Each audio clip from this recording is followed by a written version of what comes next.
Do, do, do, do, do, do. Do, do, do, do. Well, hello everybody. This is Merlin the Mighty. Some of you people might know me. I'm the guy that you're subscribed to. Yeah, I just felt like doing a live stream because, to be completely honest, kind of bored. Yeah, I don't know. I did some shopping, got home. I watched The Rock, which is the only good Michael Bay movie. And, I thought I was just going to put it on for a little bit just to throw something on for people, in the household. And, yeah, I ended up watching the whole thing, even though they didn't. So it's just like, yeah, it's an enjoyable film that holds up really well. If you guys haven't seen The Rock, legitimately the best Michael Bay movie, really the only truly good Michael Bay movie, I think. Mostly because Sean Connery's awesome. But you've got Ed Harris as the bad guy. You've got this awesome soundtrack. Basically, Hans Zimmer, really, before he did the Blom thing. Great cinematography, great action, great editing.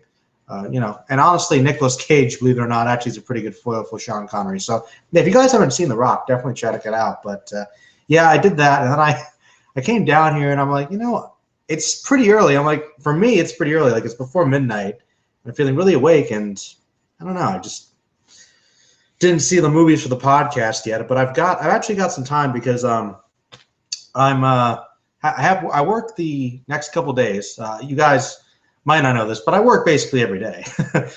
Really, I work 7 days a week most of the time now because I have two jobs again. But I enjoy it. I really do.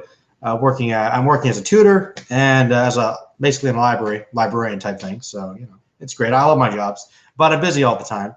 So that's why I'm trying to get you guys videos pretty consistently, and on top of juggling stuff with my podcast with Film Fanatics, reviewing all these movies, and trying to do like D&D with my friends, and do stuff with the fandom group whenever it's possible. I'm always busy. But the point is that in the next couple days, I think Monday and Tuesday, because I work at a college and they have fall breaks, so I actually have 2 days off. Wow. Like, whoa, it's been a while. But yeah, I'll actually have some time to do stuff. It's crazy, man. Yeah, and I'm also drinking, let's see here, Not Your Father's root beer, actually. It was I don't know if you guys can see it, the light's really bad. Here you go, wait. Yeah, there it is. It's pretty cool. It's alcoholic root beer. Not too bad. It's something actually that my sister's boyfriend brought it when he was coming up, and he's a nice guy. And yeah, this is pretty good. Literally, it's root beer with a slight kick. It's not bad. Yeah, didn't really have anything specifically planned. I could just kind of talk randomly, but I hadn't done a live stream in a while, and I felt like maybe if somebody wants to come in and do some Q&A stuff, that's cool. Maybe in a little bit, if anybody does show up, maybe we could have some discussions. But either way, it's a Friday night, so it might take a while. So I might just talk about some stuff that I see. Wow. I'm just looking to see here. Just some stuff. Oh, if you guys might notice, I'll get some update stuff. My sister actually is an artist, and she actually did some deviant art stuff. She actually made an icon for my channel, so I did post it on my channel, as you guys see from my avatar, and I put it on a Facebook page from Merlin the Mighty. And I also updated a new Twitter account because for some reason, for a while, for months and months, I've been locked out of Twitter. Because it was like they wouldn't let me. They said they sent a confirmation to my email, but they wouldn't let me update my email to send it to the correct one. So I could never get the confirmation to access it. So if any of you are following me on the old Twitter account, stop and just follow me on the new one. Because I can't get back into it. So I just made a new one. So I'll be back on Twitter and updating through there too. I'm pretty much on every social media outlet now. I'm trying to get myself out there as much as possible. I'm even on Reddit now. I kind of, how like, when you have the ability to share your videos and you can send them to basically all the major social networks, I always kind of like pushed aside Reddit like instantly because I thought to myself, Reddit's just articles, right? But primarily, and I guess you can post videos and stuff, but funny story. As you guys know, I've been trying to use my website to, do some videos with more footage and music and stuff like that to give you guys a better presentation. But you know that I can't actually post them on the channel. That's the whole point of making the website, so I can have those videos available to you guys.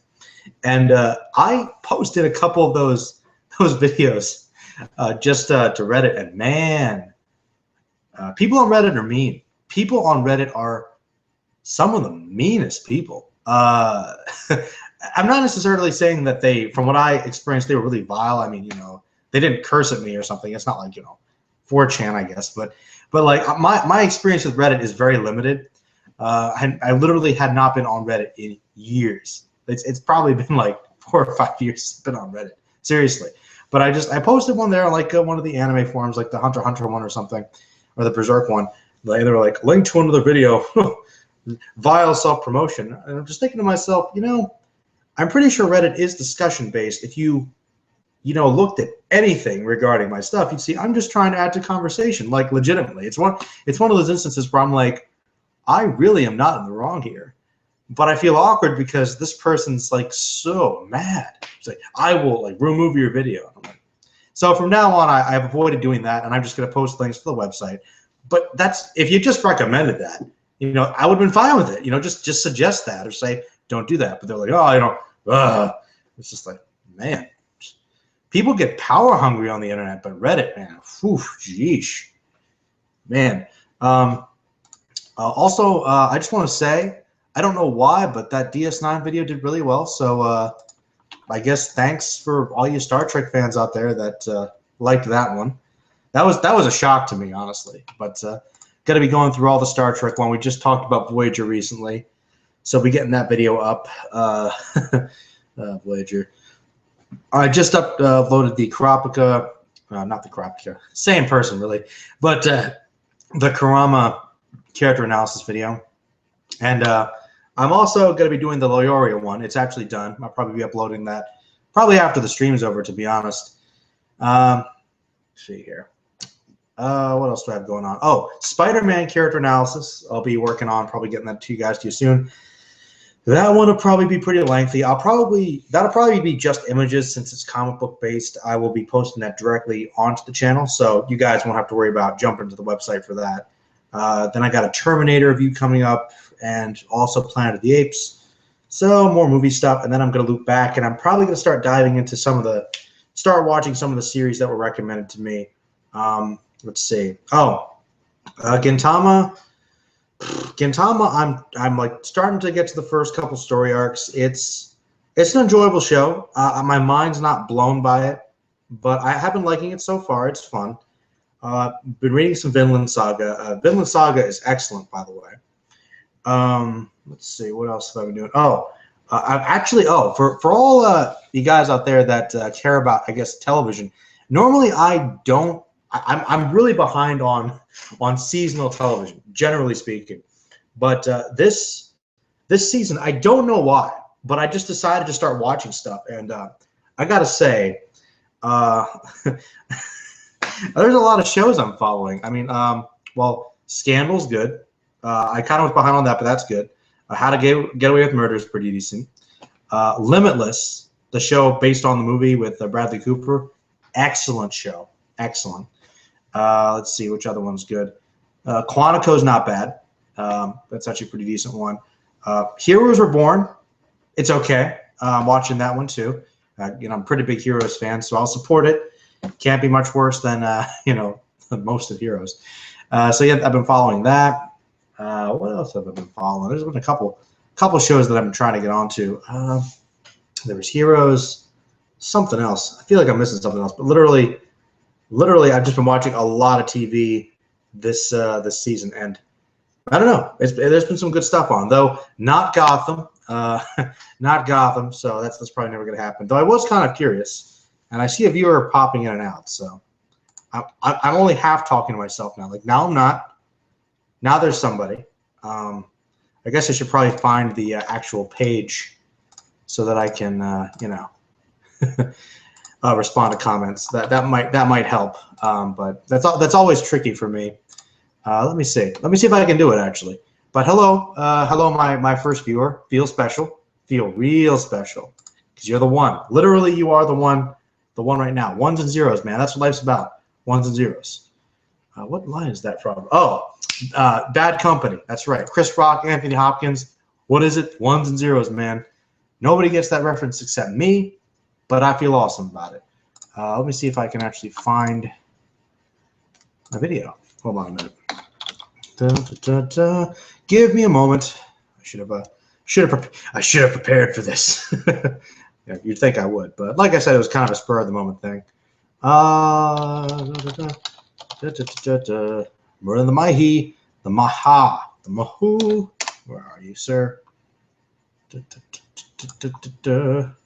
Overview of Merlin the Mighty on Reddit. He is an a-hole. He posts videos that he should not post. How dare you say such a thing? How dare you?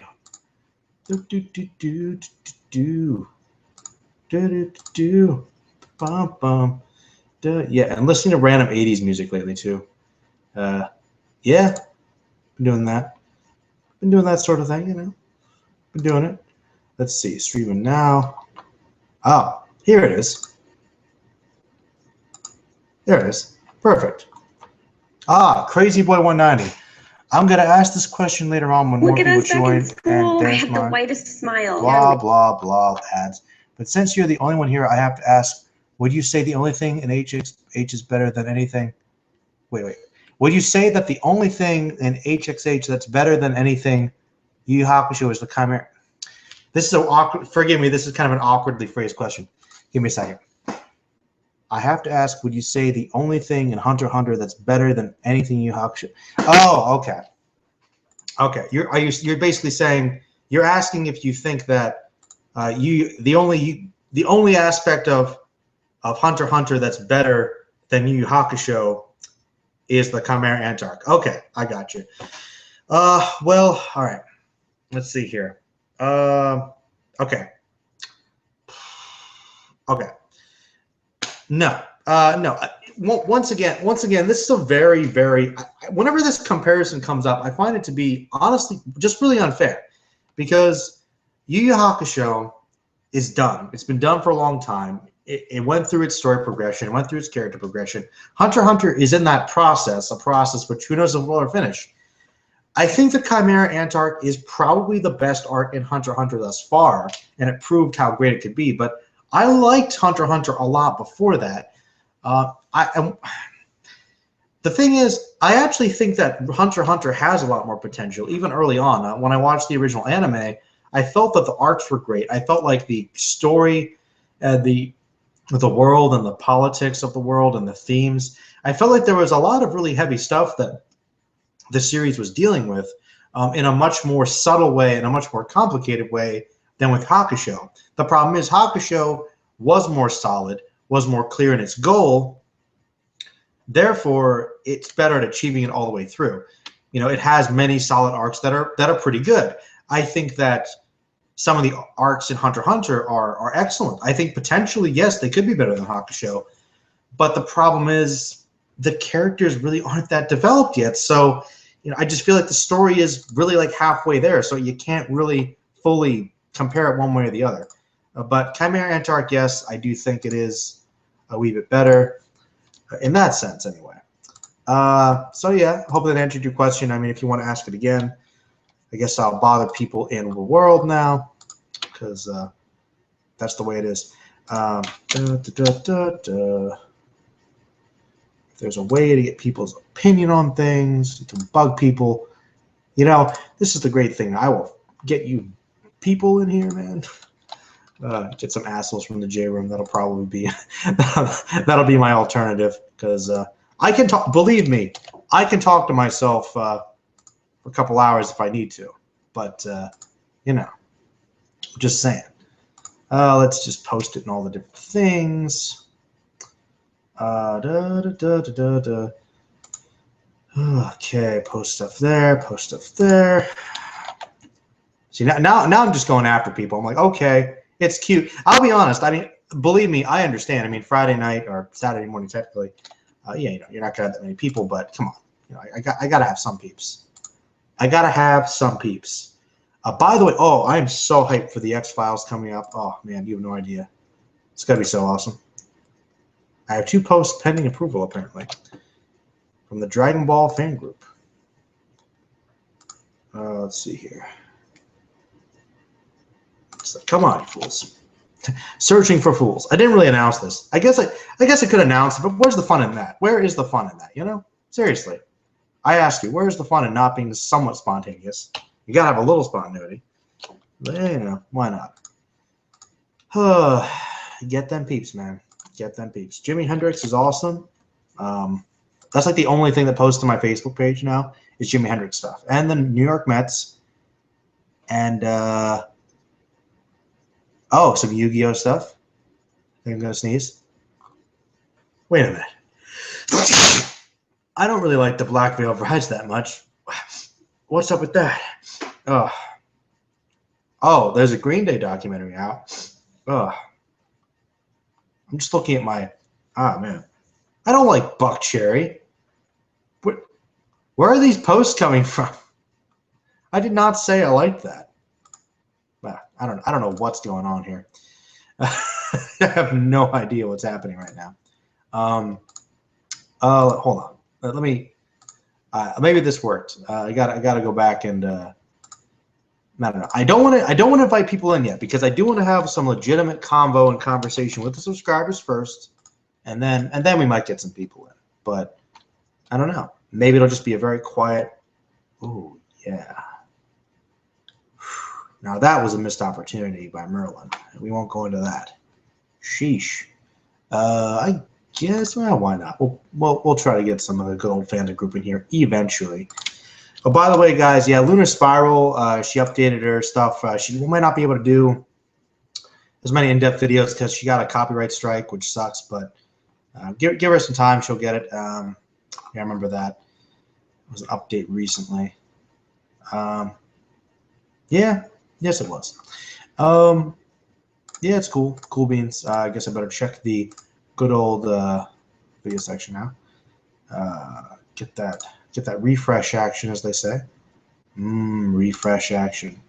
You don't technically have to refresh, but I like to.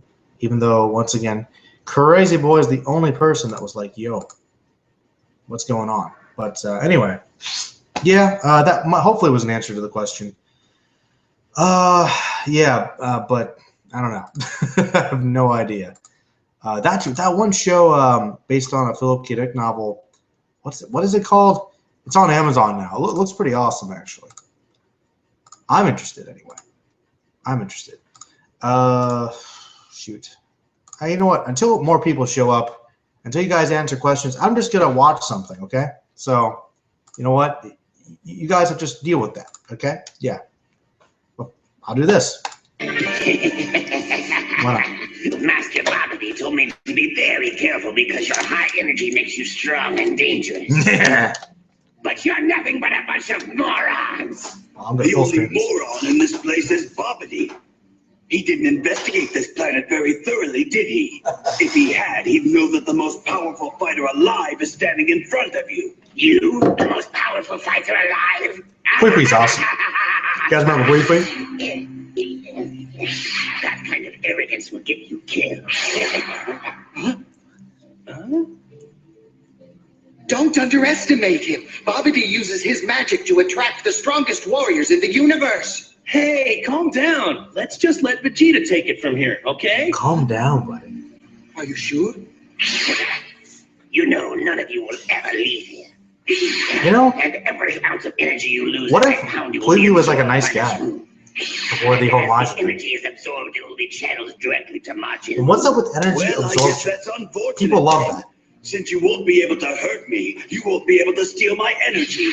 Keep dreaming. Before I'm done, I'll do much more than hurt you. When you fight Quigley, death is a certainty. Great quote. This guy is really annoying. Welcome to the end of your life, and I promise it's going to hurt.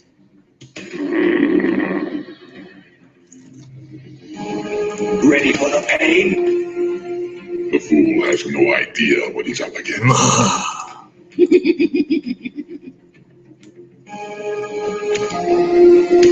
wait. I guess I can stop this. Hold on.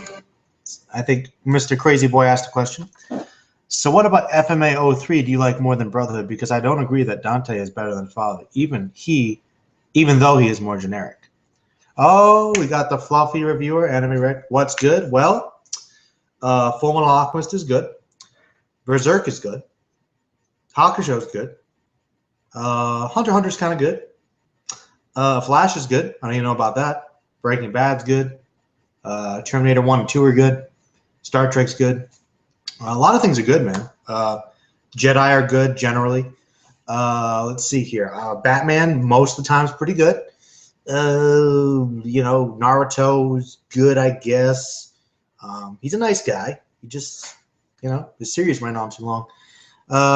Doctor Who's pretty good. Well, actually, I don't like the new season that much. Anyway, okay. Getting sidetracked. Hey, Shot Red. How's it going, buddy? Okay. All right. Now, Mr. 190.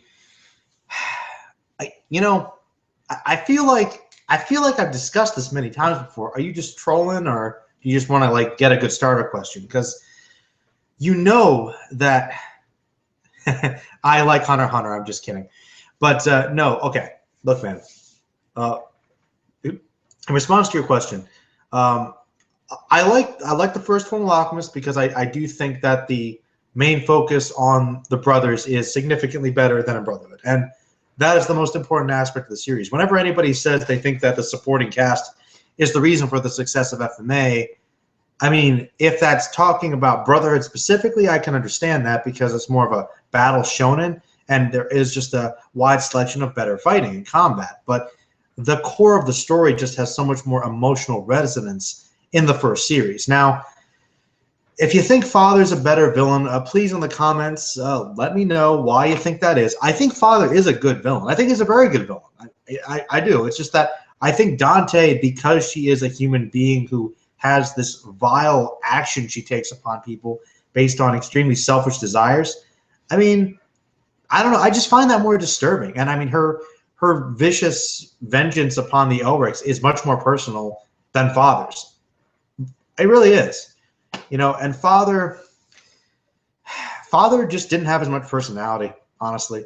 And he wasn't as evil, And to be honest, if you want to be a good villain, you got to go all the way. And Dante is literally one of the most evil villains in all of anime. So, if you think Father's better, let me know. Who do you think is the best written Star Trek captain? That's a really hard question. That's really hard.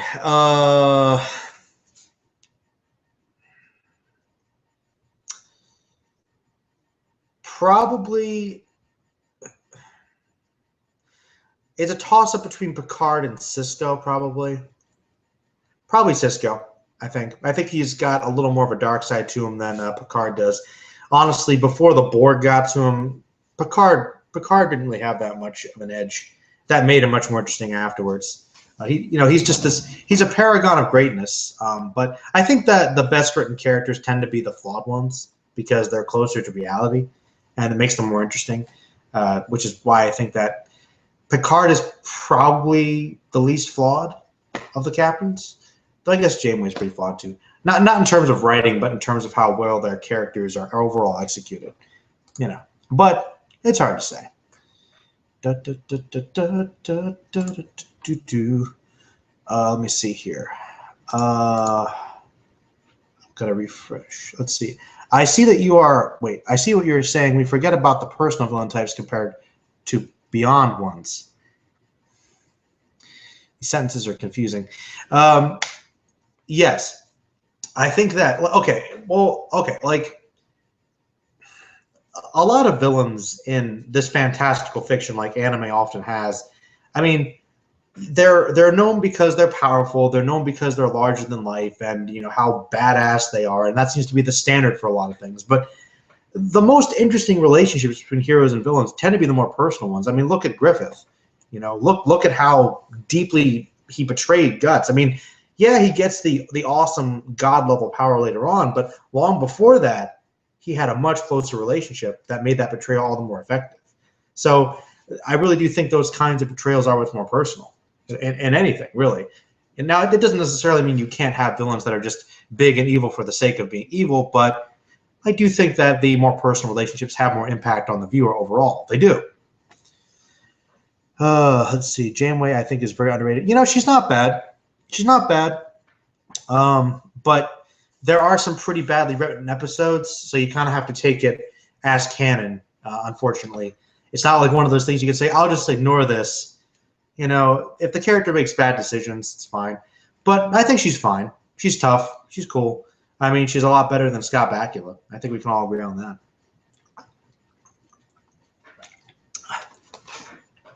Once you go Borg, you never go back. That's not entirely true. They actually did get to him, and they were able to actually fix him even after all the implants. But he still had the scarring, the mental scarring, the trauma of being, you know, converted and assimilated by the Borg. So you can be saved if that happens to you, but it's a tough process. I think that he actually had to be in therapy for a long time with the ship's counselor. Yeah, exactly. The larger-than-life ones. Yeah, I mean, don't get me wrong. Those ones are great, too. We need those kind of villains. We do. We need some fun, awesome, over-the-top villains. But we also need our personal ones, too. Yeah, we really do. I mean, that look at Batman and the Joker is probably the best example. Or Sherlock Holmes and Moriarty, you know. These are people that just hate each other and have just done horrible things to each other because they're the antithesis of good and evil. You know what I'm saying? Well, 7 of 9 is, you know, a unique case. Yeah, no, the good. Well, to be fair, there have been good Borg, but that's another thing about Voyager too. There are offshoots of Borg, and I kind of liked it better when they were just this ominous force that you couldn't contend with. But there's like subsections, and you can partial Borg, and you know, heck, Lore, Data's evil twin, was technically practically Borg at one point. So I don't know. You tell me, son. You tell me, son. Anyway, let's see here. What is that? Gotta be fresh nonsense. And while the okay, what is stuff?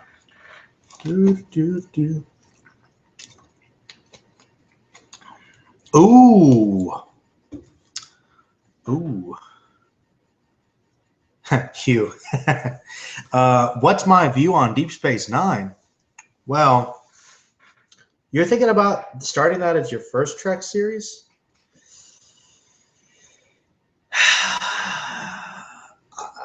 You're asking the wrong person, because I'm incredibly biased. I mean, I think Deep Space Nine is the best written series, but it's also one of those things where I feel like you kind of have to have a good understanding of Trek before you go into it. So what I would recommend is you take samples. Like, it's kind of like Doctor Who. You know, yeah, everyone has their right doctor. Everybody has their Star Trek series. What I recommend is do a little bit of everything. I would say a little bit of the original series, because that's the classic. Then get into Next Gen and probably watch some of that. You'll probably go into that. That's what Rick's recommending. And then go watch Deep Space Nine, because Deep Space Nine is like once you understand Trek, you can go into the really deep, you know, political, complicated aspects of it, and then you have a greater understanding. Like TOS and Next Gen are like the foundations for DS9 and Voyager. They really are. So I recommend one of those two, but probably Next Gen more so, because that directly leads into DS9. Let's see here. Okay, I can definitely see why it's understandable. Dante 200 Velk, in my opinion. Series of at least 10 episodes, maintaining a level of quality and expanding more on the character. I would agree with her being better. Maybe, but I guess I like the mysterious aspect to her character too, you know? I think mystery, especially when they're that evil and when they have that kind of supernatural power, it makes them more interesting, to be honest. You know, but at least you can understand why people could like the original FMA. I mean, that's what I don't get. It's not so much that people like Brotherhood over it. Like, you know, I don't think that it's as good. I really don't. I think it kind of is more accessible, maybe. But, you know, I think it's boiling things down to you know, the standard shonen formula, which I think that FMA is honestly above that sort of thing.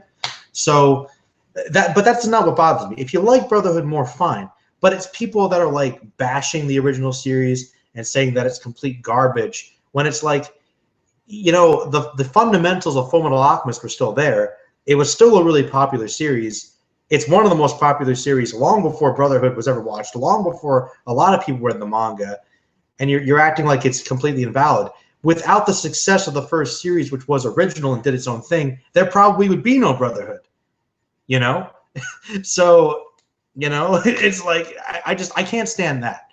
You know, it's like, I don't know, it's like saying, you know, new Hunter x Hunter is so much better in every way and completely, you know, bashing the original when that's way too harsh. I mean, if you like the new series, fine, but I'm not going to be as accessible to your opinion and accepting of it if you're just going to completely shut down everything because it did something a little bit different. I just think that's immature and ridiculous. Odo or Data? Oh, is that a comparison question? Odo. Odo's great. Actually, my favorite Star Trek character, though, is probably Quark, to be honest. Do you like the Battlestar Galactica series? Well, Shock, let me ask you something. What series are you referring to? Aha, sci-fi question for you. And then he's going to Google it and be like, what do you mean, Merlin? This is a trick question. Yep, I am that much of a geek that I'm actually asking that question. Yeah, I'm one of those rare people that I like the old school stuff, like the original Trek, love it. Old Doctor Who, love it. You know, I love the classics, man. Classic sci-fi is some of the best. Day of the Earth is still great film. Let's see here. This is me pretending to look busy. Hold on a minute. Where's that? Some people in the aha.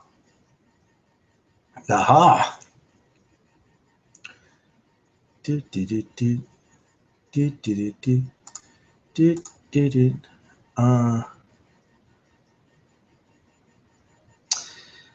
Hero's trying to make me do something. Hold on a minute. I think he put this in Skype. Hold on. I think it's Vista the North Star Rugby or something.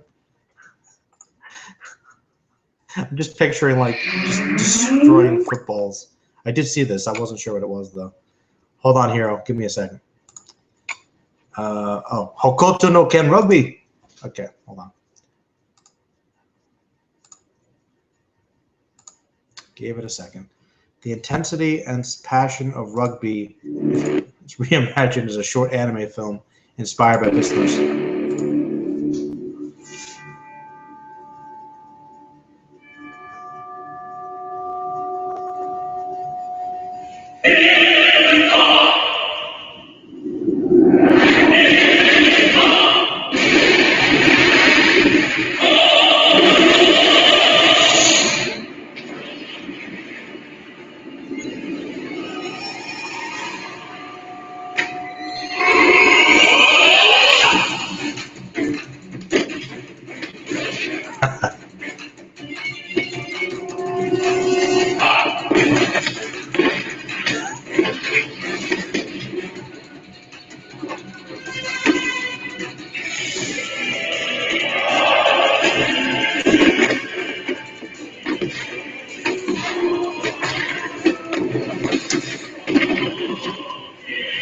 Is this fan animated?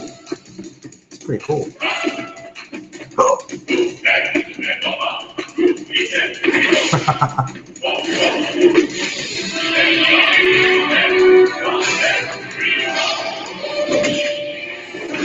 Yep, there he is. There he is.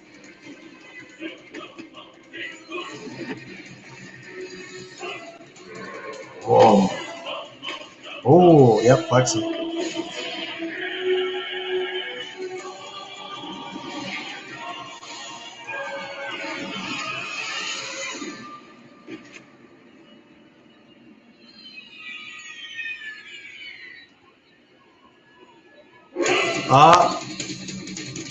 About to get real now. Japan. Making rugby more exciting.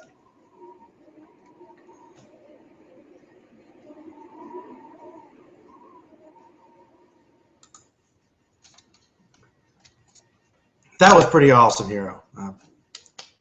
That was really good. Check that out, guys. Ultimate Rugby Battle. That's pretty cool, actually. If that was fan animated, that was really cool.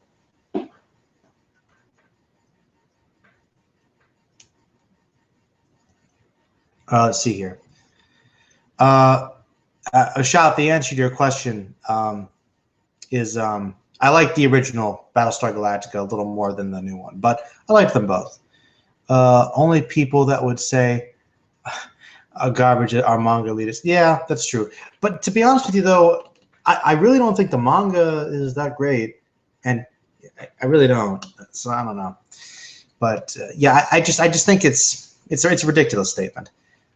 Shiraz and Know would be one of the people that would say that, oh, I'm wrong, Rick. No, I know both these fly motorcycles. Shiraz not manga. He prefers anime. Yeah, see here. Oh, well, well, at least you watched some of the older one. I'm kind of impressed. Yeah, that's the thing. I don't, like I said, if you can appreciate both, that's fine. But completely just bashing another one, it's just ridiculous. Like I don't know. I can't understand that. Cannot believe it. Manliest sport ever. Gotta like Hero's comment. And by the way, everybody, subscribe to the Manly Anime Hero because he's so manly. It's very manly.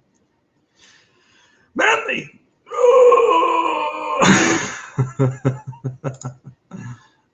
Anyway.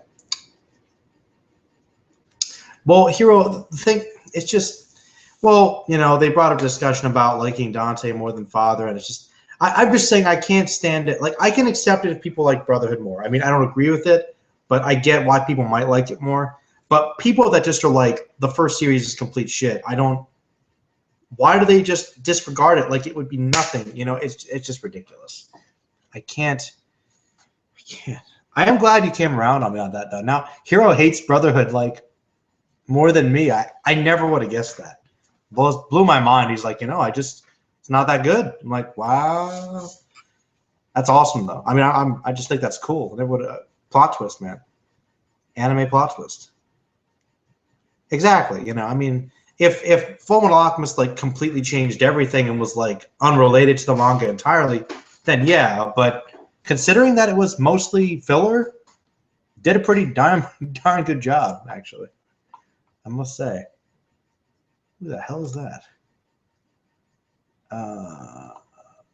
Apparently. Oh, yeah, some Battlefront. Yeah. So hyped for that. So hyped. Let's get hype. Yeah, I liked Baltar, though, in the new Battlestar Galactica. He was pretty cool. Now, let me ask you, though. I'm curious for all people in the stream that want to comment. I wanted to ask. I recently discovered the term GOAT, which I find kind of fascinating. But what anime series, or really anything in general, a series of some type, would you gentlemen consider to be GOAT? Just and WOT for that comparison. I'm just curious. So think about that. I want to hear it because it's a very silly concept. So yeah. Oh man, so much hilarity. Oh man. Shoulda walked away. All right, what you guys are thinking about that? Wait, no. Gonna skip to the part where gravity kicks his Where ass. are we? Wait. This is the best part. Right here. Wait, here it is.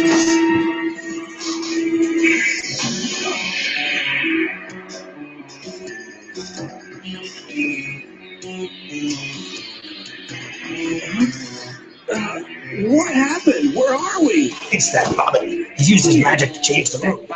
Too many times. He's used his magic to change the route. It seems he's trying to give that fighter the advantage. Ah, should be interesting. Goku, it isn't Vegeta he's giving the advantage. I know. Yeah, I know. Nolan movies are woke. I agree, Red. It's stupid. My home planet. I've won many great battles here, and by now you've noticed that my planet is very different from yours. It's the gravity. 10 times stronger than Earth. Your hopes of winning are falling faster than that stone. I do agree that's you unfair. Won't leave here alive. Actually, no, that is a good point. First of all, I do agree that woke is stupid, and no movies are kind of woke. But just funny. You know what, Eli? You do make a is it Ellie Castillo? But you make a good point. A lot of people do judge Goku as if he was written today, when the type of series that he was made for, the type of character he was supposed to be back in 1984, was a different time with different perceptions and you know, accepted ideals. You know, for any kind of hero that you want. I mean, even today, it's not so much necessarily a time thing. It's a subject matter, honestly. Like, it's the audience it's made for.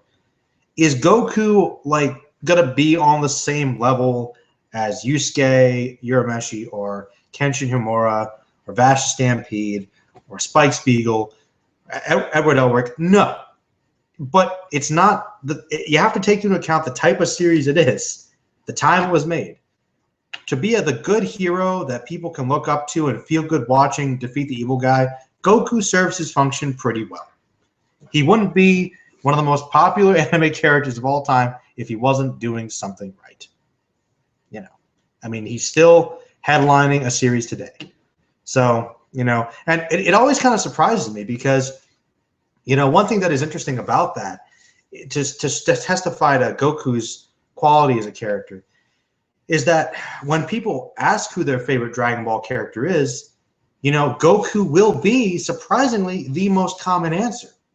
You know, and considering he's a weak protagonist by today's standards, well, obviously he must not be. So, let's see. Judge said, oh, yeah. Well, you know what? Luffy and Naruto also follow along that same category. They're not leaps and bounds better than Goku. They're modeled after Goku. I mean, I think that they have a little bit more, maybe. Naruto especially, I think Naruto's themes in general do go a little bit deeper at points. But at the end of the day, it still falls back into that battle series formula. So it can never really go super far. And that's fine. It's just the nature of the beast. And yes, Hiro is correct. Devilman is GOAT for horror manga.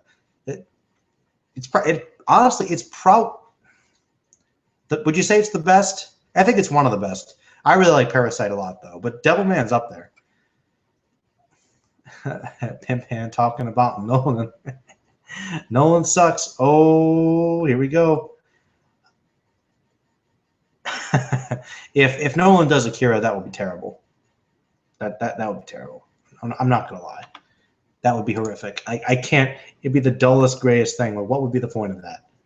Seriously, I would not get that. Man.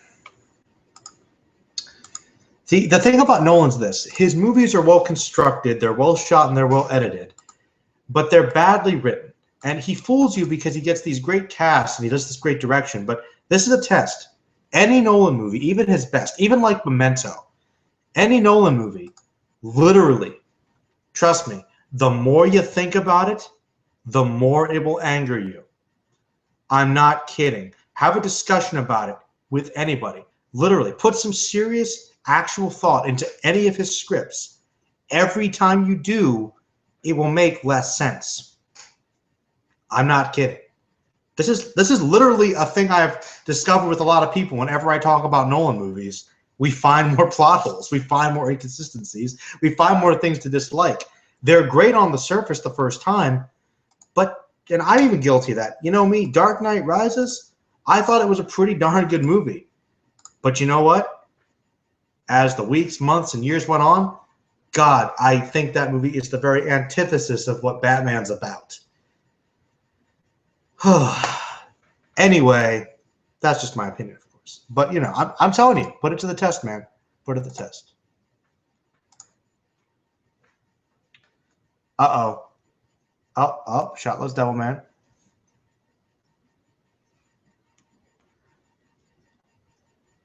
Ah, Rick, you think Soul Eater's GOAT, huh? Never liked Soul Eater that much. But, hey, I'll take your word for it. I never really got to... I think I watched the anime, so I cannot judge the manga. I cannot judge the manga. But is it that much better?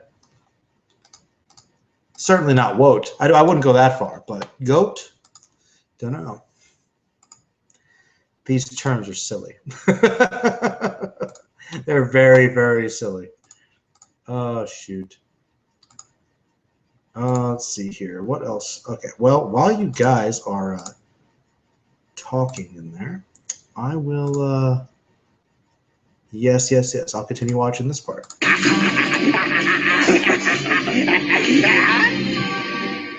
Maybe if this was 500 times gravity, you might have an advantage. But 10, I don't even feel it. You're just bluffing. I know you are. Maybe I am. Hard to tell. Enough.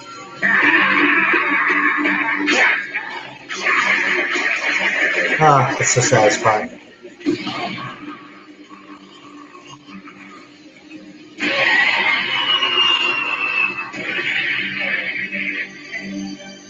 Just hop it up and down, but we got this. We got this.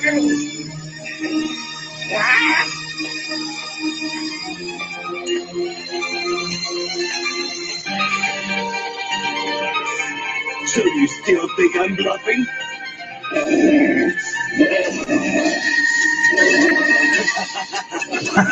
That nonchalant Chris Sabat laugh.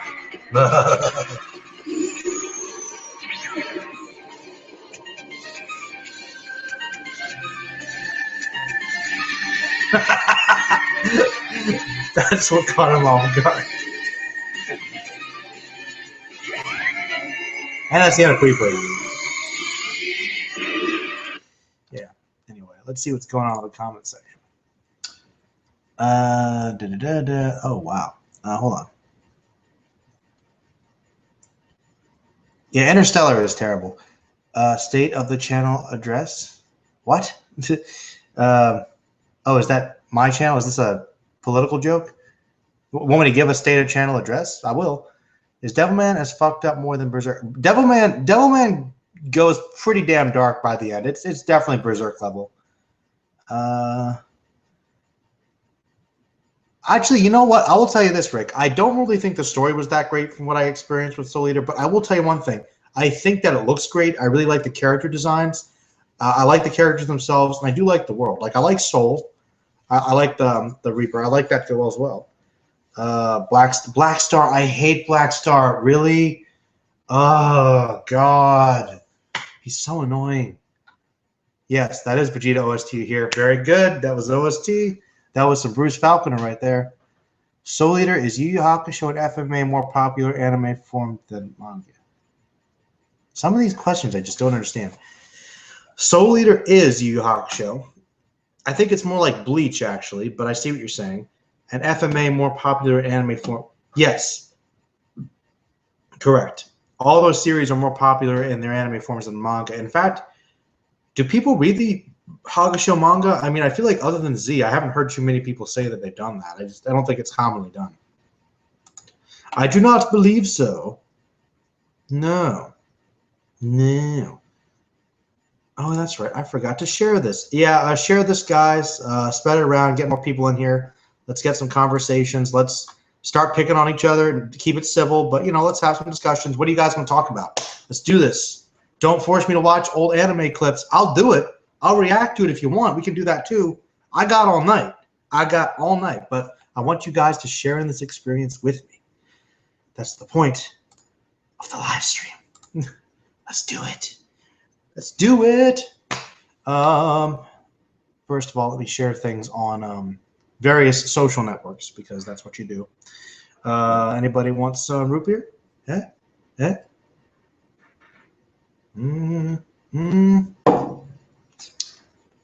I guess I will pin this to the anime section with my One Piece stuff. Just put this on Blogger as well. Blogging away. Tumblr as well. If Tumblr ever loads. Tumblr's like the longest thing to load. Come on. God, motherfucker. Seriously, guys, this is bad. All right, we'll refresh it again. I'm just angry now. I don't even care if anybody sees it, but okay, there we go. There we go. Post, you fool. Yeah, post your little party stuff. Go back to Reddit and type stuff no one will see. Oh, I don't know. Should I post the live stream in Reddit, or will they be mad about that? Hell with it. What are they gonna do? Be like, you can't post videos here anymore. I'm telling you, those Reddit people make me angry. Like, I don't know where I posted it all. Let's post this in. Is there a subreddit for anime? I bet there is. Let's say yes and do that. Yeah, that is done. Let's post a new Twitter where I can tweet about this. Yu-Gi-Oh is good apparently. Oh, you were at Hakusho in high school. Nice. Let me explain, Merlin. Black Star from the manga for the anime. Oh, okay. I got you. I got you. I trust you. My knowledge about it is somewhat limited. I do confess. I'm not starting an Instagram. It's too far. Oh, you guys read Yu-Gi-Oh? Oh. You know what? I have heard the Yu-Gi-Oh manga is pretty awesome. I actually found an opportunity to read a lot more of it, but I wasn't sure. Like, I watched some of the anime, and I know that it's like the old 4Kids dub, but Yu-Gi-Oh is one of those things where I'm like, I know that I have my own nostalgic attachment to things, but God, some of that dub was pretty bad, man. It was really bad. Really, really bad. Entertaining, but kind of bad.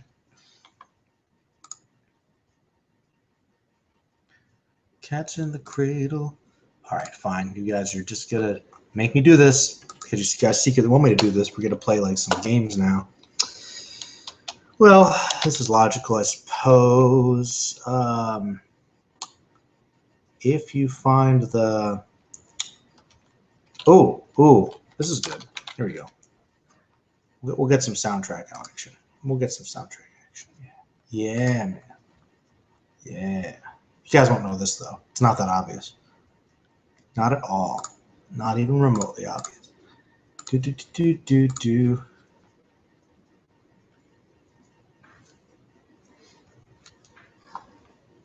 Oh, yeah. Oh, yeah, that's good. It's good. It's good. Oh, yeah. Yugi kills people. Yeah, I've heard it's like really, really violent.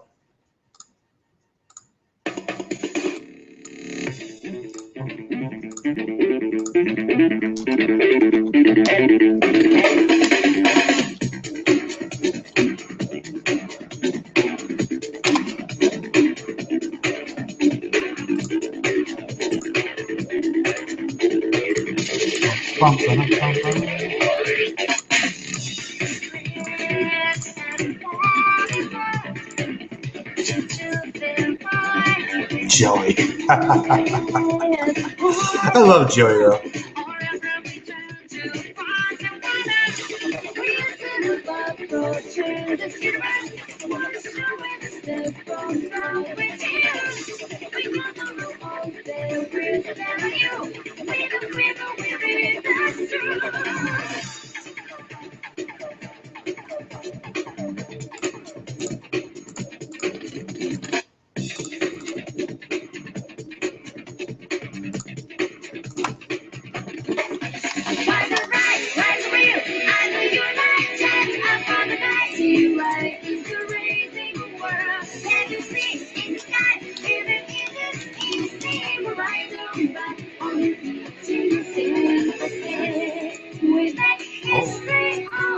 all the power moves.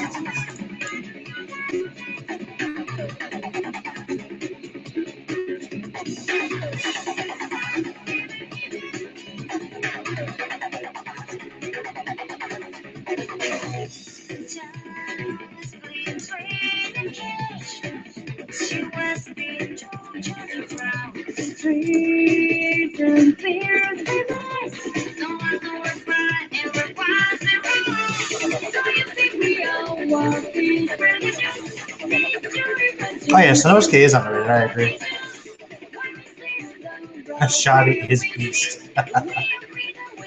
Hey Z, what's up, man? The great Z is here, everybody. So please, Z, get these people to start talking about something, because I'm just hanging out right now. Just hanging out. They refuse to talk about stuff, man. So make them talk. Piss them off. Use terms like goat and woke, please. Please. Saito Kaiba.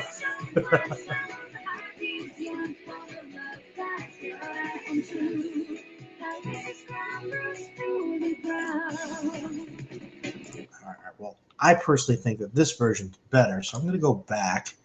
I'm going to watch this again for the 5,000th time because it's so good. So good. Yeah.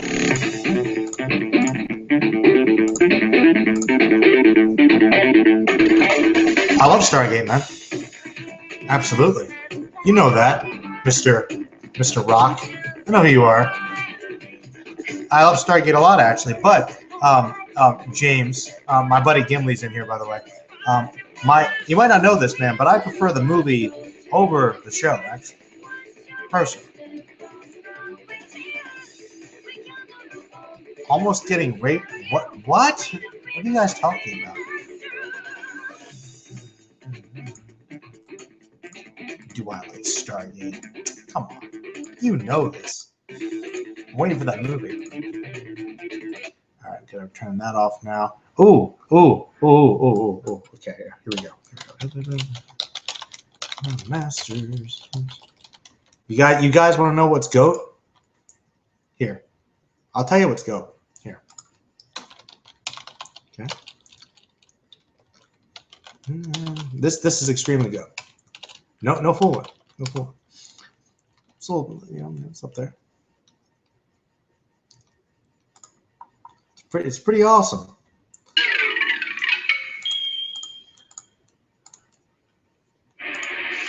And the masters of the universe. I am Adam, Prince of Eternia and defender of the secrets of Castle Grayskull. This is Cringer, my fearless friend. Fabulous secret powers were revealed to me the day I held aloft my magic sword and said, "By the power of Grayskull!"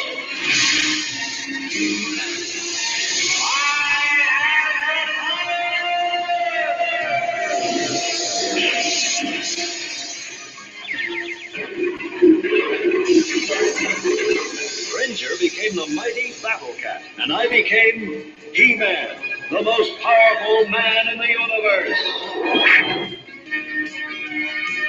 Only 3 others share this secret. Our friends, the Sorceress, Little Arms, and Orko. Together we defend Castle Grayskull from the evil forces of Skeletor.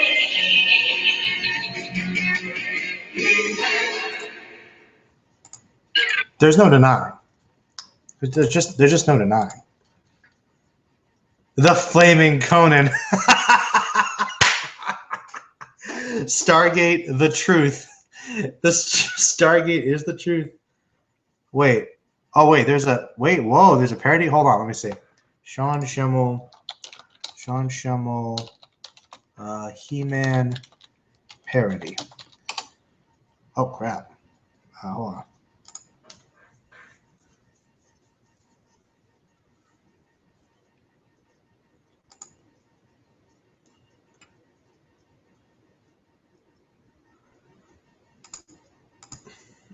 Let's see what we got here. You see what I have to work with here. This is improved, better than one by Real Night Later. Sean Schemmel does He-Man parody. I bet it's great. Just let it load. Let it load. And you know what? I feel like, yeah, hold on a minute.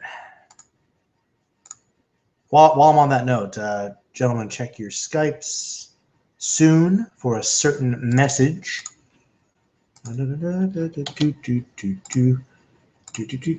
Boom. Oh, yeah. You know what that means. Yeah.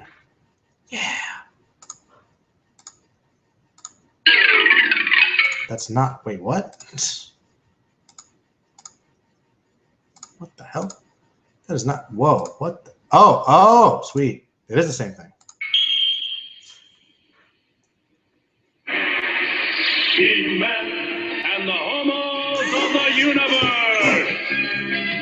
I am Adam, Prince of Eternia and defender of the secrets of Castle Grayskull.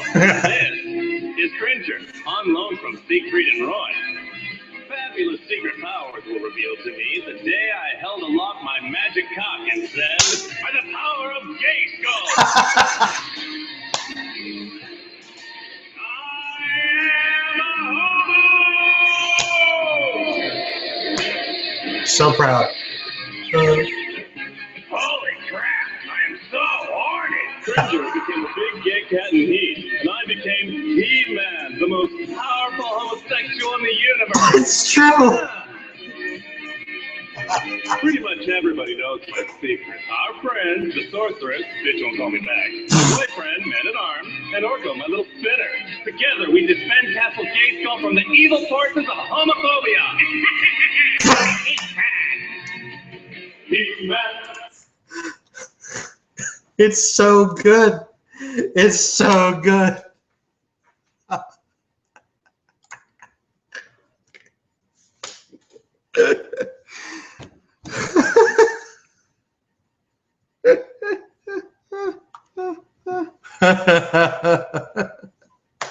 That was awesome. Oh my god. Oh, He-Man is awesome though. Not even kidding. Whew. That was really funny. Whew. Whew, man. The Cartoon Network reboot, you know. She-Ra, no. Let's see here. Since you're a D&D player, what is your favorite class? Oh, generally, I like to play Paladins. I have the power! Yeah, but Hero Z, I sent you something. If you want to join in, you're welcome to. You know, because I haven't talked to Z in like a while. It's been a while. Mostly.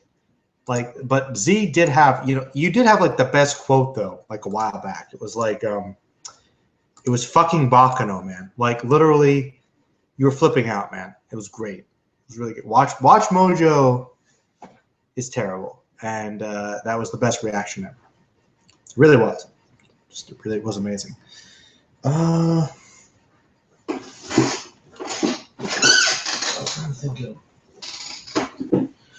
Something else. Yeah. Something else indeed. Let's see if we can check out for this stuff. And what's a paladin? Oh, you watch Spoonie, huh? He hasn't done that much in a while. He needs to get back on that, though. He really does. Spoonie. Good old Spoonie. What's a paladin? By the power of Grayskull. You know, head games. Pretty high, I'd imagine.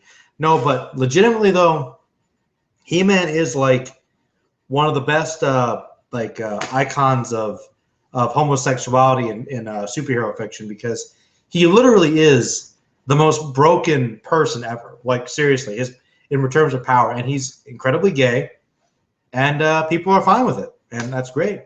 Like, He-Man will kick anybody's ass, proving you can be homosexual and be badass. Absolutely. Much like Ultimate Colossus, if you guys are familiar with that gentleman. Oh, yeah. Oh, yeah. Oh. Manu's online. You guys know what this means. You know what this means. You know. Fucking know what this means. Better know what it means, man. Well, I'm assuming I know what it means. Probably know what it means. I don't know. But, you know, it's kind of cool, I guess. Yeah, but Spoonie's funny. What the hell? That's not even correct. What happened just now? What happened? What should I watch in the meantime now? Oh yes. What are you doing? The dishes are clean. Just gotta scrape the rest of the food off them. Ew. What the fuck was that? Some of these ads just pop up out of nowhere. Seriously. I'm like, I click like multiple things and I never know it. I don't know. What should I watch now? I don't even know. I got nothing. Man. I got absolutely nothing. There's we'll just watch random intros of things. Why not? I'll do that. Because Gimli got me thinking about it. All so briefly.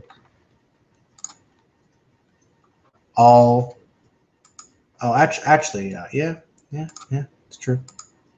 Very true.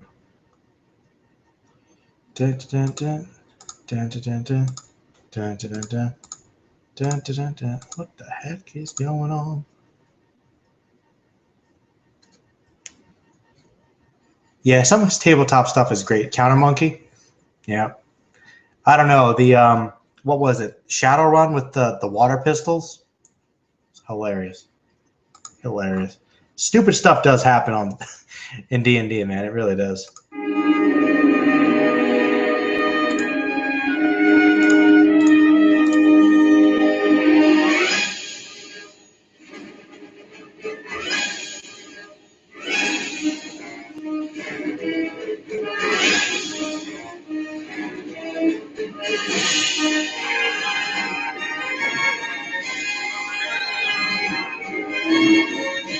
This is officially my laziest stream. It is. Yeah, it's cool.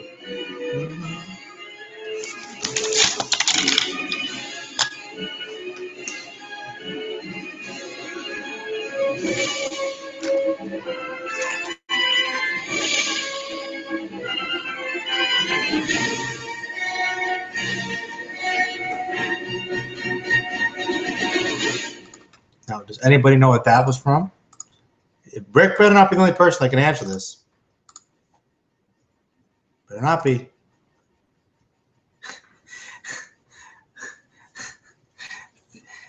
Failure at the Cave, man. You know, but the thing is, though, Ja, remember, though, let me ask you, okay, for those of you that might not know, James here is actually Gimli on the channel. He does some D&D. He knows about the failure at the cave. Okay, he knows. He knows about the failure. Oh, wait a minute. Wait a minute. I see who's here. I see who's here. You do. Well, I didn't know at first, but I heard like a clicking, and I'm like, wait, now I know. How you doing, man? Somewhat sleepy, but you know, I want to talk. So, what's good? You do believe that Devilman is GOAT, correct? Yeah. But let me ask you though. In all seriousness, how do you feel about the term GOAT? Because I don't know. Because I mean, like, it's an animal. It's so stupid. I can't do it. I just can't. I know it's an acronym, but you know, the fact that it relates to a goat, you know, I'm thinking that's not exactly the animal I think of, like, you know, like greatest of all time acronym goat. I'm like, well, what about woat though? The opposite. To me that sounds stupid. Like, honestly, the woat. Like woat. I mean, like, I don't think you even pronounce it that way. Isn't it like woat or like how's woat? I don't know. Woat, it's the opposite. It's got to be woat, right? I don't fucking know. I didn't make the word. I believe Mr. Z is with us. Yep. How you doing, Mr. Z? Good. Good. What's new? School and a new job and Yeah, that's about it, really. What's the job? That's interesting, Z.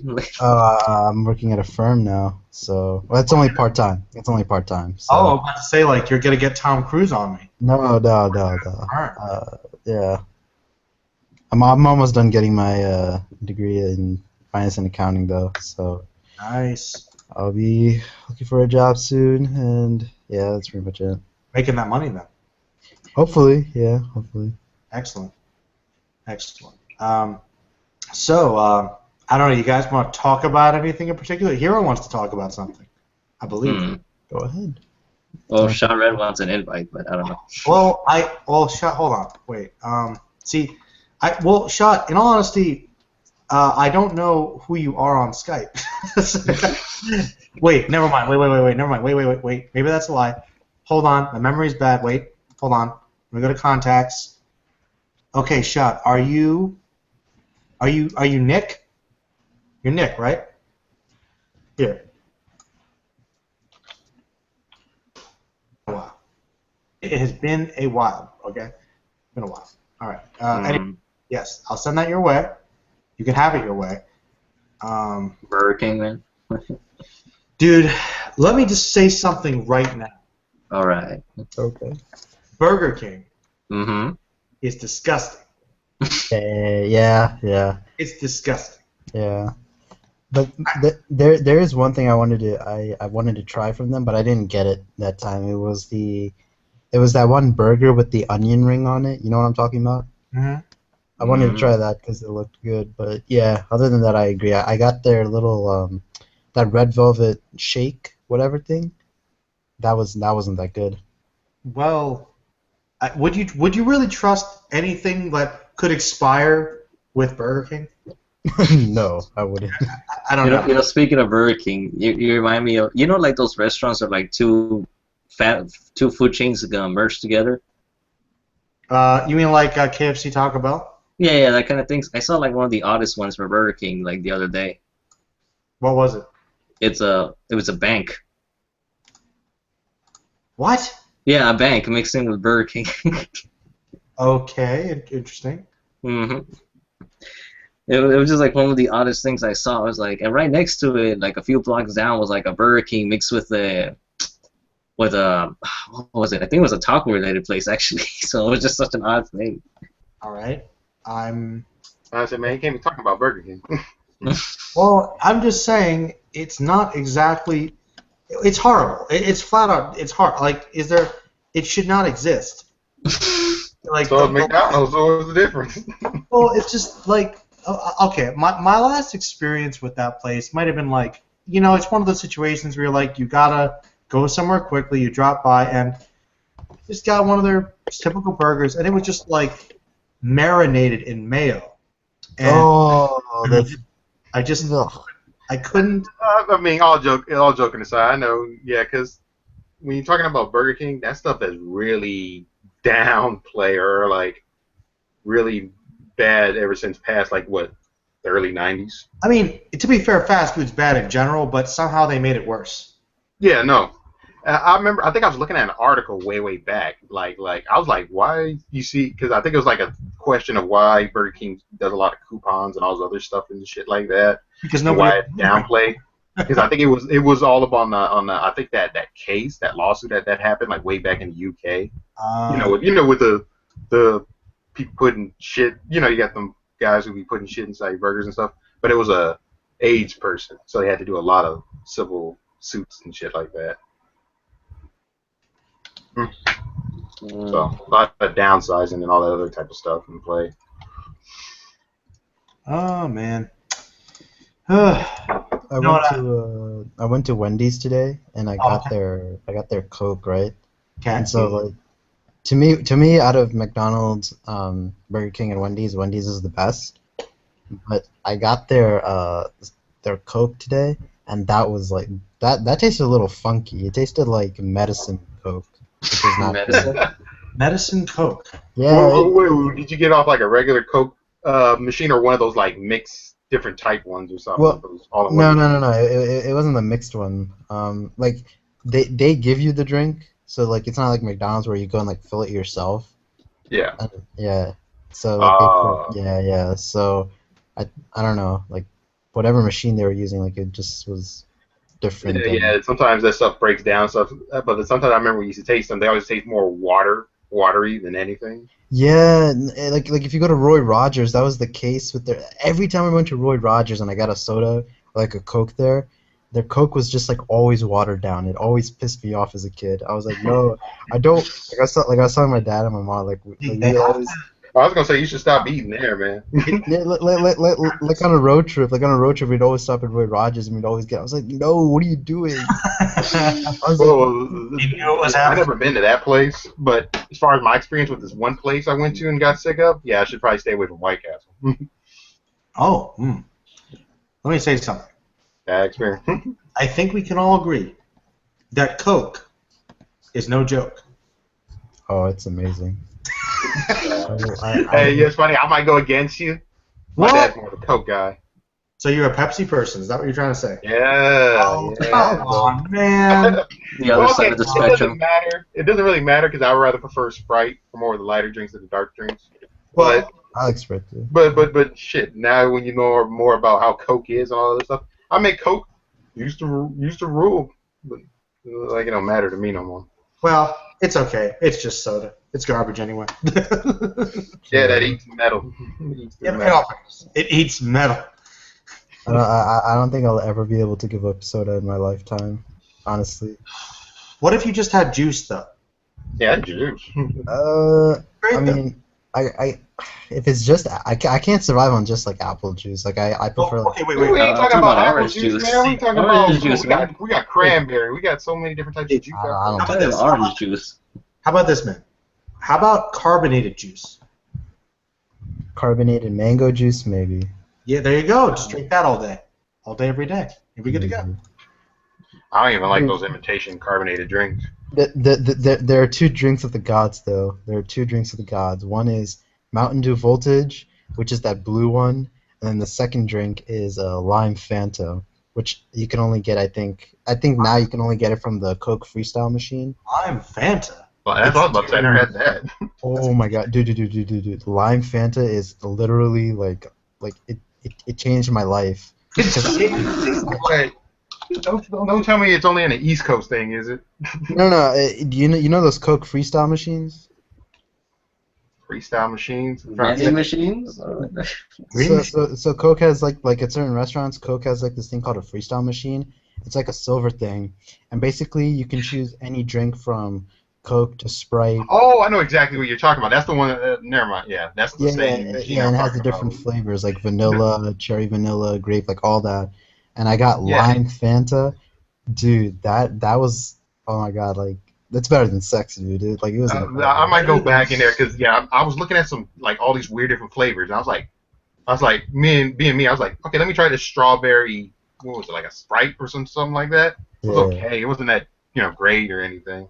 But I was like, out of all those weird or different flavors, it had to be something that's good. Guess I lucked out.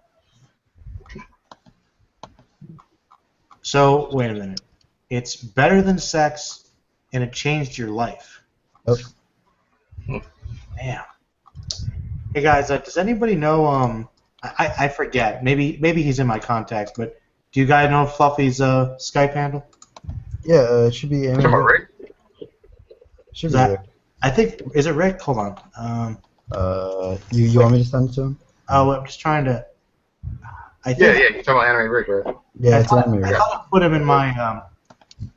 It's been a while though. Yeah, just go send it to him. And yeah. Okay. All right. Oh. This is appropriate, I think, for people. About to probably start working. What? Oh god. An hour? No, you should stop it, Merlin. Like it's copyrighted now. Seriously, stop the Gintama opening. It gets blocked. We don't want to mute the audio or anything. Yeah, but how you been enjoying Gintama, Merlin? Oh yeah. Pretty good. I enjoy it. Good. Soon you will love it when you get there. I'm sure I'll love it. Yeah, sure. I was gonna say you're on the Gintama hype, hero. Oh, I've been on Gintama hype for like last year or 2 years ago. Because I hear Zoro saying so much of it. It's on my list, so. Gintama takes a while to get into, man. It takes like a really while to get interested in Gintama, and when it finally does, you're hooked on that shit. It's like your top 10 favorite things ever. Yeah, I heard all about that. The funny thing is, one of the ones I knew I was gonna love regardless was the anime of Hunter x Hunter. When I finally had a chance to get on, I was like, you know what, let me get a chance. Started binge watching through that whole thing of it. I like Hunter x Hunter. I don't think I like it as much now as I did like 2 or 3 years ago. Oh, really? Yeah. I'm on the same boat, actually. It's like it's not that I mean. Well, I'm interested to hear. Explain. I don't know. I just don't find it like that interesting. Aside from the Chimera Ant arc and. Well, that's because a lot of things aren't resolved, man. That's one reason. Stuff.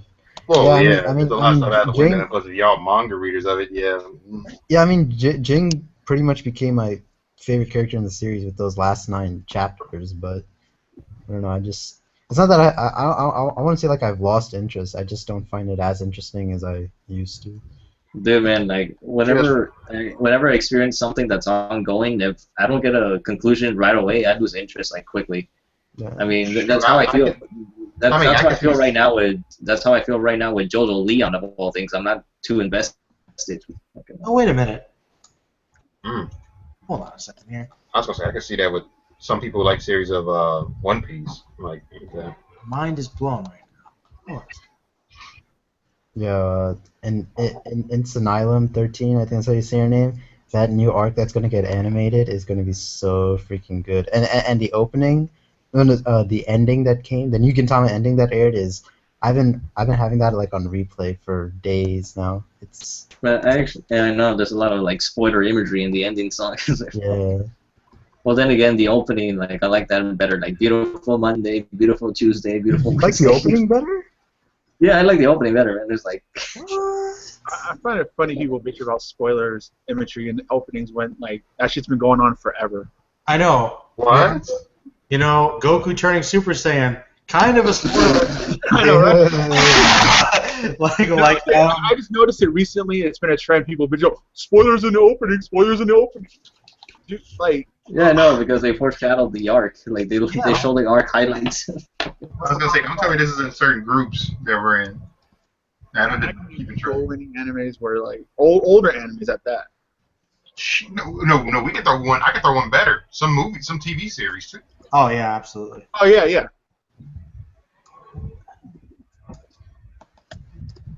This out by my. They did that for Hunter x Hunter too, like with the Chimera Ant arc. Oh yeah, Marion and the. Yeah. Well, that one felt more vague compared to other ones. Oh, just showing a character that's yet to appear, but you know it's going to appear in the arc. Is that really a spoiler? Because we were like, Miriam's in the opening, but there's no context to Miriam. Yeah. I know what you're saying as far as context. I think it loses suspense. You know, like, oh, who's this character that is? But once you see him, you're like, yeah, you can tell this character's gonna be important. Rick. Yo. Do I have your Skype handle? I forget. I thought you did. Yeah, I thought I did too. I'm looking for you. Just I don't want people to hear. Well, type it in. What is it so I can double check? Because I could have sworn I've had you in streams before. Yeah. Yeah. Type it in the chat, please. I want to see if I'm really because I looked up your name and I'm like, there's 1,000 of you. Oh wait. And then like I have the my picture right now is the main character of D.Gray-man. Let me check. I was like, I could have sworn. All right. Is it Oh, it's Sacramento, right? Yeah, that's me. I guess I don't. All right, well, changing that. Okay. All right, I was really confused about that. Anyway, all right. Anyway, wait a minute. You know the best thing about D.Gray-man? What, the villains? Well, which villain, though? You know. William Earl or Tiki? That's right. Devil himself. Straight devil. But no, I think the Noah clan's Well, me personally, the Noah Clan is my favorite villain group. They're pretty cool too, but they're classy, man. Yeah. They're classy, dude. They're classy motherfuckers.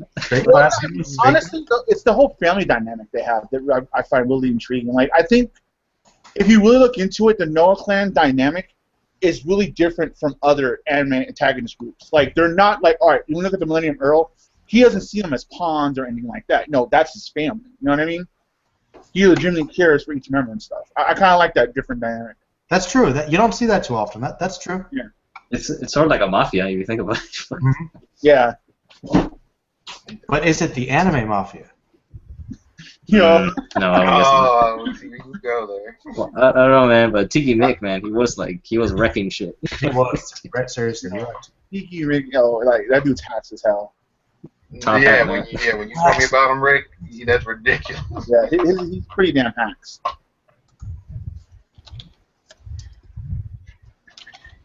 So is Toriko getting canceled? Crazy Boys asking? It looks like it because I mean it's going really fast. So. Toriko, it's been extremely entertaining and hype as hell, but it's a hot mess right now. Like if you really look at the story right now, it's a hot mess. The manga or the manga? Yeah. Because because I've seen something like this before, and I know Z can relate. Is that if you read the Shaman King manga and how it wraps up? Yeah. Yeah, its shit was going so fast. But isn't there like some I think it's called Kazaban chapter? Yeah, there was a new ending in 2009, but when it got canceled, like the canceled ending for Shaman King when it first got axed, like that was like one of the worst endings like I've ever read. It was so bad. Oh, the Shaman King cancellation? Yeah, like the Shaman King cancel ending had basically time skip, right? No, it was well the time skip was in the 2009 ending, but the canceled ending had how he went to Atlantis and then the group chased after him and then that was it. Like they didn't show like what happened. They didn't show any of the fight with the patch. They didn't show any. I'm reading it right now, but I do hear like some weird shit like the bad guy wins or some shit. I don't want to spoil you, but oh, okay. Let's just say that how is hacks, man. How is like OP. How is like really fucking OP. Yeah, I heard Yo never really gets on his level even at the end of the series. Like I heard Yo gets pretty damn strong, but he never gets like on the main villain's level. Well, that's because Hal is like a league of his own, man. It's not fucking. It's not just how. It's not just how, but I won't spoil you. I won't spoil you like too much, but let's just say like there are a lot of people stronger than Yo even by the end of the series. Okay, all right. Yeah. You mean? Oh god. Yeah. Actually, no, I don't want to say because. I was gonna say a character's name also. But quite a few actually now. Yeah. Like, I think when like Rick, once you get there, you'll be surprised to see like, oh, he's stronger than Yo. Oh, he's stronger than Yo. Like, you'll be surprised at that. I'm still fairly early in the series, but I like Yo. Yeah, he does something like in his first major fight with this ice shaman. He does something really like he almost throws the fight because he likes the dude's dream more than he likes his own dream for being Shaman King. Oh, horror. I found that funny as hell. I was like, really? Yeah. Actually, like Yo was the that's where the Talk no Jutsu came from, basically. I mean, it's true. Like that's where it originated from when you think about it. Oh god.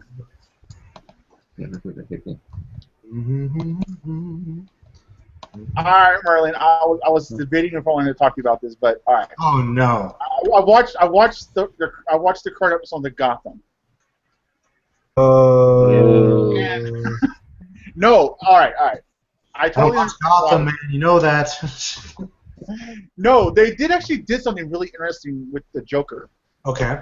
That I kind of I see how it's a problem. When you look at it from a long-standing standpoint, it makes no sense. Okay. When you look at it for the sake of the show, it's kind of interesting because they have this take on the Joker. Okay. And he was actually pretty good. Like, if the dude who was playing him in Gotham, if he was playing Joker in Suicide Squad, I wouldn't even be mad.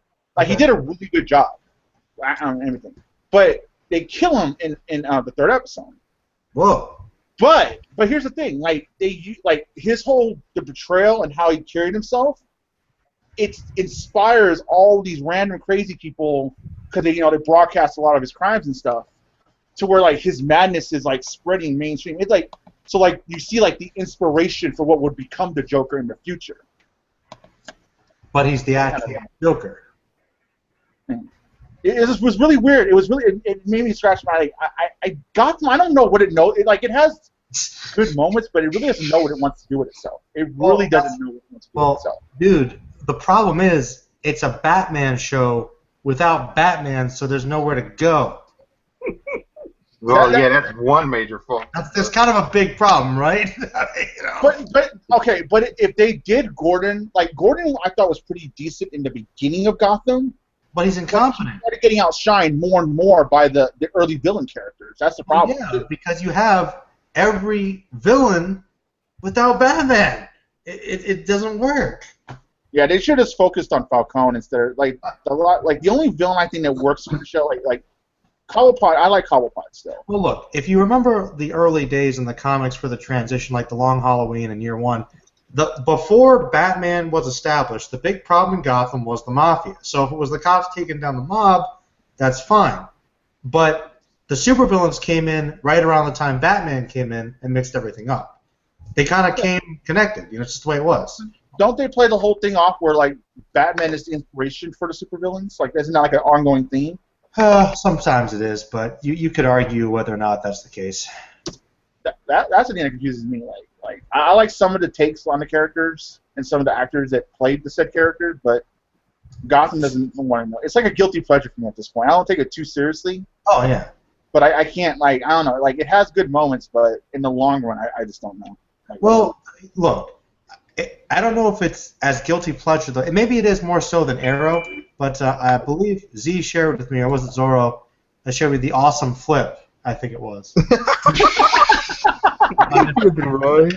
Yo, last season, this fool Roy would flip for no damn reason. That shit was amazing. That was incredible. He does some badass. He does like some shit straight out of Power Rangers. He does like the most badass in the action flip, and then gets tranked. Modern communication. You email, UIM. Whoa, that's deep. Oh, you're watching the clip or whatever. Oh my god, that's awesome. Dude, the old man looks so beast in that shit. Did I link you the trailer, Hero? Or the what? The new one? The new trailer? Oh, new opening?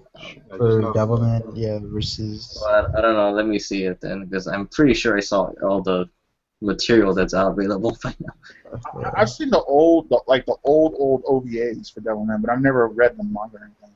No, trust me, like the OVAs only cover like I don't think even like the fruit of the story, with honesty. Like the first couple chapters, basically. Yeah, like about half of it. Because back in like the day way like before Toonami was even thought, Sci-Fi used to show like a lot of the grittier manga entertainment animes, like manga and some other cable shows. Oh, that's right. You guys inspired me. I gotta find it again. Hold on. They're looking for a trader of manga entertainment or something. Wait. There's one that's like really good though. Which one is it? Hold on. I think I probably have seen it, but yeah, the only yeah, probably. But yeah, like the manga for Devilman like goes into like way more detail. For fuck's sake, it's one of the series that inspired Berserk of all things. So Well, yeah, I was gonna say, I don't think any adaptation that had eclipsed maybe those movies. Yeah, that's the thing. Like Devilman the manga never got fully animated, and well, shoot, the animated series of Devilman is kind of a little, you want to say, corny. It's in the manga. Yeah, it's a superhero version, but I'm like, there's still some stuff that's similar. Well, it's funny because when you show that opening, I've seen that opening before. That's why I don't care too much for it. I mean, it's good as a crossover, but it's like it's not focused on him. Yeah, no, it's not the story we want to see. Well, I was gonna say, if that does successful, do you think it's gonna happen if they do that?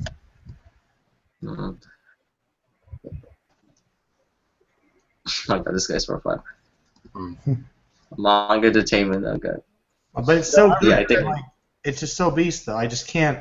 It's so brutal. It's awesome. It's so fucking awesome.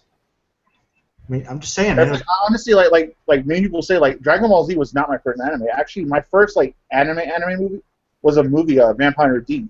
Oh, wow. That was like one of the first things I ever saw.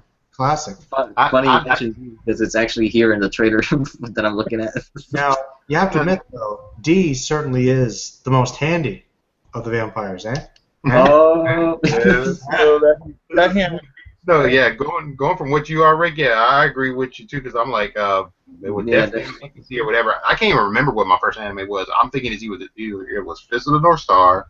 Nice. Or Shadow Skill, or it was one of those ones like you saw off of cable, like they were just playing anime off of random. Yeah. My first anime experience is the typical Dragon Ball. Well, what makes it different is that I saw it in Spanish, the whole thing. I've actually seen the Frieza Goku fight in Spanish, and it's hilarious. Nice. Senor Frieza. Senor Frieza. That's pretty good. Yeah, man. Like everyone just sounds familiar in Spanish though. They do. I mean, Frieza sounds completely masculine. So when I heard Linda Young in English, I was like, why does he sound so feminine? why is Frieza? No, I was like, why does it sound like an old lady? When I was a kid, I swear I thought Frieza was a girl. Well, everybody did. Actually, it's funny. I didn't. I watched it. I thought it was kind of ambiguous, honestly. But I watched one random clip of the Funi dub when the whole PyCon thing, when he goes and beats up Frieza and Cell, and you could tell that Linda Young hasn't been used to voicing Frieza for a while because she's like, Goku! Like, she sounds like she's straightening her voice. Oh no, it's Goku. I can't speak right now. Do you, my friend? And I'm just saying though, it just proves that Frieza's always running the show. Even though Cell was more powerful, he deferred to Frieza. He's like, after you, sir. After you. After you. Well, you forgot Cell's a gem. That was the other one. That's how he is. Cell was like, I was the one that killed him, and Frieza was like, oh, who said we were worried? After you, my friend. With pleasure. The best part about that whole sequence, though, well, the fact that they all get their asses kicked like nothing's great, but I just like the fact that, Cell gets taken out, and Frieza's like stupefied at this point. He gets taken out, and then PyCon just elbows King Cold straight in the nuts. Oh, I love that too. Straight in the nuts, and you're just like, come on, man, give King Cold a chance. Like, come on, just right in the nut, right. That elbow by PyCon is actually one of my favorite scenes. Yeah, just like, and I'm like, and just like, oh, like, come on, man, like that's not even right. That's not like okay, Cell a legitimate takedown, Frieza a legitimate takedown, but King Cold in the nuts, didn't have to do that. Didn't have to do that. Come on. King Cold has one of the best lines in Dragon Ball Z. What's the goat? What's a goat? What's What's a Goku? Dad, I told you all the way here. You're really not. Yeah, his dad is something else. Oh my god. Well, we learned that King Cold was a massive alcoholic, man. He likes his wine. He's straight drunk all the time, man. Like Frieza. He can't fight. Drunk all the time. Oh, you guys want to see an anime classic? Like, this is some great dialogue here. You want to check it out? Oh, let's do What are it. you talking about? Well, Hero knows where I'm going. Here you go. Wait, are you going Violence Jack or Devil Man? No, that's what I'm saying. If it's Violence Jack. Hero, I'm pretty sure me and him got the same taste. So I got the Violence Jack video. I downloaded that shit. But I mean, it's just like, it's so. That line is so epic. Fucking shit, fuck shit. Oh, that one. That one. I don't know what. The most fucked up one I remember when I showed somebody the movie of that. Yeah. When people tripping on I was getting the kids eating rats and roaches and shit. Oh, that shit. Well, Evil Town is fucked up, man. Oh yeah, it is like that. Evil Town's fucked up. It's surprisingly the manga is actually more tamer in comparison. For that chapter, at least. But it's weird though. Because I don't think that series never ended, did it? Because I'm trying to find the whole manga that it's so hard to find. It ended a while ago. It's just that no one's translated. Well, they're translated, but very slowly. Well, I'm about to say who. Well, then again, my other favorite line in like anime dubbing is in Cyber City when they say like, "You wouldn't know a vampire if it bit you at the end of your fucking dick." Oh my gosh. Now, Hiro, how do you know? How do you know that you're the most badass cop in anime? At what point do you know? Well, when you say that, like you ask a woman if you want to sit on his face, that's another reason. Well, what if you had your weapon hiding in a secret area? Oh, you mean the grenade jockstrap? Mad Bull? Mad Bull 34. But think about this though. Like, this is how prepared he was. He literally attached each grenade pin to a pubic hair. Like, think about the weight on those balls. That's some powerful balls, man. Oh my god. He was ready. He was ready. Now, how manly is that? Pretty manly. Well, he is, but I mean, Hey? he's superficial, manly. That's what I want to He's say. superficial. Oh, I mean, yeah. I mean, come on. I mean, it's kind of strange how a guy who makes Crying Freeman makes Mad Bull 34, and I'm like, or Lone Wolf and Cub. So that is true.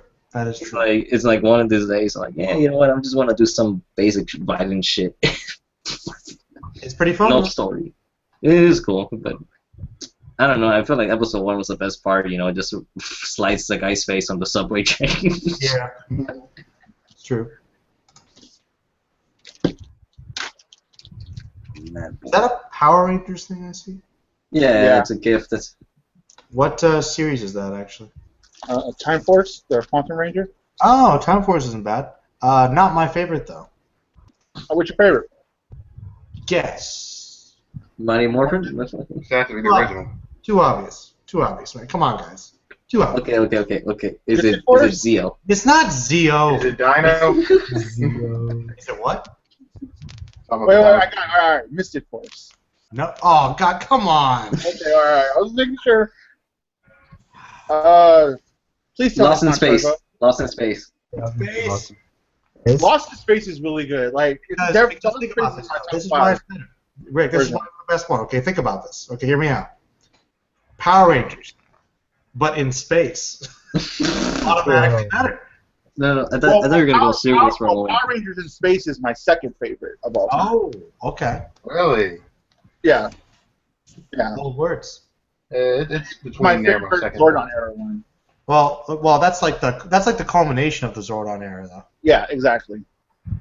So But it's actually, for Power Rangers, I think it has really good writing with Andros and Astronema and their whole backstory and everything. It was like the first time they actually gave characters like deep backstories like that. I know, right? Yeah, I actually recall the ending very well, where he has to kill Zordon in order to, for all the evil to stop. Yeah, I'm like, oh, damn, that's dark. Indeed. So wait, is Time Force your favorite? Is that the reason? Or Rick? Is that what? Yeah, Time Force is my favorite. Well, Time Force did have a pretty good storyline though, so I can understand. One thing Mighty Morphin did have. It's actually the closest direct adaptation of its Sentai counterpart, like almost tit for tat, except for the main villain. I could believe that. Yeah, what did Mighty Morphin have? Hero, the best Power Rangers, Green Ranger. No, the best music. Oh yeah, well, yeah, absolutely. Though I will say, I do think. Actually, I will tell you this. Okay, here's a good one for you guys. Now, In Space might be my favorite series, but you guys will never guess this. Who's my favorite Power Ranger, though? Billy. No. No. Okay, obviously, the black guy? Obviously, it's not Tommy because that would be too easy. It's the black guy, huh? You're thinking you're on the right track. You're on the right track. Kimberly is your favorite ranger. Oh, Well, it's Asian that girl. would be cheating, Z. That'd be cheating. It's Asian girl, huh? Stop saying random things, man. Stop like the. I think you had it right, actually. No, you didn't. Never mind. No, you didn't. No, you're all wrong still. Hero knows who it is. Wait, who? Like, give me a hint. Like, what? Okay, all right. What team is it from? Okay, from Mighty Morphin. Is it? Is it Jason? Is it Johnny and Bosch? Yes, Adam. Yeah, Adam Foote. I thought Adam got a lot better in Zeal though. He was able to he had more personality and everything. Well, he had the best line in any Mighty Morphin thing in the movie. Oh wait. I'm a frog. Frog. Well, why am I the frog? Because you're the handsome prince. He's like, fucking suck, man. Oh, screw that. No, he just is so pissed about that. Like, he gets to be the fucking tiger. He gets to be the fucking frog, man. What the fuck? I mean, look. At least Tommy had like a Godzilla, Mecha Godzilla, man. Yeah, but he's always my favorite, just because I don't know. He was cool. I don't know. It's just like, I don't know. You know what was funny? All right, have you guys seen the gritty fan fiction film they got released last year? Yeah. Oh, the movie. Yeah. I was talking to another friend of mine who's a big Power Ranger fan. Rocky to be the turncoat and turn on everyone, actually, when you really think about it, makes the most sense. Let's read down the facts. He's the first Red Ranger that's not the leader of the Power Rangers. He's the first guy that gets demoted to blue.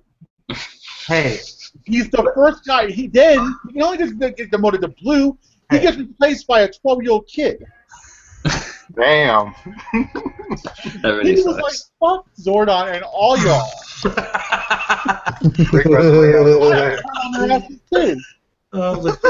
Legitimate motivations. No, but he was the original though. That's why you can't hate on him too much, man. Rocky. Go Red. Yeah, Rocky was cool.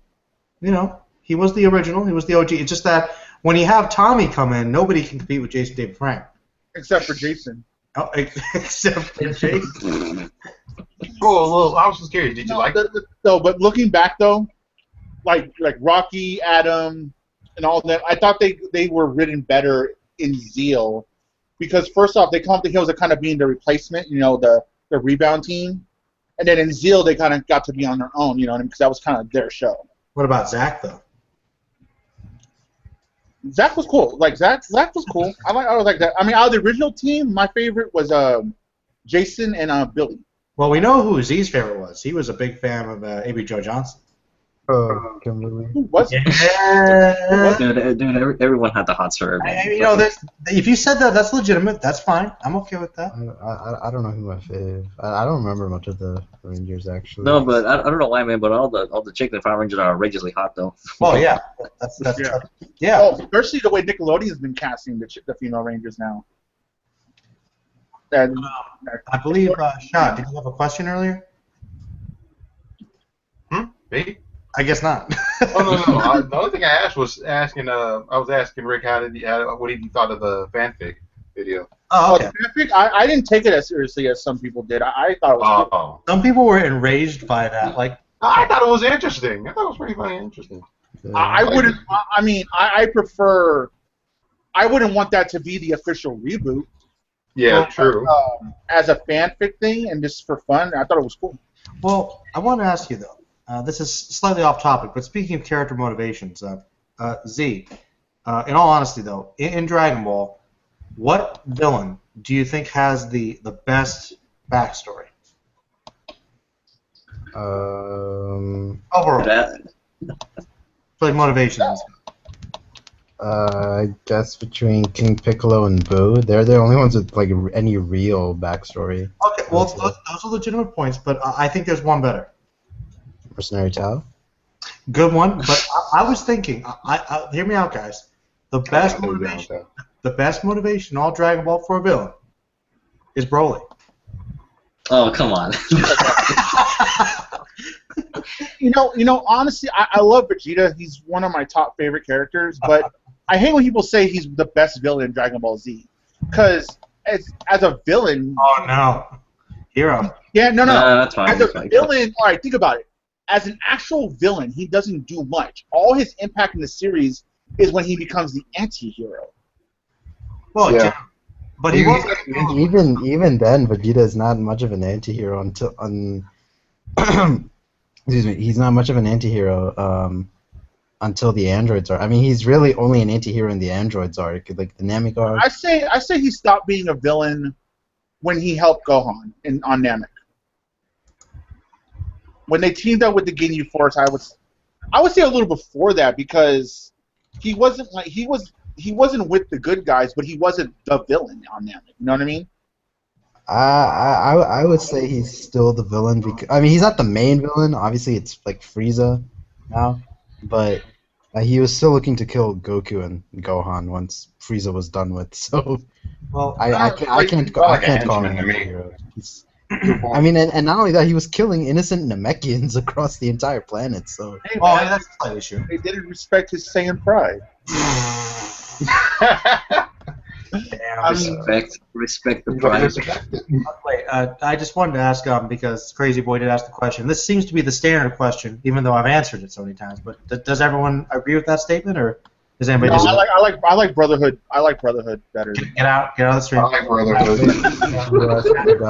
No, because I like it because all right. And it's not because of the manga. Because I've yet to read the Fullmetal Alchemist manga. Okay. I want to buy the box set extremely badly, but I have yet to read it. But there's like all right, like Lin, the whole Chinese aspect that they brought in. I love that shit. That was like like the new take on greed. Alchemy. I was a bit disappointed. I would say Lust is better in 03 than she is in Brotherhood. Yeah. Or I guess I could say the canon. So I was disappointed by that, even though it's like an amazing moment. But honestly, I agree with you. The connection with Dante and the Elrics is better, but overall, I like Father more than I like Dante. Now you said that, but I'm curious. Why is that though? First off, I think his plan was more grand scale, which I kind of dug. Okay. You know, he had this elaborate plan that he'd been setting up for X amount of years. Mm-hmm. I liked his backstory being this, tiny fossil, not fossil, but little demon that grew, through Hohenheim and everything. The connection he had to Hohenheim, I really liked that.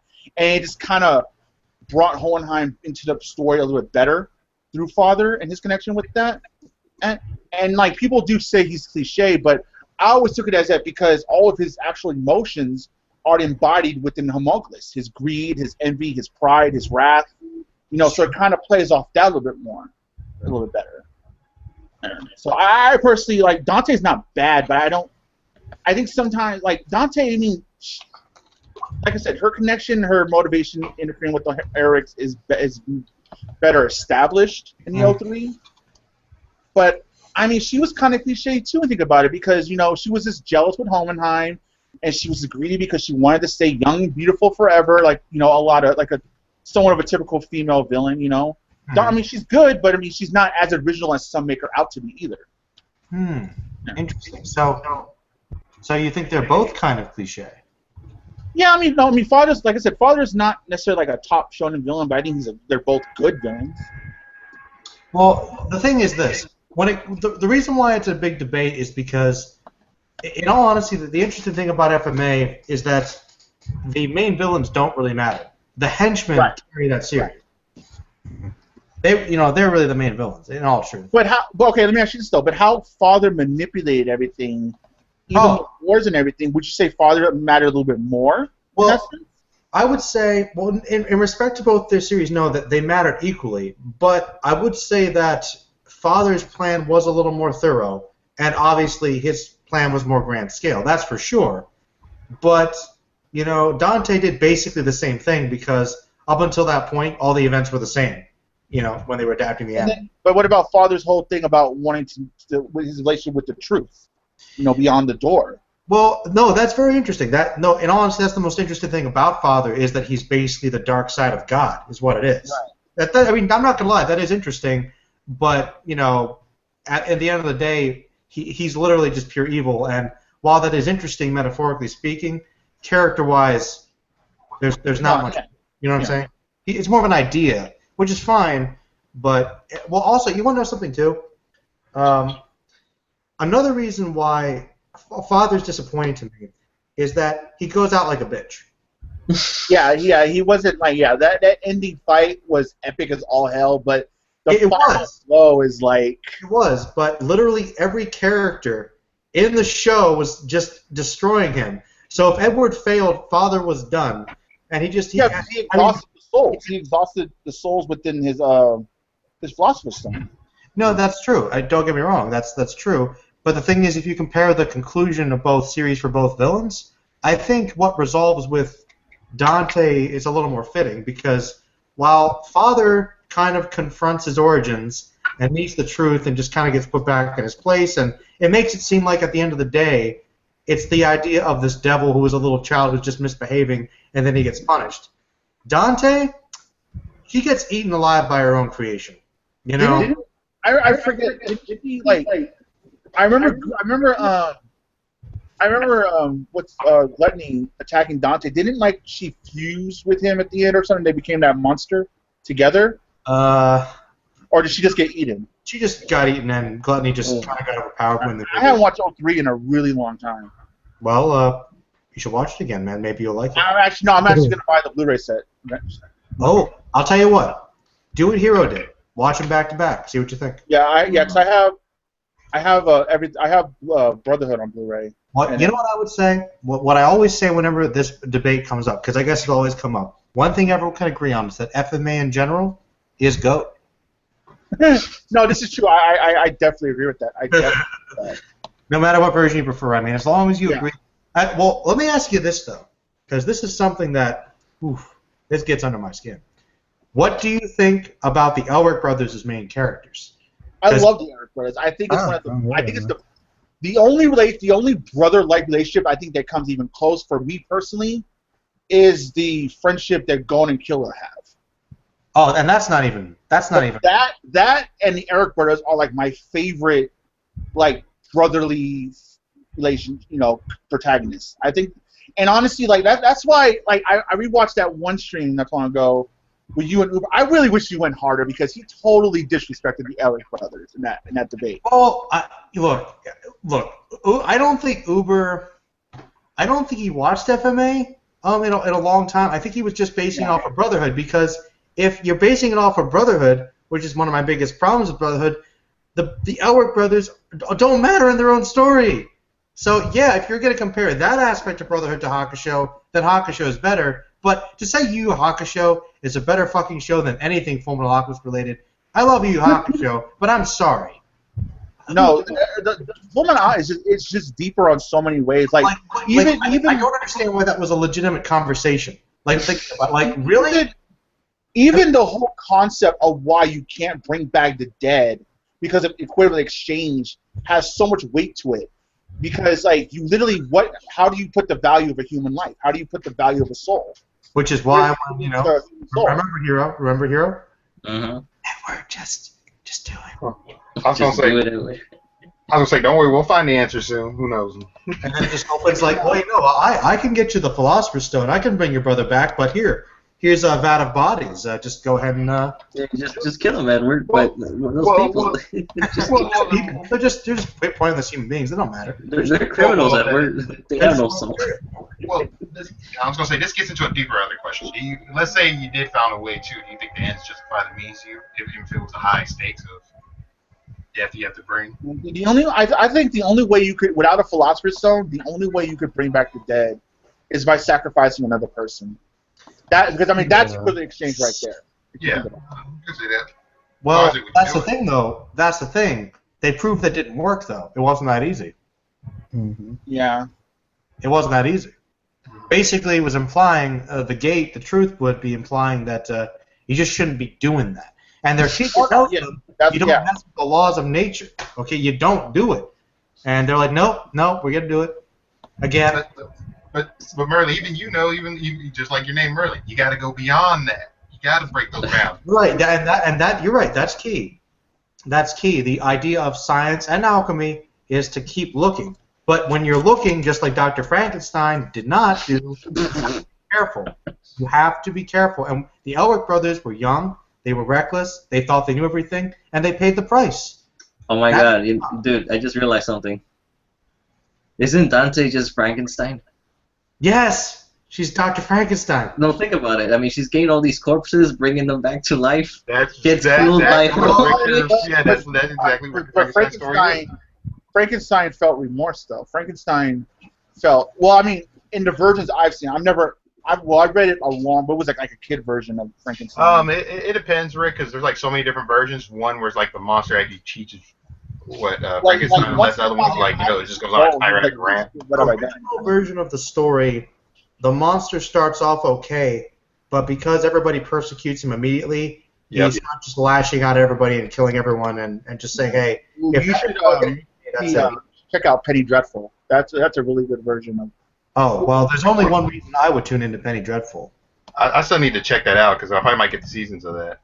Wasn't it a regular show? Penny Dreadful was on regular TV. It's a Showtime show. Oh, Showtime show. Yeah, the first season is only 8 episodes, and the second season's a full 10.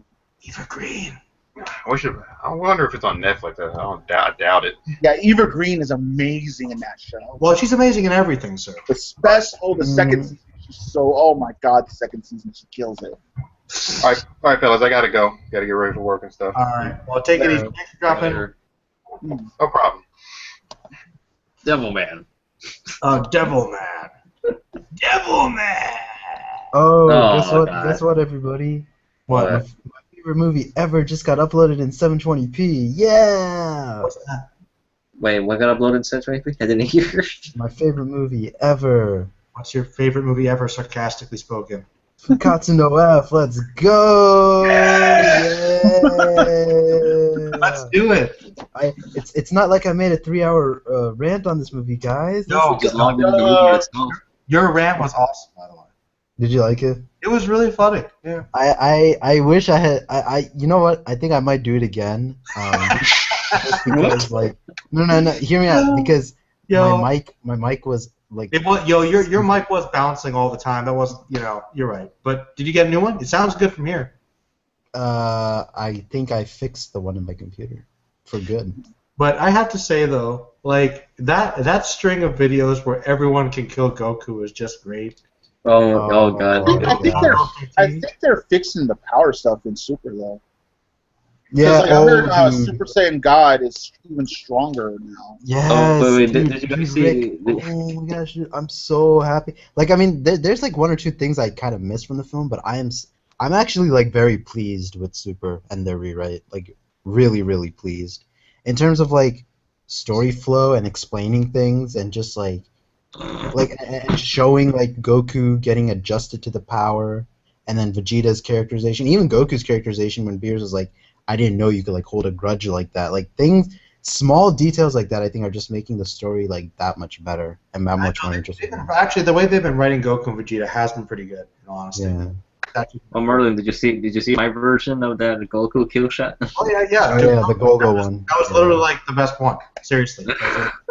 But I was talking. I remember I was talking to David about this. Like, even if someone like has like is like OP planet level strong or whatnot, but if you stab him with a knife, isn't that like? I mean, isn't that the whole reason why people think Dio can beat Goku? Because if Goku's frozen in time, Dio can just like stab him in the chest or some shit. Well, okay. If the idea has always been that if a character in Dragon Ball is really, really depowered, they can't keep that constant state of power, you technically can sneak up on them and kill them with a lower level of power. But if Dio freezes him in time when he's like at Super Saiyan God level, then no, nothing's gonna change. So it's not even that. Like, dude, Goku with one finger stopped Trunks' sword. Like, Dio's knife ain't gonna do shit, bro. But if Trunks just snuck up like on some Game of Thrones shit and just Goku that sword, like, because I mean Goku created an energy barrier around his finger. Yeah, I mean, are you suggesting that someone's gonna use stealth in Dragon Ball? Stealth is stealth. That's because Cell's the only smart villain, okay? He's the most intelligent. Dragon Ball would be so OP when you think about it. Like, Boo used it too. Boo used stealth. Solo the Dragon Ball verse. Actually, like now that I think about it, like stealth was used quite a bit. I mean, Vegeta did it. I know. I'm just kidding. No, sorry. I wasn't being like hopefully. Look, but the one thing that happened from Super, Pycon needs to be canon. You want him to be canon? Pycon needs to be canon. We need to learn that Pycon was like the weakest being from his race. And that's like the main, the main villain is like the king of the Pycon race. PyCon's That just would like be a hell of a plot twist. That would be the greatest plot twist in all of I'd that. like that. PyCon's just like some random like low-level construction worker guy. He's Like, the grunt. he's just like, you Like, know what? like we find out that when in terms of PyCon's race, he's slightly above the laser cannon welding foot soldiers of Frieza. Oh my gosh. So basically, just what if PyCon was Raditz level?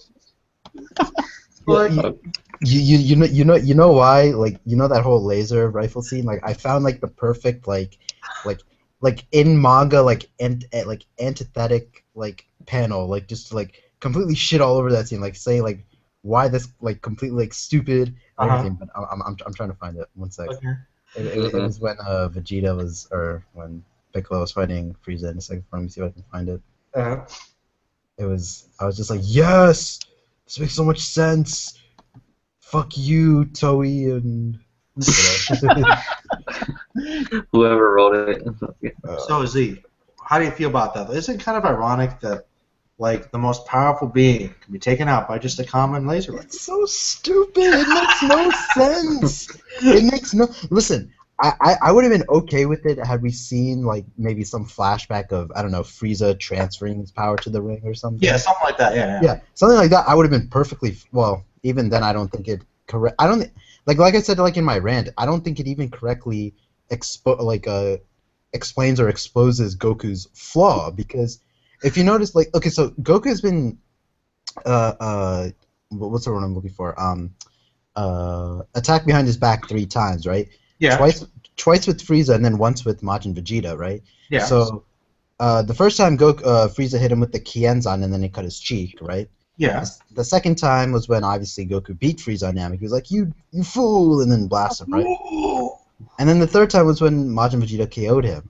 And the thing, like, that's Goku's fault. You have to attack him behind his back. Like, he has to sort of believe that he has won the fight, and then you attack him behind his back and he's leaving, right? Like that's how you expose like his quote unquote flaw as a fighter. You know what? This is a legitimate statement here.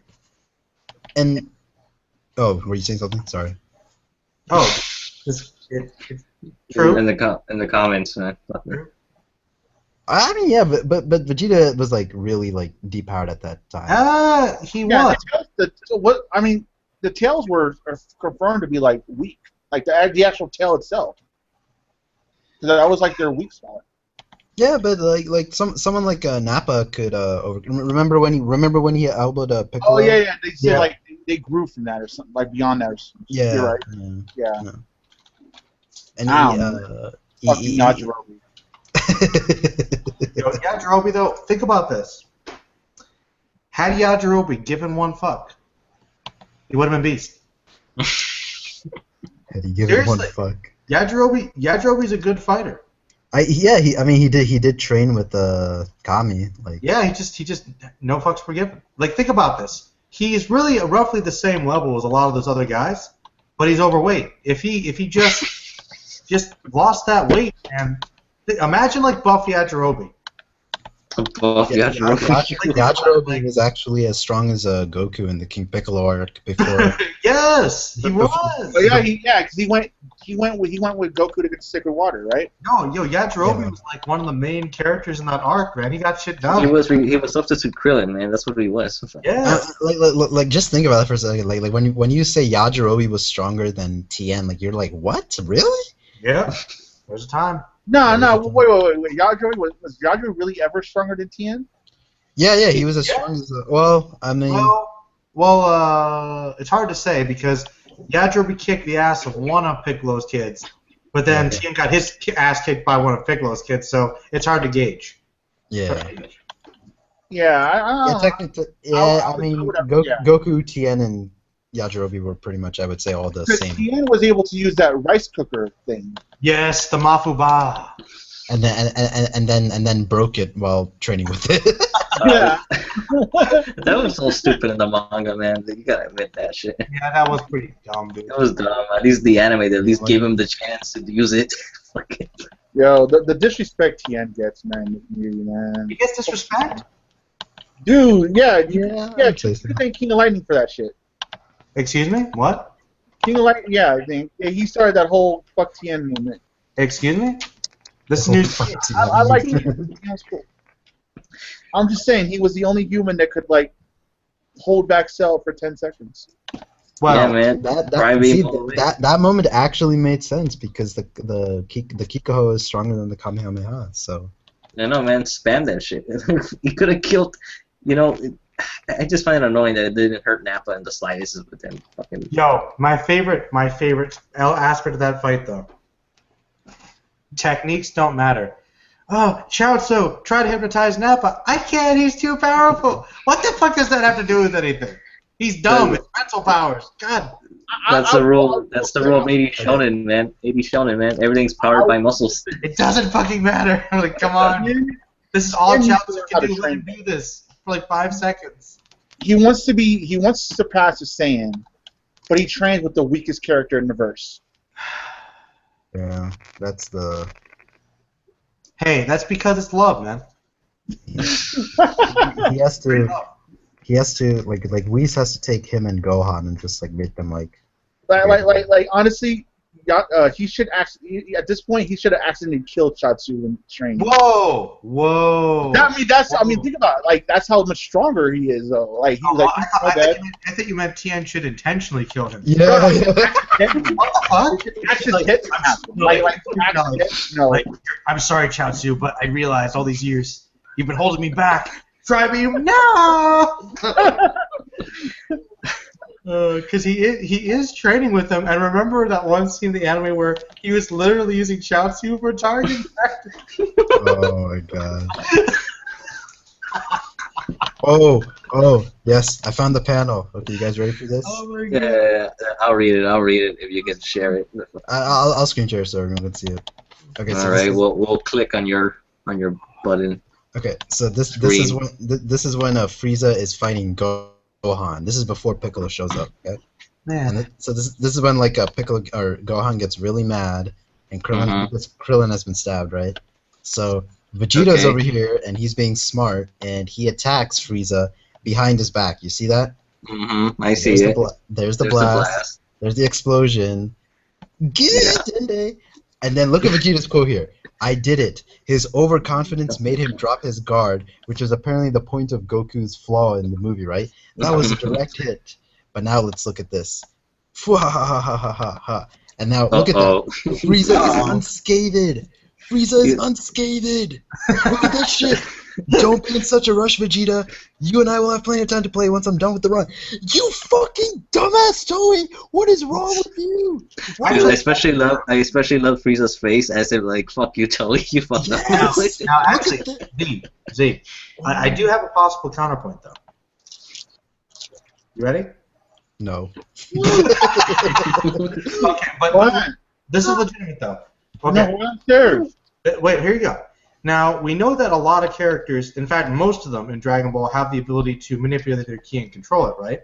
Yeah. Frieza does not have that ability. He's just like, when he transforms, he's at a solid state of power, then he has to transform again. So really, his power level is not really affected whether or not his guard's dropped or not. What? I'm lost. I have no idea what to say. No, what he means, like, Z, is that you know how Frieza can detect or control ki? Yeah. He can only increase it. He can't decrease it unless he powers down to like a different form.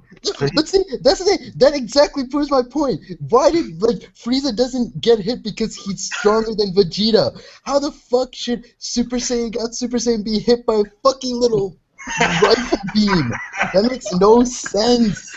It makes no goddamn sense with because the movie was just silly fan service, and you're taking it way too serious. Way too serious. Maybe, but listen. Oh my god! I got something better. Okay. Well. I don't think I don't know if they made a video about him, but you know who else could have killed Goku last week with the laser? Yusuke? No. Buzz Lightyear. Oh my god. What? Oh! I set my laser from stun to kill. A stormtrooper. A stormtrooper couldn't have done it too. A rogue stormtrooper. The random a Star Trek Away team would conquer all of DBZ. Phasers, man, their phasers don't penetrate; they vaporize on Max. Yo, wouldn't that be great? Like some red shirt comes up on Goku, like, what is this strange life form? Phase just disintegrates Goku, like, oh shit, he's using laser rifles, man, more powerful than Frieza. Like Z, you're still screen sharing, by the way. Oh, I am. Sorry. Yeah. Yeah, Merlin, I agree. Some of the decisions Janeway made were bad, were questionable, and I think she tried to. If she didn't hold to the Prime Directive so much, her trip would have been a lot easier. But I got respect for what she had to go through, though. If you really think about it, I mean, well, Rick, let me ask you, how do you feel about the Prime Directive? I think it has its problems. I understand why it exists, especially actually. I think when I think about it, there's an episode in Voyager when they when after they're able to actually communicate with Starfleet, they get their first mission to recover that probe, and we find out that that probe actually devastated that entire planet. I think that is the root origins of how the Prime Directive came to be. So I think it does serve a purpose. I can understand why it serves a purpose, but it's always like, okay, there are legitimate circumstances where it's like, okay, here's this planet that's being attacked by these assholes, and we cannot help them because of the Prime Directive. Yeah, like the Bajor, like the whole thing with Bajor and Cardassia. Exactly. Like that's so like I'm sorry, it's like, you know, we can't interfere with planets, but if you're good people and this other alien force is invading a planet, I'm pretty sure it's fucking with their natural evolution. So you should balance the scale. Okay? Yeah. But no. By the Federation's as she went on, though, and that's why Kirk is better, because he's like, you know what? The Prime Directive says we should not do this. We're gonna fucking do this anyway. I think it's what it is. I respect Janeway because she was truly on her own. She was. Well, she was by herself. That's why I kind of respect Janeway for what she had to go through. No, you're right. I got that. I still say Cisco had the worst, though. Like, he had so much on his plate. Well, because he had to run a station with all that bullshit, man. He had to run a station. He was leading in the war. He Zoro showed up. Cisco was like, yo. Cisco was like, yeah, I don't know, man. It's just, it's a good point. But what does Zoro have to say about stuff? I can't hear you, man. Yeah. You're silent. Your mic is... Oh, his mic is very quiet.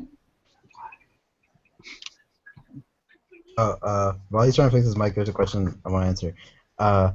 Sorry to mention Grant Morrison again, but do you think that was awful? Dude, hello? The only reason they did that was to introduce his twin. That was so Can you hear me? Yeah, I can hear you. What's up? Great. What's up? Great. Sorry, go ahead, man. No, I'm done. Fucking Grant Morrison now? No. All I heard was Cisco. You guys talking about the Flash? What are you talking about? We were talking about Star Trek. It's fine. Oh, okay.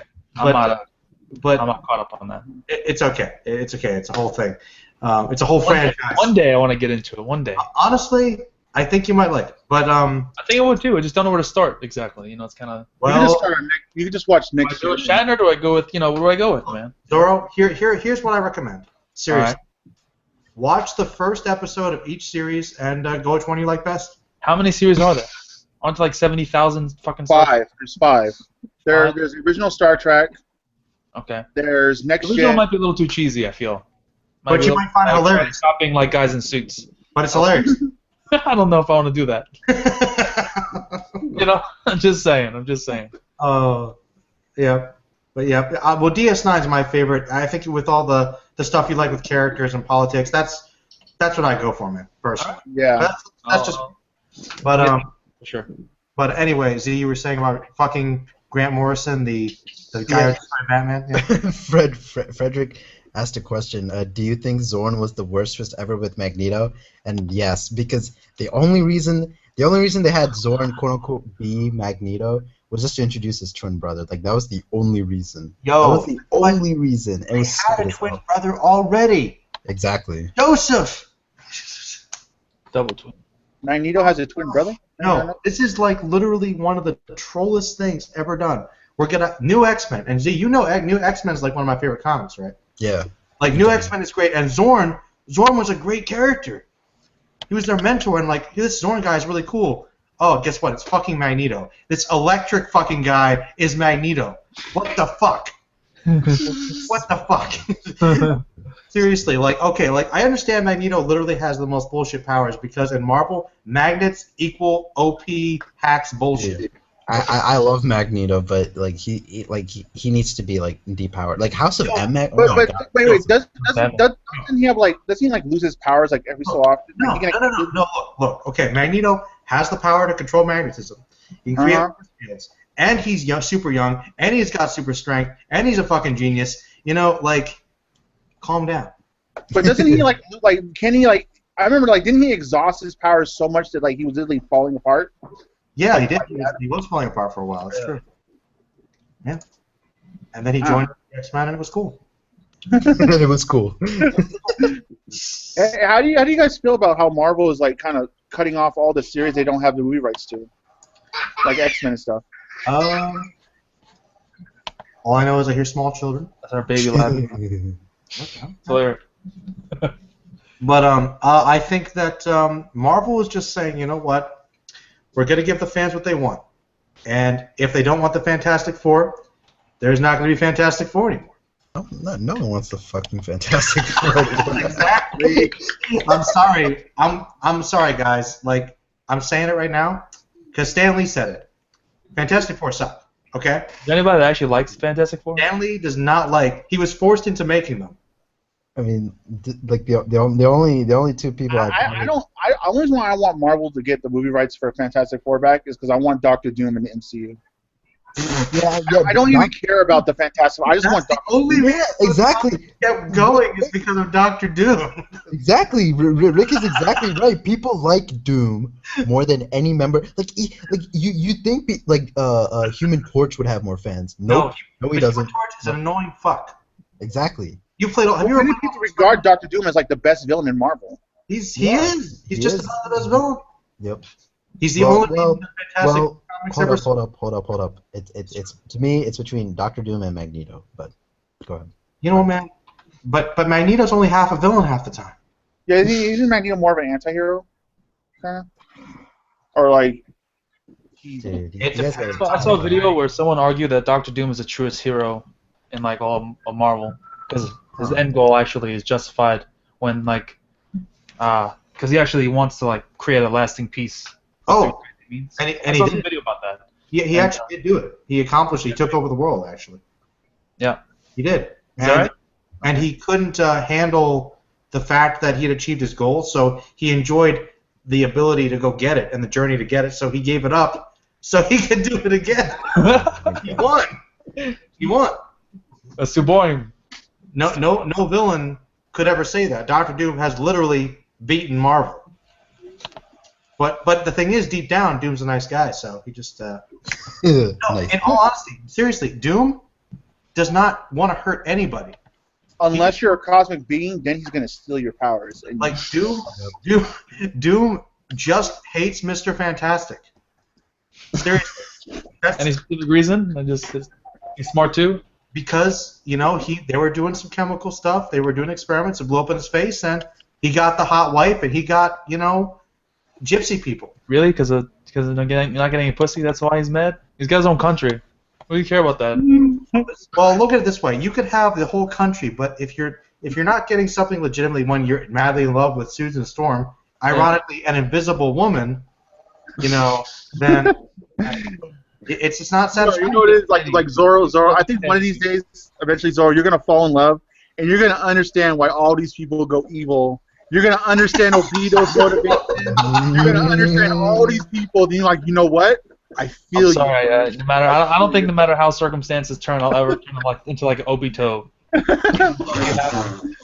Oh, my love. I love you too. How do you know I haven't been in love, Rick? You're making quite a bold assumption about me, aren't you? You're taking a pretty big assumption. No, I mean, in all honesty, it's just a pride thing because Doom could literally get whatever he wanted, but he really did want Sue, and she didn't want him, and he couldn't do it. He's salty, basically. Basically, he's salty. He's mad salty. That's true. Come on, man. But it goes beyond that. He really does hate Mr. Fantastic because he hates everything about it. He just does. I see. And most people do anyway because that's why I like Doom so much. Yeah, it makes sense. Literally, the only person that likes Mr. Fantastic besides his wife, which I don't get, is Spider-Man. because he loves him as a scientist. That's it. That's it. Nobody likes Mr. Fantastic. Isn't him and Tony pretty cool though? Like they're pretty tight. Not really. No. Professionally, maybe, but like nobody. The thing about Mr. Fantastic is literally he cares more about research and experimentation than his own family. That's why most of the comics the last 20 years are his kids getting kidnapped. So question, Merlin. Yeah. Would you like to see like how DC's doing the Suicide Squad, but like a Marvel version of the Suicide Squad with villains or anti-heroes from the Marvel universe teaming up for whatever purpose, in some way? That'd be cool. Doom being the lead, and then having some other Marvel villains team up, do something. I'm cool with it. Dude, that's why I don't care what people said about the Amazing Spider-Man movies, but the fact that we're not getting 3, we were this close to getting a Sinister Six movie. Do you know how awesome? Yeah, I was disappointed we weren't going to get Sinister Six. Like, I have to wait another 10 years for Sinister Six. I wanted to see a take on Sinister Six. Like, oh, I love Sinister Six more than I love like. Yeah, I want to see Sinister Six, and I want to see a live-action take on Mysterio. Yo, Mysterio. I have something to show. I want to see a live-action take on Mysterio. Mysterio's cool. I have something to show Zorro because he wanted that anti-hero, that villain anti-hero team up in Marvel. Oh. I've heard of the Defenders. The Defenders. Yeah. Oh yeah, isn't that what Netflix, the next series, are leading up to? Yeah, that's what it's. Isn't that like the Iron Fist, Luke Cage? Yeah. Daredevil. I know them. I know them. Yeah, there was talk of a MC. Well, it was a rumor at the time, but there was talk of like Daredevil, Punisher, Luke Cage, and Spider-Man. Oh, Spider-Man. Ooh. Yeah, all becoming like one. And what's her name? The other person's having a show on Netflix. What's her name? Jessica Jones. Yeah, Jessica Jones. Yeah. And Deadpool was also supposed to be in it. All of them on one team. Wouldn't that have been awesome? Ryan Reynolds or someone else playing Deadpool? Cause I'm pretty sure it's Ryan Reynolds. I'm pretty sure. I don't know. I wouldn't mind that. Like, I want them to eventually get like the full Marvel Knights roster because the Marvel Knights are the best team. Yeah, the Marvel Knights roster were. But like, see, the thing is, they're gonna have everybody except for who's the leader? Spider-Man. So who are the Marvel Knights? Excuse my ignorance. It's loosely connected, but it's basically everybody on the Netflix show. You got Daredevil, Luke Cage. You got sometimes the Punisher, Iron Fist. You got Ghost Rider. Ghost Rider sometimes. Spider-Man, of course. You know, Wolverine. Doctor Strange. Doctor Strange. Yes, Doctor Strange. Like literally all the most interesting people like get together. It's so cool. Like, don't you think we just have the tip of the iceberg though at this point? Like that's what they're expanding into all these different characters now. Like if these comic book movies and these TV shows continue to work as well as they have been, it's only going to get more and more and expand more and more until we get to like the, you know. Even so we'll see if that continues though. It's having a bigger impact now too. Yeah. Because there's a recent article, they might be dropping the Inhumans movie and just doing Inhumans on Agents of S.H.I.E.L.D. Well, guess what? That's a great idea because I'm sorry, literally no one wants an Inhumans movie. No one. I heard the Royal. Literally nobody. I heard like, all right, there's something called the Royal Family, which is like Medusa, Black Bolt, and as I was saying, Medusa and Black Bolt are pretty beasts. Nobody wants to see a Black Bolt movie. but Black Bolt's like stupidly OP though. Like that's why you couldn't have a movie. True. They'll just whisper at you and you're dead. Yeah. Why doesn't it show up in comics? Though it was cool in World War Hulk when Hulk came down and just broke his neck like right away. Yeah. That was pretty good. Really? Yep. He's broke his neck so he couldn't speak. Zora, check out that link. That seems like something you'll be interested in. All those characters in one. Looking at now. That's nice. Yeah, dude. Wait, that's Elektra, Ghost Rider, Daredevil, Punisher, and is that I think that's Blade, right? Blade, yeah. Blade. Yeah. He's such a beast, man. Alright, that's a pretty cool. Rebooting Blade too. Isn't like Ghost Rider super stupid OP though? He is, but you have to have committed sin. I'm pretty sure. Who the hell hasn't? Well, it depends on how evil you. Have you guys ever seen that? Have you read that book? Like everyone's broken a sin today. No, but have you guys ever seen the clip from the Fantastic Four cartoon? Oh, when he feeds Galactus. Oh my God! Oh, yes. Zoro, have you ever seen that, Zoro? No. Yo, send him the link. Yo, because this happened in the comics. This is how OP Ghost Rider is, okay? He defeated Galactus? For you. I'll say this, okay? But like the way he did the stare, he literally made everybody in the Marvel universe is trying to Galactus, right? Everybody, and no, they're all losing, and then out of fucking nowhere, like a boss, Ghost Rider rolls up and pones Galactus. Like, feel the pain of eternal guilt. Ghost Rider literally came out of nowhere. We're like, he just fucking rolled up and said, "Mic drop, peace, I'm out, bitches." Ghost Rider. Look at. I posted if you want to watch it, Zoro, but the title. You have to just give him a second, because like let's live react to this. Link that. It's so it's so amazing, man. Yo, put it in the chat. Let's all do it at the same time. I did. It's already done. Before we begin, guys, this is literally one of the best things ever put on YouTube. I'm not even kidding. It is so great. I agree. Okay. Anyway. All right, I'm on 0 seconds. Everyone 0 seconds? Tell me when you're ready. Have to get past the ad. I'm gonna show up to Have to get past the ad. This is incredible. This is so good. Like, I'm not even kidding. Hold on, wait. Gotta get past the ad. Wait. Okay. Sorry. This is how good it is. They haven't monetized. wait. Okay. All right. 3. On 3. Okay. 1. Okay. Wait. 3, 2, 1. Go. All right. There goes Thor. He's done. Dude, it's just ridiculous. Mr. Fantastic goes in. No one likes him. Wait for it though. Isn't Galactus a lot bigger than that? Yeah. He's really big.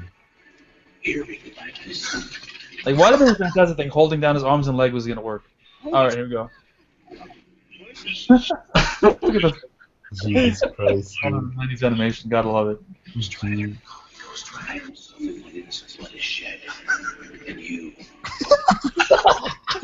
No fucks given.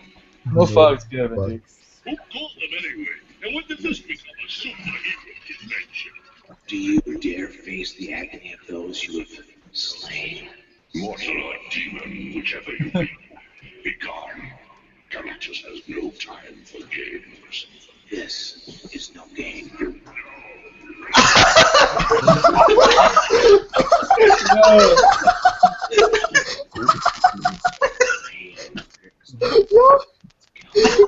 I didn't know you, dude. That's what happens when you devour worlds. Yep. Wait for it. Oh. My task. And he just leaves. He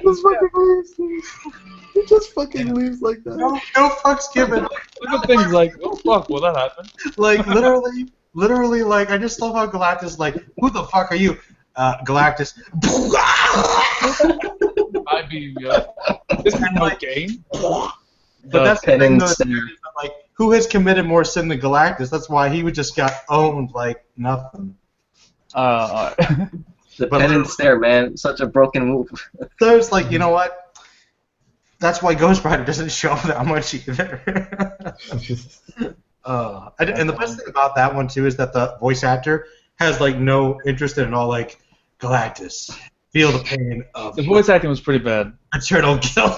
What you need to do on YouTube, guys, is to find the video and search Ghost Rider Pones the Galactus. Yeah, Ghost Rider Pones Galactus is literally one of the best things ever. It's a minute and 31 seconds. You'll find it. I can't put links in the chat. In the video. Yeah, I can't put links on YouTube or else I would. So funny.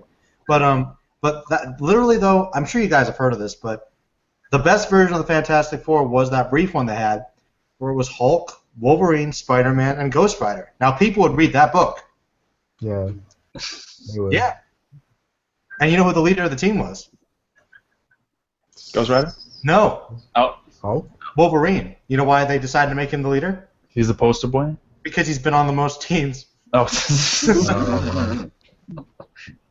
That was hilarious, though. Anyway. Yeah. I recently saw... Well, I don't want to bring up Death Battle because I know everyone's not a big fan of Death Battle, but they had in the Death Battles Wolverine versus Raiden. From Metal Gear Solid. Yeah. That was a pretty cool fight. But I thought, I mean, you know, Metal Gear's my favorite video game series, but I thought Wolverine would have won that, but really, yeah, there was a lot of rage about that. Well, that's what they do, man. They like to enrage people. But it's kind of true though with the Raiden's blade. I forgot that it was a high frequency. I forgot about that. And cut through anything, yeah. Yeah. I actually, speaking about Wolverine, I actually realized he's my favorite Marvel character now. So you realize this? You just came to a realization. Like one day you were meditating, and you're like, oh. I mean, it is now known. It was always between Cap and Wolverine. Cap? So Cap? Really? I like Cap. Yo, Z, like Cap. hold on a second. Did you like Cap before the movies? Yeah. All right, you know what? I like him during Civil War. Okay, wait. There are Cap fans. There are, but I'm surprised at you. Surprised. Because here's the thing, like I've always said, like that speech that he gives Spider-Man in Civil War is like one of my favorite comic book moments ever. Even though I don't read much Marvel, but that, and then quote unquote spoilers, if you will, when Red Skull kills him. That was tragic. So. That was tragic. But you know what was more tragic? What? When the entire Marvel universe could not save Aunt May from a bullet. Oh yeah. Oh wow. I remember that. That was tragic. Yeah. I remember that. Aunt May. Yo, like literally, Spider-Man goes to everyone. Doctor Strange, Doctor Octopus. No one can take a bullet. Goes to Doctor Doom and is like, Doctor Doom, you sure you don't have some ridiculous thing that can heal this standard bullet wound in the Marvel universe? I'm sorry, Spider-Man. Even if there's nothing I can do. Still the powers of great robot armies of dogs and shit, but I can't save you from this bullet. great devices that can steal cosmic powers and shit, but I can't. I mean, really, take down these powerful enemies. People only need a gun. I mean, That's let's be right. honest. Well, what They do have their measures to counteract against the gun if they ever get shot. Zoro, that's what we learned from Darkseid, man. Just shoot him. That's all you gotta do. Just shoot him with a standard gun. And that's where they got the Fakatsu no Web. Kill. Exactly, that's where it all exactly. Think about it. How many people That's it. just get a standard gun?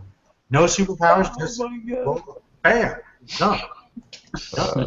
Fucking Oh my god. Still think that was a good movie, Merlin? What's that? Still think that's a good movie?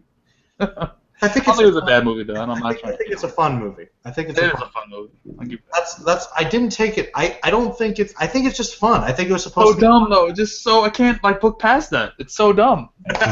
Equally there's dumb things in the movie. Like Piccolo shouldn't have had that trouble with that fucking one guy. Oh. Alright? He's Piccolo, man. I'm not the hugest Piccolo fan, but he deserves respect.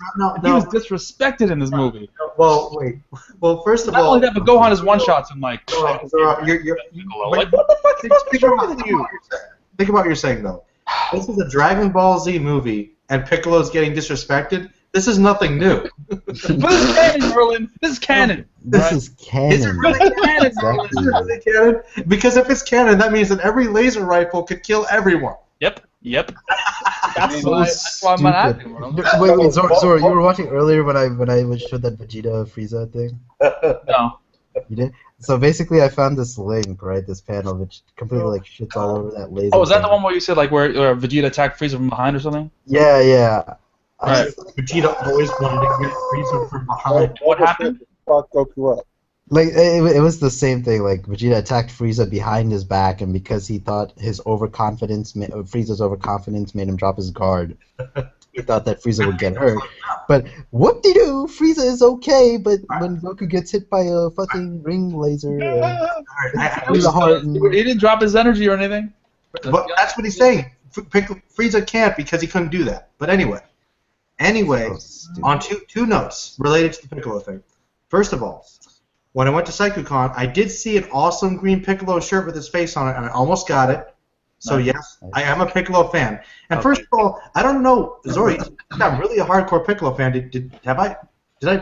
I like Piccolo, man. Well, it's just that you say might be my second favorite character. I don't know. He might be. The way Maybe you him and Trunks. I like him and Trunks was tied for second, man. You can't not like Piccolo. He's awesome. Well, as they say, he's GOAT. Well, I wouldn't say he's GOAT, but he's good. He's number two. He's number two. Wait. He's mainly because he doesn't have a penis. Like, that's just he doesn't need one. He's that manly. He's so manly. He doesn't need one. He's so manly. He doesn't. I mean, why doesn't Piccolo reproduce? He can do it. You know, he doesn't need anybody. Because he has a son already. His name's Gohan.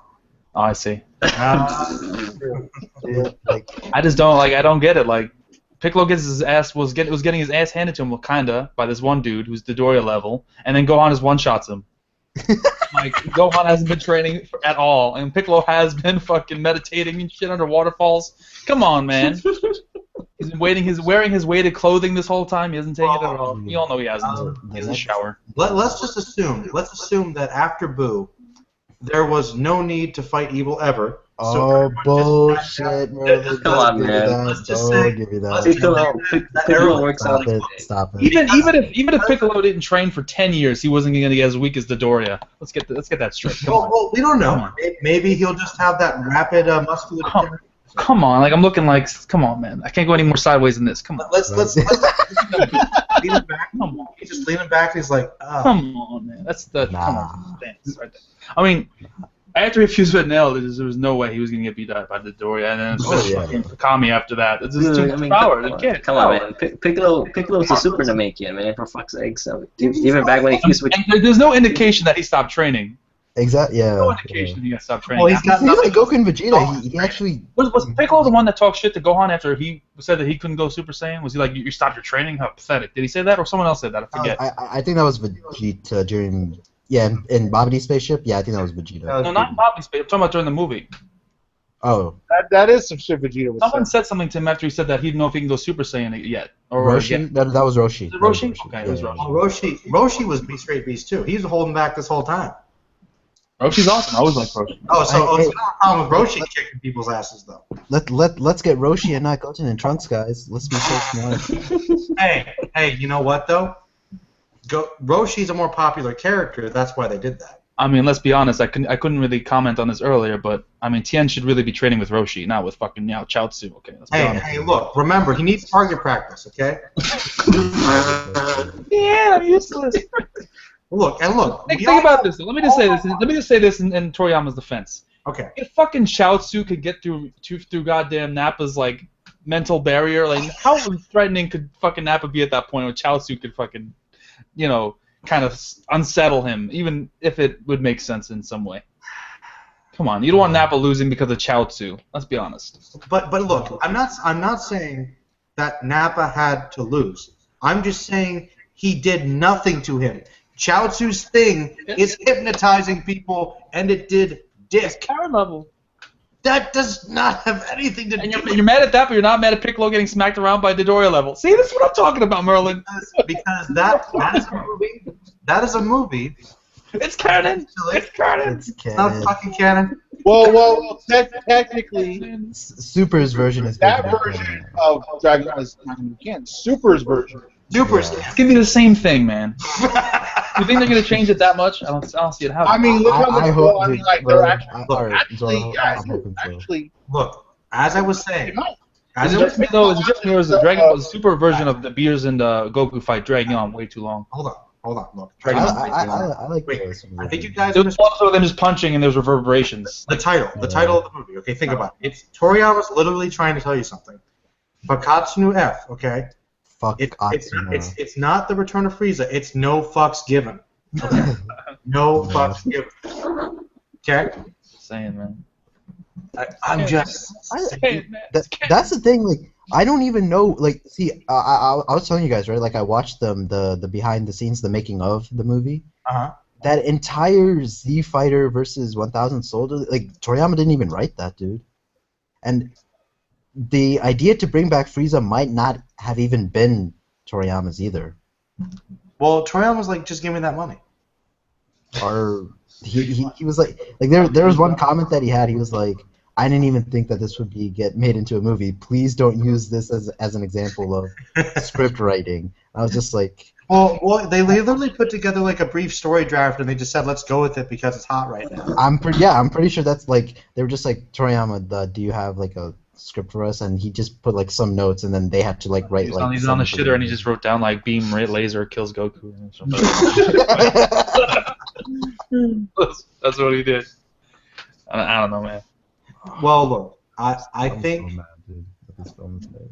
Let's put it this way: plot holes and inconsistencies are nothing new. For the anime. For the anime, that's true. That's true. That's true. Maybe I'm expecting too much, man. No, but you're all right though. The laser gun, I don't understand. Like, I don't get it. And like Gohan, like powers up, beats that scrub, and then powers down, and right in front of Frieza. Like, what the fuck are you doing? Like, what? You think the fight's over, guys? I beat the scrub. That's the Doria level. Frieza's here, but it doesn't matter. I'm done. Let's go. You really look. What are you doing to Doria so much? Doria's great. The Doria is also good. Maybe he was strong and a threat. I must have misheard that. I must have misheard. So the horned guy was Zarbon level? Yes. Shisami and Tagoma were, Zarbon and... They weren't even like... Doria level. Well, when they were being introduced by the laser guy to Frieza when he was first resurrected. I thought he said that they were more powerful than they were. No, they were as powerful as they were during their primes. I think it was the exact. But okay, so that suggests maybe that Dardons are much more powerful. I'm gonna go as sideways as I can on this one. No. Really? I mean, I'm just saying. Hear me out. There is a line. There is a line where Frieza says they have been slacking off. Really? There is a line. There's a line. Hey guys, guess what? Shisami is stronger than Frieza. Shisami is stronger than Frieza in his fourth form, guys. Shisami is stronger than the guy that he works for. Oh my god. All I know is that Zarbon must have been much more. You're saying Zarbon was stronger than Frieza when he was in his prime? No. Well, he must have been if he was stronger than Frieza in his prime. Then there's no reason that Piccolo was fighting against fucking Android 72 kept him around because he knew that they had the potential. See, it's not even the story, dude. Like it's not even the story. Just like the way the characters acted, the animation, like everything about the movie was just like so bad. To be honest, some people were out of character. You're right. I'm just like, you guys heard me like when Frieza offered Vegeta. Yep. Oh my god, I went ballistic. His whole purpose was to get revenge on Goku. Of like, here, you can have my revenge. Like what? Exactly. Yeah, exactly. Like, what the fuck? Oh my god, dude. Look. Did you not like the tongue-in-cheek humor at least? No, I like the humor. And the whole point of Vegeta, like, was to kind of showcase, like, he's the opposite of Goku, that he doesn't mess around and he gets things done, and he wouldn't give Frieza the opportunity to do something underhanded. Yet that's exactly what happens. Vegeta kind of wastes his time, like, I'm gonna kill you, and then fucking Frieza blows up the Earth. Like, Vegeta was supposed to be the person that doesn't fuck around and doesn't give Frieza these opportunities. Like, that was the whole point. Like, Vegeta, it takes things too seriously and get things done in a more of a brutal manner, and Goku's more carefree. That was the whole lesson, I thought, right? And yet, I don't know. Am I the only one? Am I nitpicking a little bit there? I don't. No, I mean yes and no. I mean, remember how like during against Cell, like he let him go into his perfect form. True. Right. So I think he. But that's different though. I mean, that was like because he wanted his fighting spirit, wanted to fight him at his strongest. You know what I'm saying? Yeah. So he let Frieza have enough time to do something like that, and he didn't finish him off fast enough. I think it implies that they haven't really learned that much either. You think they would have by now? Yeah, but I don't know. I think maybe if Super rewrote it to be, I don't know how I want to answer this, but I think they have learned. It's just we just haven't like seen them put that lesson to use. I guess. Here's my question. In the comments, they said both Super and movies are canon. But if Super changes things, then which one do you take? What you want? You just choose your own path. I mean, it would be canon like how the Berserk movies are canon, and so is the show. It's both. Yeah, they're just different versions of the same thing. Exactly. They're different versions. All right, this is a question Just here on one my of life. everything. Dragon Ball. It's the North Star favorite moment. I know you're gonna like that. I think we could all share that one actually. So. I can tell what you're doing. Yeah, I can tell. Fucking the King of Fists departure. He's gonna conquer the heavens. That's all I gotta say. That's all I gotta say. It's one of the greatest scenes, man. But for me, like, I don't. Toriyama is set for life. No fucks given. Blaze knows where I'm coming from. I don't know, but for me though, like favorite moment, there's so many, man. There's so many. There's so fucking many. Like Pick one. Well, this one I like. Here's one that I like. Actually, this is actually not even Kenshiro related. It's the scene where when Ray's fighting Yuta, like just when he's about to like do the heavily soaring crane thing. Oh, I forgot what's it called. But just the music, the moment where the music's beating up, like dam, ba ba bam, dam, ba da ba dam, bam, bam, bam, and then he just chops the guy's arms off. Oh yeah. No. You know what the best move though for Ken was actually? What's the guy's name? I forget the I think he was a henchman. The really fat guy. How he was impenetrable, and so Kenshiro like literally moved his fat around so he could get a spot. That was just awesome, man. He just jiggled it around. It was like, and they were just like floating, like what the hell? That was great. I always wondered if this, whenever like, for example, like Ken was fighting against someone that was pretty strong, and he punched them, but they didn't explode. Like, why does people not explode sometimes, but they you know what I'm saying? Why does the fodder automatically explode, but the strong guys sometimes, even if Ken punches them, they don't explode right away? They have strong right? I'm just gonna make guesses because all I know that they I'm hearing an echo. Okay, it's gone. Well, that to activate the pressure points, you actually gotta put in some of your ki in there. So maybe possibly it's sort of like arm wrestling with your opponent because they have ki also. Maybe I don't know, but then cancel it out with their own ki. Yeah, basically, they could. I mean, look at Solder. I mean, he was supposed to explode, but he just flexed his back muscles and he didn't explode.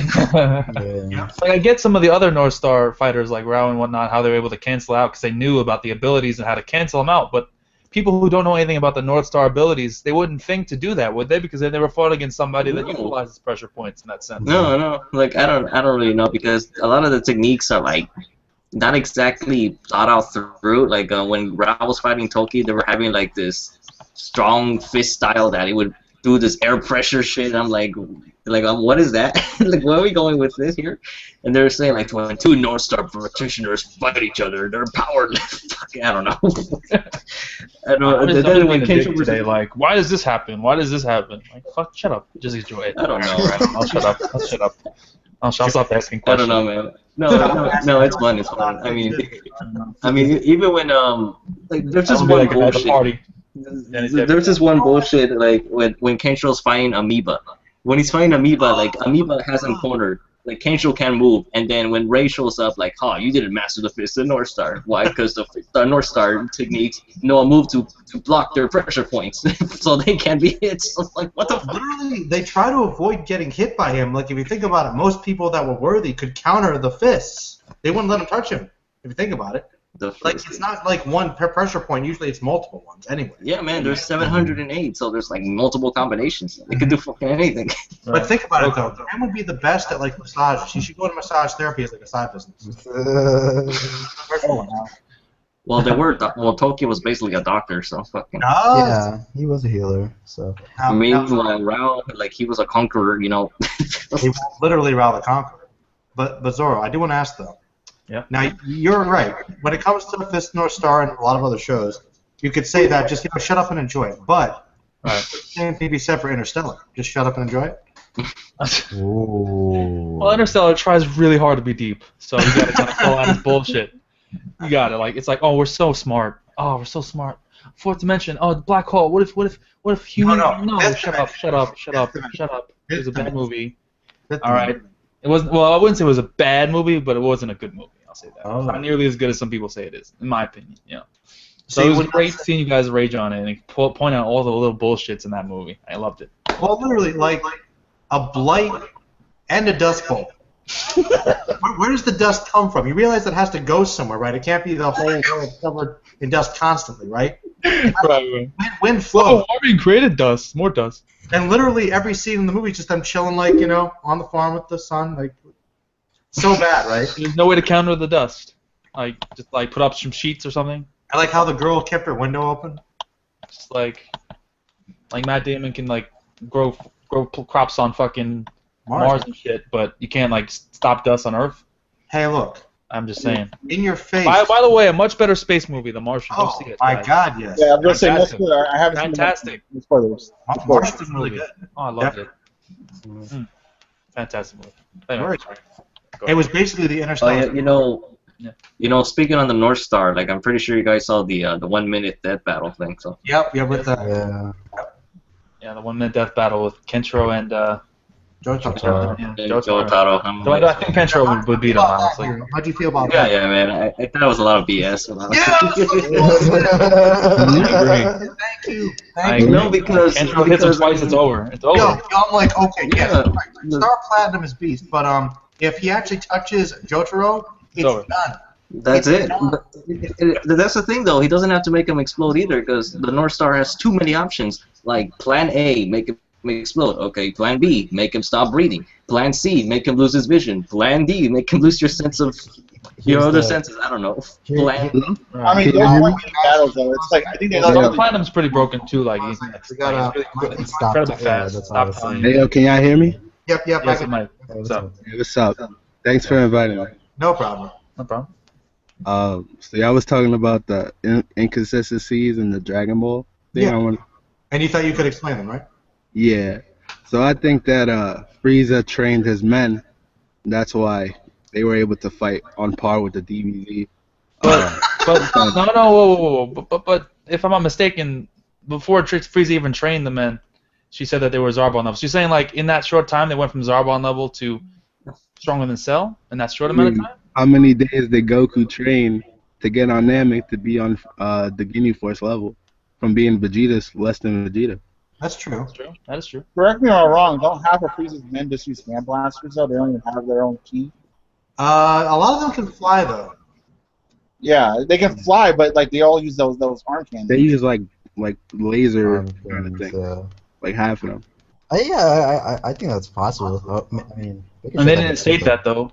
Well, what about this? That's the thing. I think they didn't state that at all, so you can't just assume it. But it's. I mean, there's a lot of things that aren't stated in Dragon Ball that people like just just like Frieza getting that strong in that short amount of time is bullshit. Regardless, I mean, even if he was trained by I mean, supposedly he was trained by a god. So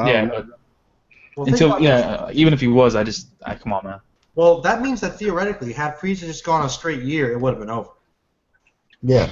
Like pretty much. Like he's that powerful. Like you're telling me that literally all the fighting he ever did, he never trained at all. He never took a jog in his life. I mean, look at it. Frieza had that portable carrier thing, so he never really. Like you're gonna get bored floating. You can do stuff like, can't you picture him Rocky style with the hoodie, just like just going up the steps? Frieza in a hoodie. Come on, yeah, man. Quite honestly.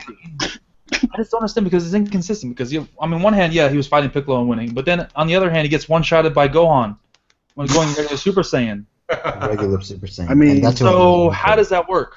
He probably was on the level of the androids or around that kind of level, in my opinion. But Gohan was only Super Saiyan 1. The androids, they fucked up Super Saiyan 1. Wow. How could you say that? Past the Super Saiyan 1, I think that's his strongest. He was equal to 17, I think. Yeah, Piccolo was exactly. Piccolo was stronger though because he was on par with 17. Yeah, he was on par. He was like equal to 17. And Gohan didn't go stronger than Super Saiyan 1. He can go Super Saiyan 2 if I'm not mistaken. He's Gohan.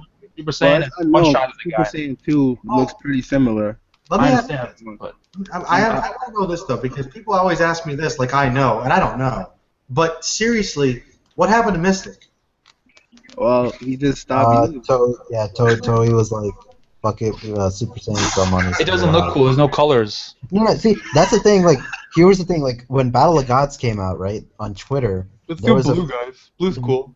On Twitter, there was a Dragon Ball fan, right?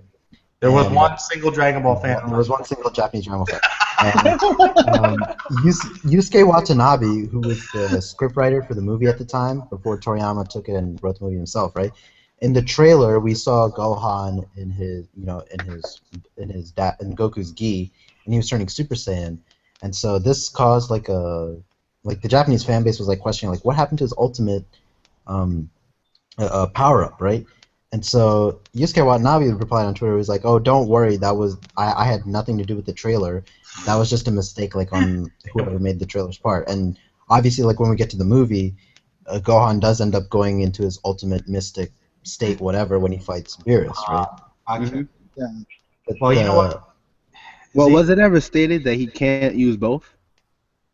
It's not saying that he can't use both. Like when he goes ultimate, like after Elder Kai does the thing, the point of that whole thing was that he doesn't need to transform anymore. Yeah. Like he just has all that. Like there's no need for him to transform. He just like has it all like already there for him. So his Because base form is naturally missing. though, like wasn't there a concept where transforming actually burns off more energy than it's worth, to where if he was naturally transitioning? I mean, then why would he need to transform into Super Saiyan at all?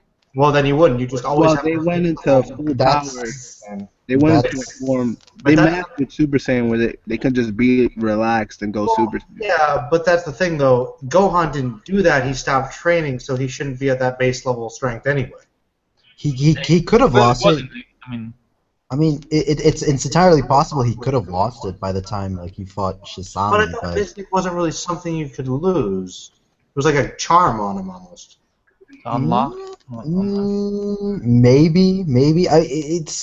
I don't know how to explain it. It's a. You're asking too many questions again. I think No, like the sword. It's. I really like Dragon Ball, dude. I don't want to. I know. Did you guys know though? Have these thoughts. You did like literally show me some new information I did not realize. That in 2013 on Twitter, like literally, there was one Dragon Ball fan. Did you guys know that? One Japanese artist. That's crazy. Think about it, man. There's a lot more now. Never like, before 2013, like really got popular, man. I mean, but to answer your question, Merlin, like you guys know there was this one fan. But to answer your question, like I mean, if it is a charm, like or if it's something akin to a charm, yeah, I thought it was magical, honestly. Or then I guess it could wear off. Frieza at some doesn't point, do because cardio. not only does Gohan not train, like all that potential that he had, because he doesn't, he's training, like he's wasting that because he's not training. He doesn't like to fight. You're reminding me. Did you guys see the Dragon Ball Z anime trailers? Honest anime trailers? Oh no, I have it in my watch later. I'll watch it. Oh, you guys should watch that. You know what? Go ahead, watch it. Yeah. It's not Manga though. When the Elder Kai was doing it though, wasn't he unlocking all his hidden potential so he didn't need to train? That was like the purpose of Mystic Form. Yeah. He was unlocking all his hidden potential and taking it beyond that. It was beyond his limits. So the fact that he's weaker now, isn't that kind of a inconsistency? Because that was some of a magical power up to where all that power he had, he didn't need to train for that because he was given to him by the Elder Kai. You know, with respect to the movie, so many damn things. they just give him power-ups like they're candy. No, everybody else has to work for it. They just like Gohan, you are the chosen one. Here, Guru did it. Fucking the Key Sword did it. Fucking everybody was giving him. Oh yeah, Guru, yeah. No, Guru was like, you are destined to be the hero of this anime. You have this power, and it will amount to nothing. Well, at the end of the Buu saga, he was the strongest non-fused character. Yes, we all know, but nobody cares. Unfortunately, nobody cares. It's true. I say this all the time. Technically, he was the strongest. Now he is. Who knows what he's doing fucking now? He's just hanging out, being a selfish asshole. Yo, I wouldn't go that far, man. And selfish. All right, if he's the strongest, he should continue being strong, man. Is studying really more important than saving the world? How naive is it to say, oh, well, there's not going to be another powerful thing coming to Hey, there are more than one ways to save the world, man. There's more than He's a superhero. What the hell is he going to do? He's great. He's a smart He'll create a new fucking sports car or something, and and that's gonna save the world. Like, what kind of studying is he doing that's so important that he's a superhero. Selfish. He is selfish. He is. Oh no, Zoro is selfish. But I like that. And not a good selfish. Like, they were good selfish, and that's bad selfish, right? That's bad selfish. Bad selfish. I mean, he went. He honored his mother's wishes.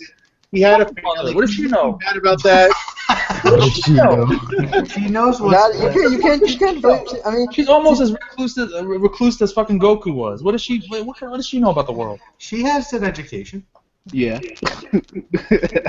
Yeah.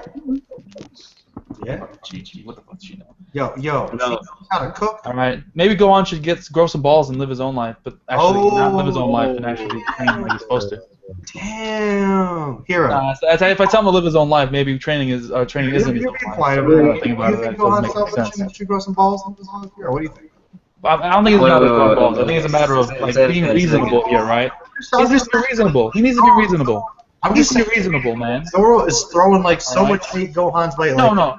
Come on, man. He, like you said, he was the strongest after the Buu Saga. He either one was too naive and thought, oh well, no, we're never gonna have problems again.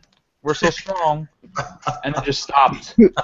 Or two was just didn't give a shit. He's like, I don't give a fuck about how to be. I don't give a shit about the world. Who cares if the entire planet is up? It's not like I live on this planet. This could be summarized. This could be summarized with great power comes great responsibility. He doesn't know about power and responsibility.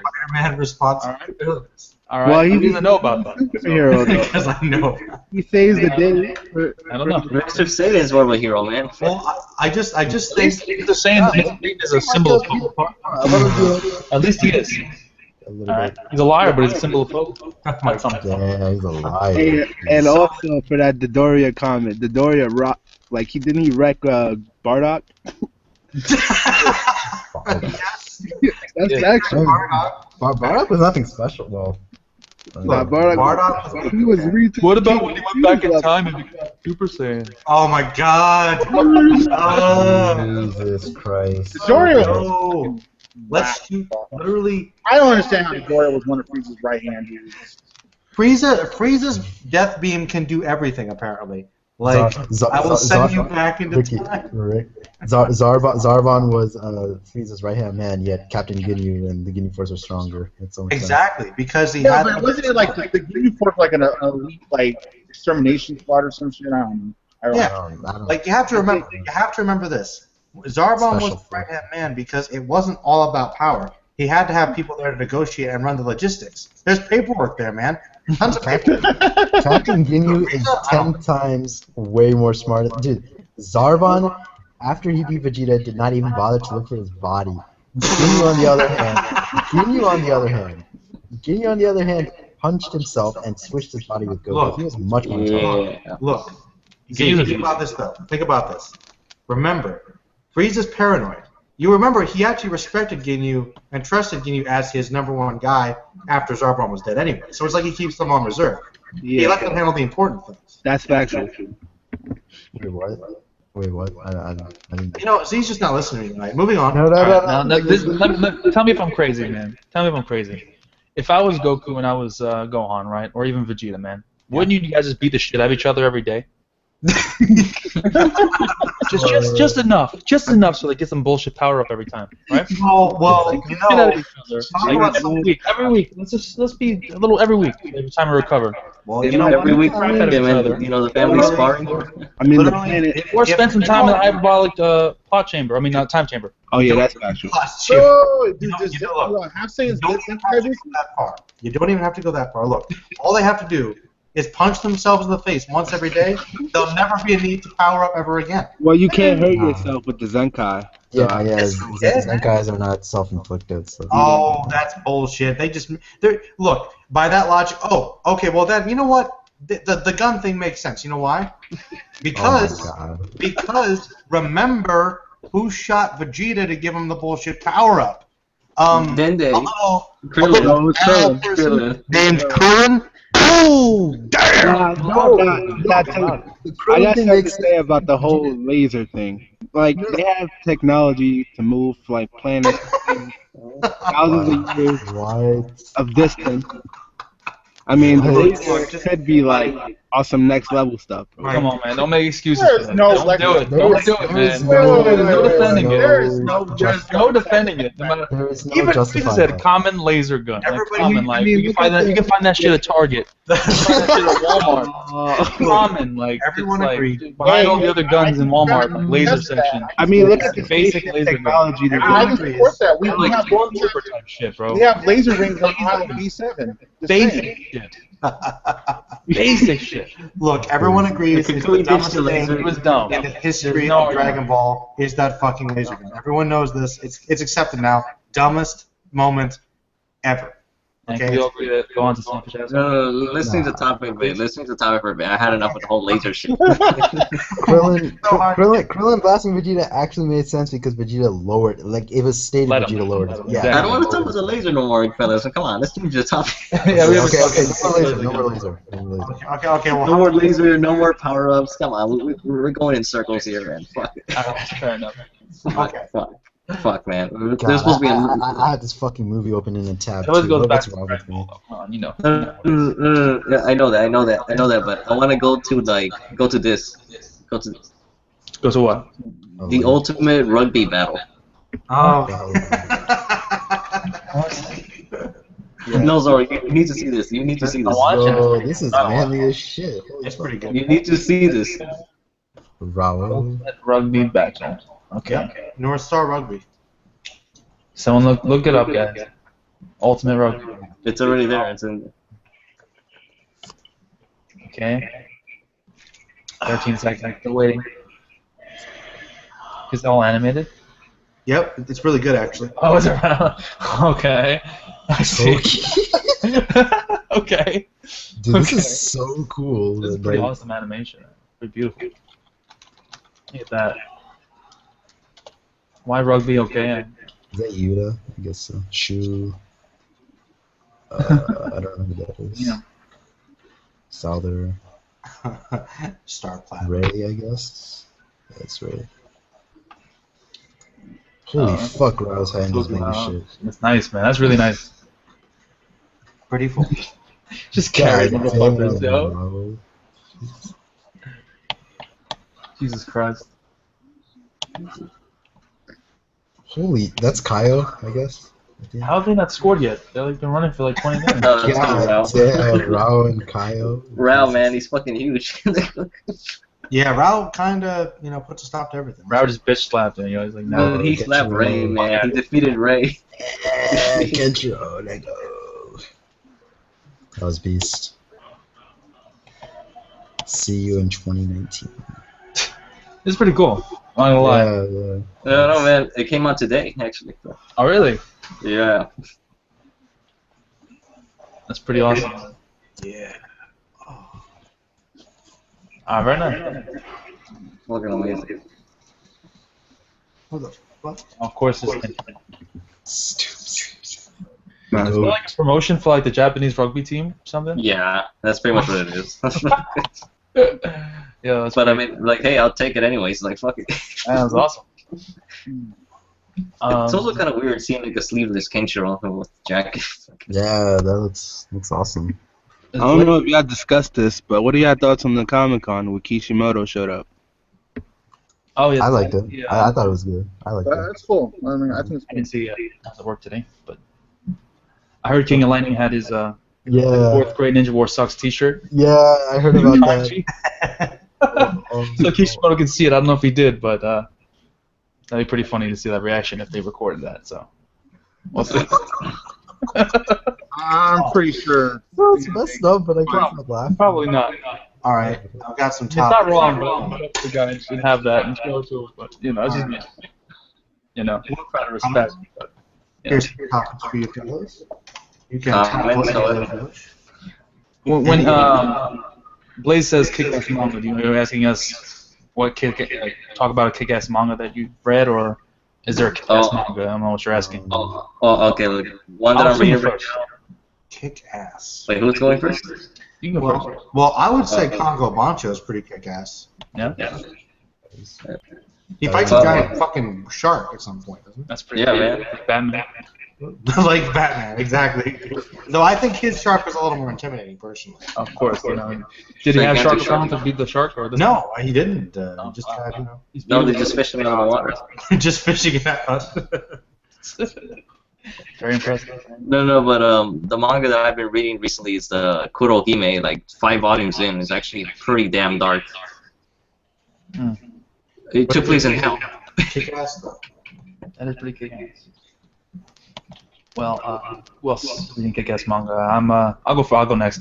I've been reading, rereading Vinland Saga, of course. And I just reaffirmed my love for that series. It's just one of my favorites of all time. It's incredible. It's fantastic, man. It's just so good. It's so good. It's amazing. Yeah, I've been getting a couple people on Twitter into it. So if you guys haven't read Vinland Saga, guys, please read Vinland Saga. It's just it's fucking one of the best. It really is. Probably my favorite thing of what I'm reading right now is 20th Century Boys. Yeah. Oh, nice. Oh, nice one. I'm really enjoying 20th Century Boys. Awesome. I love it. If it continues the way it's going, I'll put it over Monster, but I don't know if I can put Friend over Johan. Well, I could see that, actually. Yeah. I could see it. But I like Kenji more than I like Tenma right now. Yeah. Also could see it. I can see that too. The only problem I had with 20th Century Boys is maybe it's not really a spoiler. It went longer than it needed to. That's the only problem I have. They did kind of drag it out a bit. You're correct. It got dragged out. Other than that, it's fantastic. It's like 21st Century Boys stuff that's dragged out? Has a better a little bit, yeah. Uh-huh. A bit, I'd say it's still amazing. Like that's like a small fucking caveat to like the greatness of it. Yes, it's. I kind of felt that way with Monster, only because of the. It's not so much the plot; it's the structure made it feel more dragged out than it probably really was. Right. How because the way it transitions from arc to arc, it could have been a little bit better. Because it takes a minute for the arcs seem random until later on. It takes a minute to really get everything into focus. I was rereading Death Note. Oh. I heard that's good. It's a good manga. You never read it? I'm just kidding. Of course I read it. And I've watched it. Yeah. Yeah, I read and watched it. Have y'all seen Bakuman? That I haven't. I haven't. I read it. And that I haven't seen. I need to. Well, for me, I've been rereading JoJo's, and I finished part 4. I wanted to finish part 5, but they have like shit scans for the part that I'm at right now, so I'm waiting for Colored Adventure to get. I haven't gotten through that part 5, man. Yo, Manu, can't do it. Manu, talk to Ray or Shiraz. They'll probably know the best place to go for the scan. No, I already did. Like I think they had to read through the old scans too. Yeah, man. There's no complete good subs for 5. Yeah, but I mean, JoJo's Colored Adventure is like still working on that part. Like they came out with a new chapter yesterday. So. But you could always go to 6, man. Yeah, that's what I did. That's what I was gonna say. I skipped to my reread of part 6, and I'm on. Hermes is fighting. Well, part 5. Part 5. I stopped at Bruno versus Prosciutto on the train. Okay. Oh, really, man? That's like the best fight. I mean, but that's where the shit scans start, right? Yeah, I know. That's where they stop. And then part 6, I'm at Hermes versus that person who killed her sister. Oh, Limp Bizkit. Limp Bizkit, yeah, there we go. And so yeah, what's his name? Fucking Enrico Pucci. Fighters? No, Pucci just showed Limp Bizkit the bone for the Green Baby and stuff. Oh yeah, so that shit. Yeah. Alright. It's good because part 6 is in all full color, so that's gonna be. Dude, you know one thing about part 6 that like that I like though? Yeah, what's up? Is that for some reason the DG color scans, there's like a huge emphasis on green lips. On green lips? Yeah, Jolene always. Yeah, has a lot of green lips. Yeah, everyone has green lips. That's weird. Dude, what I was thinking, like, if you were to kiss those lips, do they taste like an apple Jolly Rancher? I mean, they look juicy though. You know what they taste like? They taste like lime Fanta. The goat soda. I mean, that's the crazy part of JoJo you worry about. You're annoyed about, like the green lips. I think once I've gotten past everything I've gotten past, the green lips is like we're far past that point. Yeah. No, man, the green lips seem like attractive. That's what I'm trying to say. Yeah, I mean, you ever tried it? That's all I can say about that. Like the dudes are like not super jacked and shit like this. Some weird fucking poses and stuff. I'm past that point right now. I'm past it. Like you're in the JoJo. It's so hard for me to I just rank want the to get parts. through part 5, man. I want to continue. I just can't. Having a really tough time. You know what? That's tragic. It's really so hard for me to rank the parts, though. I mean, to me, like part 7 and part 3 are the best parts, like, by far. Not by far, but part 7 by far. But part 3 over the others is only by a good margin. Not like. I haven't continued JoJo since the anime ended. You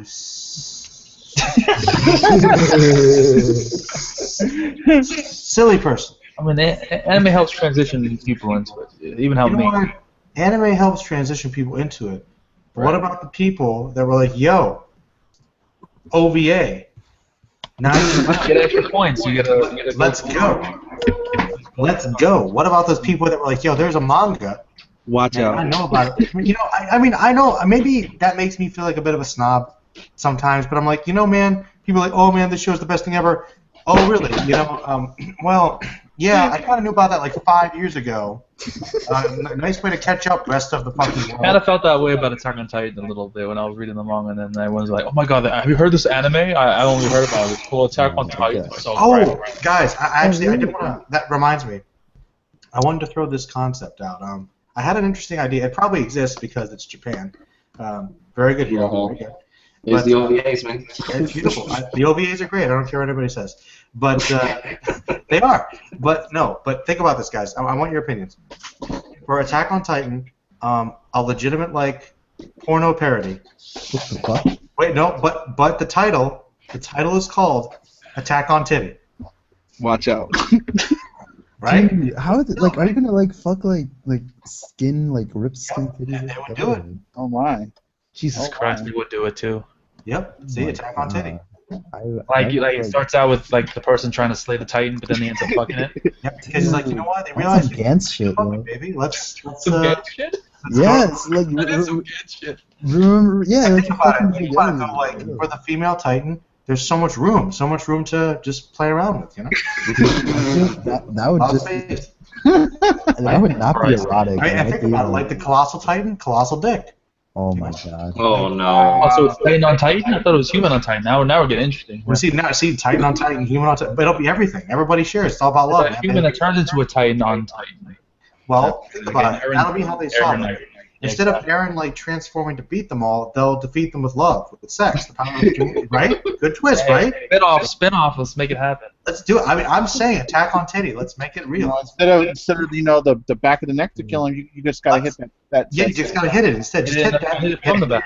Instead of the back of the neck, hit the G spot. You defeated the Titan. Yeah, there you go.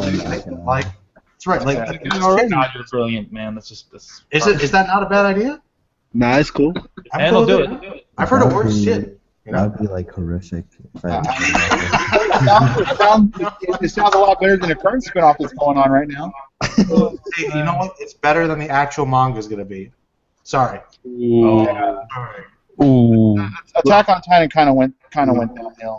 I dropped it a long time ago. I dropped it. I don't know. You guys know when I dropped it, right? You guys know when I dropped it. When? You fucking know, right? When? No. Damn wall, man. The wall being full of Titans? I was done with that. I'm done. I'm like, no, that's retarded. I'm done. Attack on Titan. Whoa, guys, I made Titans, man. You know what, man? The only reason it couldn't get hacked is because we made all the walls out of Titan and thought it was indestructible, even though it gets the Titan. They had their genius plan. Fucking no. Yeah. Attack on Titan is just better in anime. I enjoyed it as a manga. I don't think that's even that. I enjoyed it as a manga. I enjoyed it as a manga before an anime even existed for it.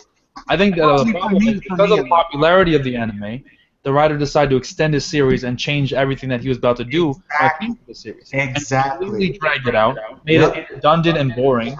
Zoro, think about this. The reason why Attack on Titan will not be one of the great series is because guess what he did to it? He took an original, awesome concept and turned it into a generic shonen battle series. God damn it! Yeah, but like all the I think all the political stuff that'll probably come off a little bit better in the anime. Rick, it doesn't matter though because all that matters is everybody has random power-ups now. The political stuff takes a back to the stupid power-ups. Yeah, the full-blown power system. Like, It's just I mean, the author admitted himself to fucking, buckling into fan wishes. Like dude, the author himself saying that he knows. Guys, seriously, the show was so great when it was normal people fighting these giants, and then guess what? Oh, he's gonna turn into Super Saiyan. I mean Titan, and then God. Yeah. So when that happened, I'm like, what? He was so much cooler when he was a normal kid with drive taking on giant monsters. Right. I agree. Like literally, rage right now. The first, when I watched the first couple episodes before Aaron got eaten, I was really all right, I see potential with this kid. I like him. I really did like him. And then he got eaten and he got the power up and he was just there. And then everybody does it. It's like, look, at least Dragon Ball had a lot of characters fight before everybody took over with Super Saiyans. They just went straight into that with this. They went straight to Super Saiyan. If you're not a shifter, you're irrelevant. You know? Well, okay, correct. If you're not a shifter, if you're not Levy, and if you're not Mikasa, then you're irrelevant. And you just fought her, right? It sucks so bad. Exactly. It's just I don't know. And I don't feel like the same fear factor from the series in general. Like reading it, I'm not get that kind of feeling of terror. Titans show up. Yes, they're dangerous, but it's just I don't know. Maybe it's just the way that it was written. It's just not as intense. Well, think about it. If they can kill them all and make them a wall, they're not that bad. I don't know, man. Yes, you know. That's why you dropped it. I was on it for a long time. Like I'm not just saying that because I'm an anime only guy. I was reading it for a while. Yeah, fucking Bankai got me on it a while back when I first started my channel. So like 4 years ago, 3.5 years ago, something like that. And it was just I don't know, man. It just kind of you're right. It kind of turned into a generic battle shonen, and it got dragged out too much. They should have been done by now, honestly. Should have been done by now. You're right. It should have been done by now. You're right. I mean, some series are made to stand the test of time, some aren't. And which one is made to stand the test of time, Zoro? Which one is Dragon Ball? Got a name drop. I said Dragon Ball. I didn't say One Piece. I said Dragon Ball. Oh shit. I said Dragon Ball, although I was, Well, to be fair, One Piece we can't. One Piece too. Yeah, I think One Piece will One be the Piece, same. it's been around so long, it's got such a staple. It's hard to say. I think it could. I think It's a really good show. I think One Piece. I think so. There's a lot going for it. So. But Fairy Tail, though. Fairy Tail will definitely stand the test of time. Oh, yes. Right? I mean, think about it. It stands out. People do. People like that Natsu, man. They like the fire in the belly. They do. Friendship power. Do you guys ever feel that? Do you guys ever feel that with what's his name, with the Hiromashima? Like you know how Kishi saw Code's review. You ever feel like he watched? Wait. Was that factual or was that like? That was real. That was a real. Oh my goodness. Oh. Yeah. Nah, if Hiro really cared about what any of the fans thought, then he would fucking not make such a shit manga. Oh damn. I want to apologize. I mean, let's be honest, man. It's okay. He makes a very specific, very generic, very simple series. And, but you know what? It sells. That's exactly why. But you know what? There's a difference between what sells at the moment and which will be remembered for a long time. There is a difference. There's one saving grace to Fairy Tail. Answer. Well, two saving graces. Well, three. Too many graces. I'll give it the art. I'll give it the fan service. Fan service. He can draw dragons. All the dragons in Fairy Tail look cool in my opinion. That's cool. He can draw girls. He can draw girls. So that's 4 things. That's 4 things. But come on, man. See, most shows are like plot, characters, themes, but girls, dragons, He's the same thing, right? I also think Zeref is a good character, though. Hey, actually, Z, since we're bringing up anime, this one's a little bit underrated. I was wondering if you've heard of it. It's called Bakano. Oh, is that underrated? I've never heard of it. I think a lot of people don't know about it. It's not that good, man. People don't. Oh wow, I've never heard of it. What is this show? Literally, that is like your quote, man. Fucking Bakano is like the best reaction ever. Fucking.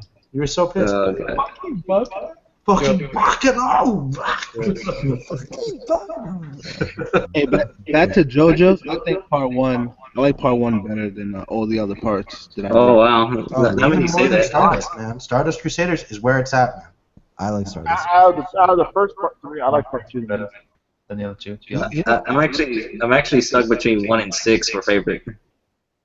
Yeah, six is pretty good. Wait, was it? Six. I forget who. Z. Yep. What's your favorite part again? Is it 3? It's shifted over the years, but it went from 3 to 4 to 7. So my favorite part right now is probably between 3 and 7. I have heard somebody say part 5 is their favorite, but I forget who said. Part 5 is No, that's dual killing. Oh, it's dull. That's You right. were talking shit about part 4. I think somebody here was just like saying that they didn't like part 4 in like our fan group call. Was that Ed? Who said that? I recently said that I didn't think part 4 was as good as I thought it was, but I never said I didn't like it. I said I thought part 3. Maybe somebody else. Maybe I was overstanding. I don't know. I don't know. I was thinking, like, wasn't it like I don't know yourself that was thinking you didn't like part 4? I love part 4, but it's just that part 3. Well, no. Well, I don't really like part 4 as much, but here's the thing about part 4. Like, part 4 is just like too slice of life-ish for my taste. Yeah, it is. There's too many like random things. Like, it's so good. That's the thing. yeah, it is. Kira's amazing, but like here's things, or like that thing with Tonio, the chef, like that was just so random. Like why was that needed, you know? A lot of it was kind of unnecessary. It was needed for the water, see? It was all about that water. And don't get me wrong, I do like Tonio actually. Like he's actually in part for one of my favorite side characters, but it's just like It only appeared once, man. What the fuck? and this is what I was saying, like Hero, like in that call that we were doing. I've noticed like JoJo's just has a lot of random stuff happen, and that's not necessarily a bad thing, but it's just like when you go from fight to fight, and because there's virtually no rest in between the fights that happen, you know, with the various sand users, but some of them have very little relevance like to the overall goal, main objective of the story, you know, like. Again, what does that chef have to do with Kira? Nothing. Right? Nothing. Exactly. Anything. I mean, the Cinderella had some relevance. Yeah. That's about it. Running from crazy bitches that want to fuck you and kill you at the same time. Well, a problem.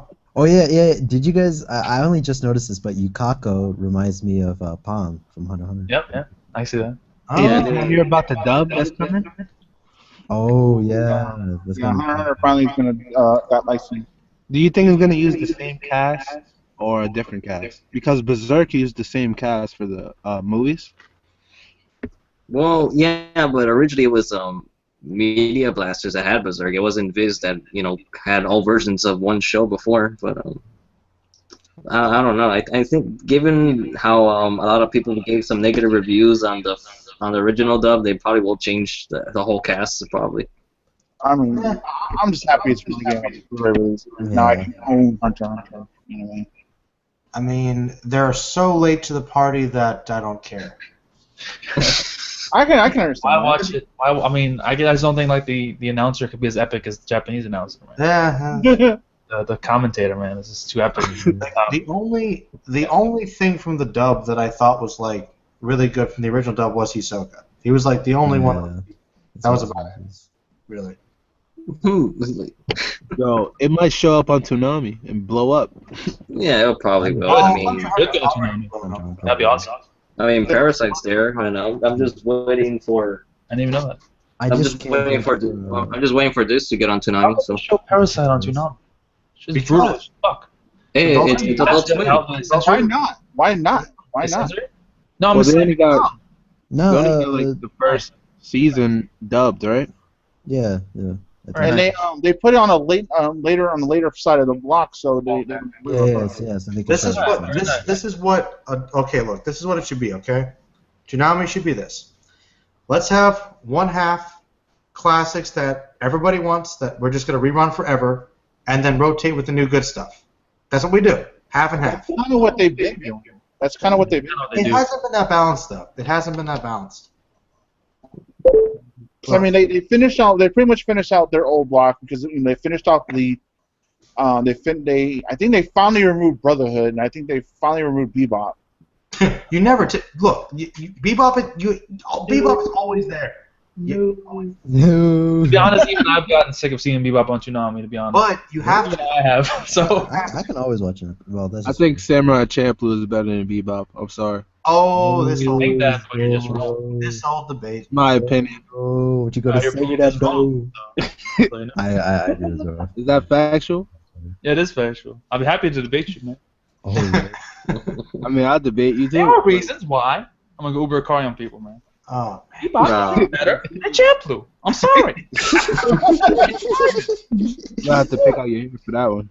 Look, I like both. Look, I'll tell you one thing. Bebop is probably a better series overall, but it does not have one thing that Champloo does have in abundance. Okay. A useless female character. Well, well, she drives the plot. Ooh. I mean, with the whole Sunflower Samurai. Sunflower Samurai is awesome. A dying old man. Yeah. A dying old man that contributes nothing. Yep. I'm kidding. I love Champloo too. It's not. I don't even hate food like that. I like to mess around. Yeah, I know. I like to mess around. I don't think she's that bad. I just think that she's kind of like pointless. I mean, I know what she was supposed to be there for. You know, can't just have the two guys, right? They gotta have a reason to go and join on the to be honest, adventure. Gotta have a reason. Gotta have a goal. Gotta have some comedy relief. You know, gotta have a female in the cast.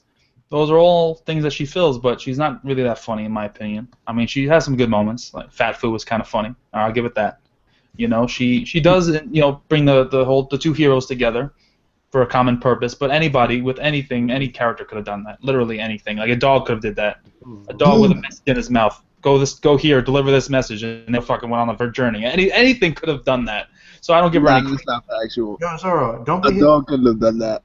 A dog. A dog. Don't be hitting a cat, man. Anything. Like a fucking a parrot could have did that. Like I'm not giving her credit. Parrot? A parrot with a message in its mouth. That could have been. Dale's parrot. Look, I don't think that the two guys would have been like sent on a mission together and made peace with a parrot. I think that might be. If the parrot had in its mouth directions to treasure, and they decided to go on the journey to find that treasure, you don't think that they could have? You've been reading too much One Piece. Yeah, man. One Just Piece. saying, man. It's not that simple. Oh man, like that just because she gives them a common goal doesn't mean that gives her any points. On that note, though, Hiro, you know the best parrot in anime? the best parrot at what? Pet Shop or what? Full Metal. Oh, fuck.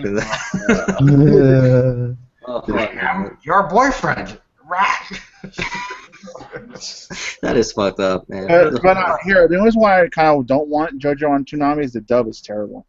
Yeah. I don't know, man. Dude, everyone has completely different opinions on JoJo. I've seen people that like Part 5 is their favorite. I've seen people who think Part 1 is terrible. I've seen people who like. I'm talking about the dub itself. Like No. I'm serious, man. I'm going with this because even with the OVA dub, some people hate it, some people love it. With this one here, like some people hate it, some people love it, some don't like some voices, some people do. I mean, it's alright. I think they tried to. The violence guy clip again. Because people bitch about dubs. Look, back in manga entertainment days, every dub we have is Citizen Kane level. Okay? Like, even Funimation, original Dragon Ball Z, is pretty decent by comparison. So, when people complain about shit like that, no.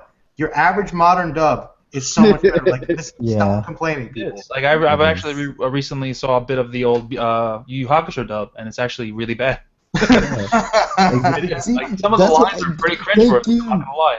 Thank you, Zoro. That's what I've been saying. Some of those earlier arcs. But people are so blinded by nostalgia that they don't realize, they don't even think to Yes, go back and rewatch some of it. Thank Like you, some of the thank you. some of the dialogue was really bad. Like Kuwabara was saying some really corny shit, and it was just so bad. It was really bad.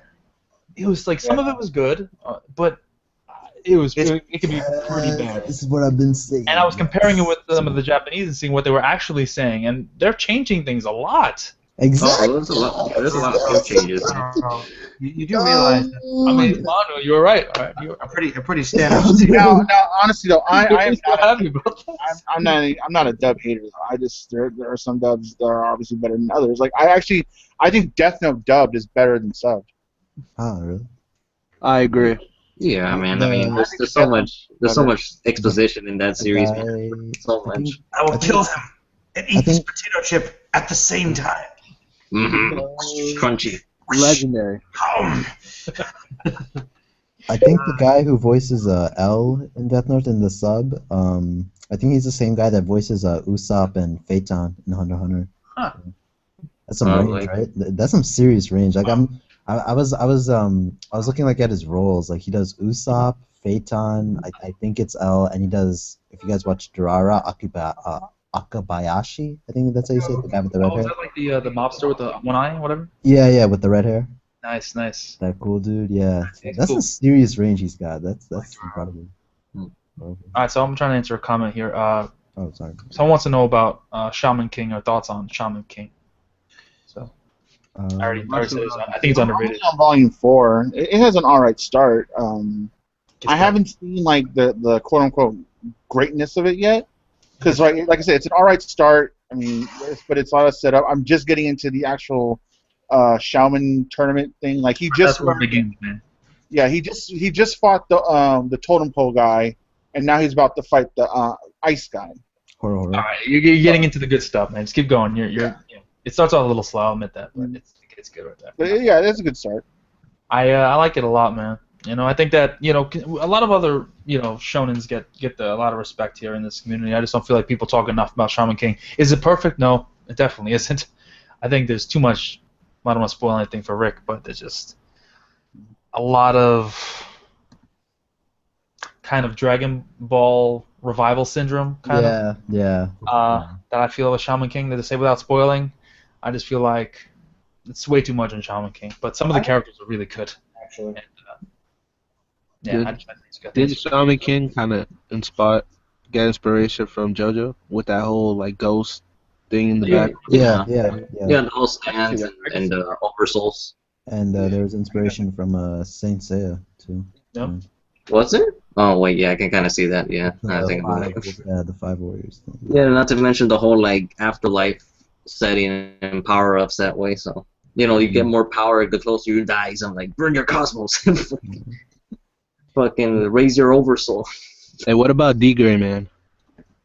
I love D.Gray-man. I think D.Gray-man would be. I think D.Gray-man, if it wasn't for its inconsistent schedule and hiatus, it would probably be a lot bigger in the community. Yeah, I think so too. Shaky Mick is a beast. He's classy, man. Classy motherfucker. Someone going back to Toonami, he said, anyone want to talk about how irrelevant Toonami is? See, I don't like the Toonami haters. I think Toonami is doing a decent job. It's constantly showing new series. It's constantly recycled. It's not doing what Toonami used to do back in the day, where it's just the same thing over and over and repeat. And I think a lot of people think it's irrelevant because we're not the ones watching it. Of course, we're not going to be the ones watching it. We watch anime online for the most part. Should be watching it though. It's mostly the kids, what I'm saying, the new generation that need to get introduced to this stuff. Yeah. And, then it is going to be the old people coming back to watch it that have already seen these series 100 times. So I feel like it's much better as far as introducing new people into anime than it is for old people to come back to rewatch some things. Right. That's just me, but I feel like it's doing a good job at that. It really is. It's a good rating. I gotta answer a question right here, or like unless you guys want to continue this with Opar. Go ahead. So just basically ask me a simple question like, what do I feel about the Cyborg 009 versus Devilman movie? But I'm excited for it. Is that recently today or a few hours ago, a new opening preview has actually got released, and the ending credits and the ending theme actually shows panels from the manga, which got me really excited. And then the opening was foreshadowing some key events with Satan, but I'm wondering, is it just going to be a tease for the opening, or is it going to be part of the movie or not? I don't know, because I want to see like the full storyline, but I don't think we're going to ever see it like anytime soon, with honesty. Just that I'm just hoping that it's at least fun, is at least exciting, because for sure the Devilman redesign looks really good. Yo, Devilman looks awesome. Yeah, he was fucking devil manly, man. Fuck, that's what he is. Like, literally, just the level of detail they put into him, like, those muscles, dude. God. It's crazy, man. It's like, he just looks like so fucking beast. The dude who's voicing, I think it's, which cyborg is it? Number 9? Not number. Well, the guy who's voicing number 9 is the guy who did the villain in the Naruto movie, the last one, But who's the guy with the jet boots? I forget his name. Jet Link. Yeah, the guy's voicing. I'm excited to hear what he sounds like because his voice acting is pretty like top notch. So. Well, I'm not too familiar with like the voice cast. The only ones I recognize were like the Devil Man and Rio, just because they're the same people from Mazin Kaiser SKL. So like whatever. I know. It actually surprised me that the older Devil Man, that the original Devil Man actor was like still around. He actually he plays Cancer Death Mask in Saint Seiya. Yeah, CGI. Death Mask. Yeah, that's his name. Yeah, Cancer Death Mask. That is fucking. He's pretty beast, like for his the little fight that he has. Jesus Christ. And it was so deadly, his like Cancer Death Mask. Like My name is Cancer Death Mask. and then the Devil Man from the OVAs, he actually voices Aizen, so surprising. So like, I don't know, like Devil Man people go places. That's pretty cool, man. Alright, now that Heroes answered that question, I have a question for Rick, man. Rick, you here? Yes, sir. I'm just curious because I didn't get a chance to catch your streams, or anybody else that was watched over here. I know Merlin hates Arrow, but what do you guys think about the Flash and Arrow premieres? The Flash was, I thought, the total package. I thought the Flash one was on point. Yeah. Arrow, though, was kind of dumb, as always. I know you don't think it was dumb, Rick, but I thought it was dumb. It wasn't as good as Flash, but I think it did what it needed to do. I think in setting up the season plot, I thought Damien Dark's introduction was really well done. Like I think this dude, like you can tell this dude is legit. Like you could. I get that. Me, I felt like I understand now why Ross just didn't go up and snipe the dude. But the minute like Laurel saves the kid and the kid just gets up and out of nowhere goes, "Wow, you're strong!" Like what? That was corny. It was corny as fuck. It was stupid how like nowhere. Look, it was stupid. They gave Felicity and Oliver. So cheesy.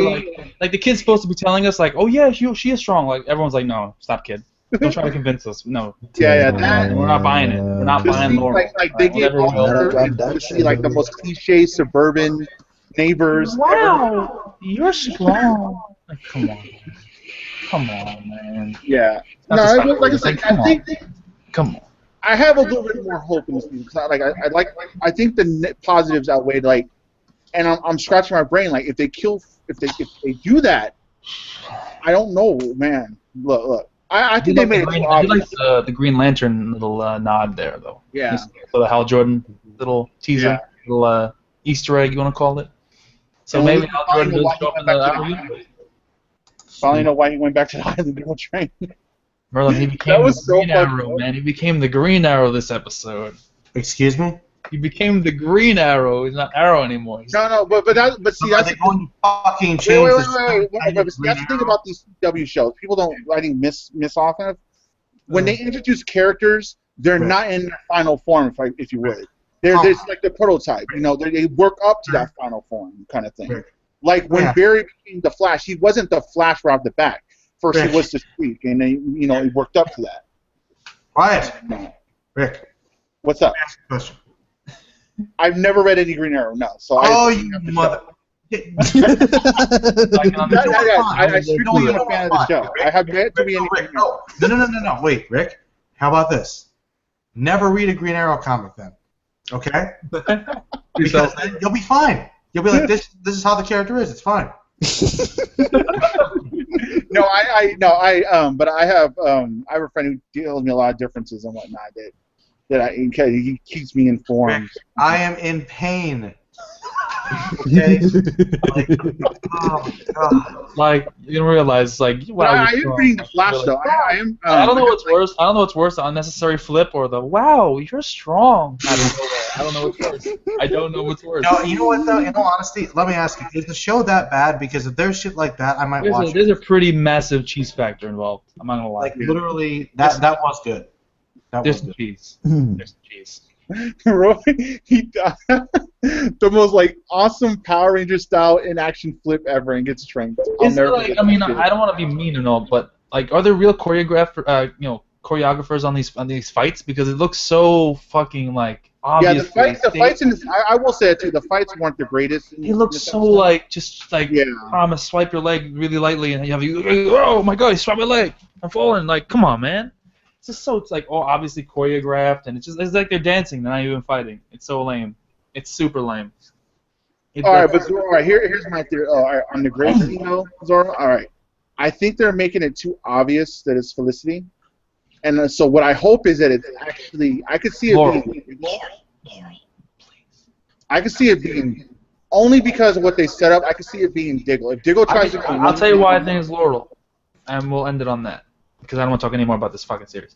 The reason why I think it could be Laurel is because they're bringing back the White Canary, right? Oh my god. They're bringing her back, right? In the new series, the Legends of Tomorrow, I think it's called. Yeah. So that can make Laurel out as the Black Canary because she's garbage anyway. No one likes her. They know no one likes her. She's out and bring in the White Canary. That is and awesome. Merlin walks away. Merlin's done. I'm sorry, Merlin. I'm sorry. I'm sorry, Merlin. Oh, he's getting a comic. He's getting a comic. He's getting something. I'm sorry, Merlin. What do you got there? The Green Arrow? But yo, the Flash one though, the Flash. The Flash was great. The Flash was great. But I was confused on the Flash one though. What about you were confused about? Because, see, Barry goes into the wormhole, right? Well, right. I mean, now it makes sense because I left the episode. But when I was first watching it, I was confused because I was like, okay, so is this in the alternate universe that the timeline, or was this in the main? Like, I wasn't sure, but I guess it was the main one. Yeah. I still think it was a missed opportunity. This is the way I've interpreted it. By killing Wells, you also kill that said world or timeline, right? Right. Because it would never exist. I think by Barry stopping the singularity, it stopped the erasal of that timeline, and that's why that timeline still exists. That's how I'm seeing it. Because I think that's what created singularity. Wells' destruction, and therefore at that time that existed, singularity was going to come in and eat up that world because it would. They never explained why the singularity came in the first place. I mean, you could assume that, but I don't know. I don't think like running fast with a little bit of fire kind of would change that, would it? I don't know. I think they missed an opportunity to have Barry go to another universe. He's totally fire. He's energy. He's like, at least I mean, he's supposed to be energy. He's like matter manipulation energy or something. Ray told me. So it's possible that that's how he was able to disrupt that whole flow. That's why it worked. All right. Fair enough. I don't think he's dead though. To be honest, it's probably in another universe or something. Ronnie. No, I know he's getting recast because the actor is doing the X-Files miniseries. Oh, okay. That's interesting. Maybe that's why they killed them off. Yeah. But see, here's the thing. I thought Stein and Ronnie were connected. Like, so if one dies, the other dies. Because remember, like when Stein was getting tortured by that guy, general. Right, he felt that exactly. So I don't think he might not be dead. He might not be dead. Yeah. Just in another timeline or something, universe or something. I don't know. I think that was a missed opportunity though. Maybe they could have had Barry go to like Jay Garrick's universe. Instead of having Garrick come here to their universe. I feel like that could have been a big, pretty cool thing to have him be introduced to a whole new kind of environment. You know what I'm saying? And be introduced to some of the Golden Age superheroes. That would be pretty cool. But they didn't go that route. So I'm kind of disappointed in that way. But all in all, it was a great. I like the fact that Cisco is going to be set up with Joe more often because I said this in my review. I think Joe and Cisco have way better chemistry than Joe and Eddie ever did. Fair enough. Yeah, they have. I guess do that. But I still don't understand why the father needs to leave. Is that because he can't be on the show anymore and needs to do other stuff? I think because he feels like he'd get in Barry's way. Yeah. How? How would he get in Barry's way? I think because he just got out of prison, so I feel like Barry, because he's seeing his dad out in public for the first time, he wants to do stuff with him, and that would I guess take away from his hero role. You could take energy, I guess, or whatever. Right. I think it kind of because I mean, there's if you look at this at the pilot, there's a theme of moving forward, and it's kind of complemented in that one scene. It's about moving forward, and Barry now needs to be the Flash, not for his father or to right the wrong, his mother. He needs to be the Flash for the sake of being the Flash. And I think the dad thinks that with him there, he can't do that. Fair enough. Because he'll want to recover his past with his dad, make up for lost time. Am I alone in saying that DC is superior to Marvel? You are not alone, sir. I agree with you. In what sense? Oh. Comics?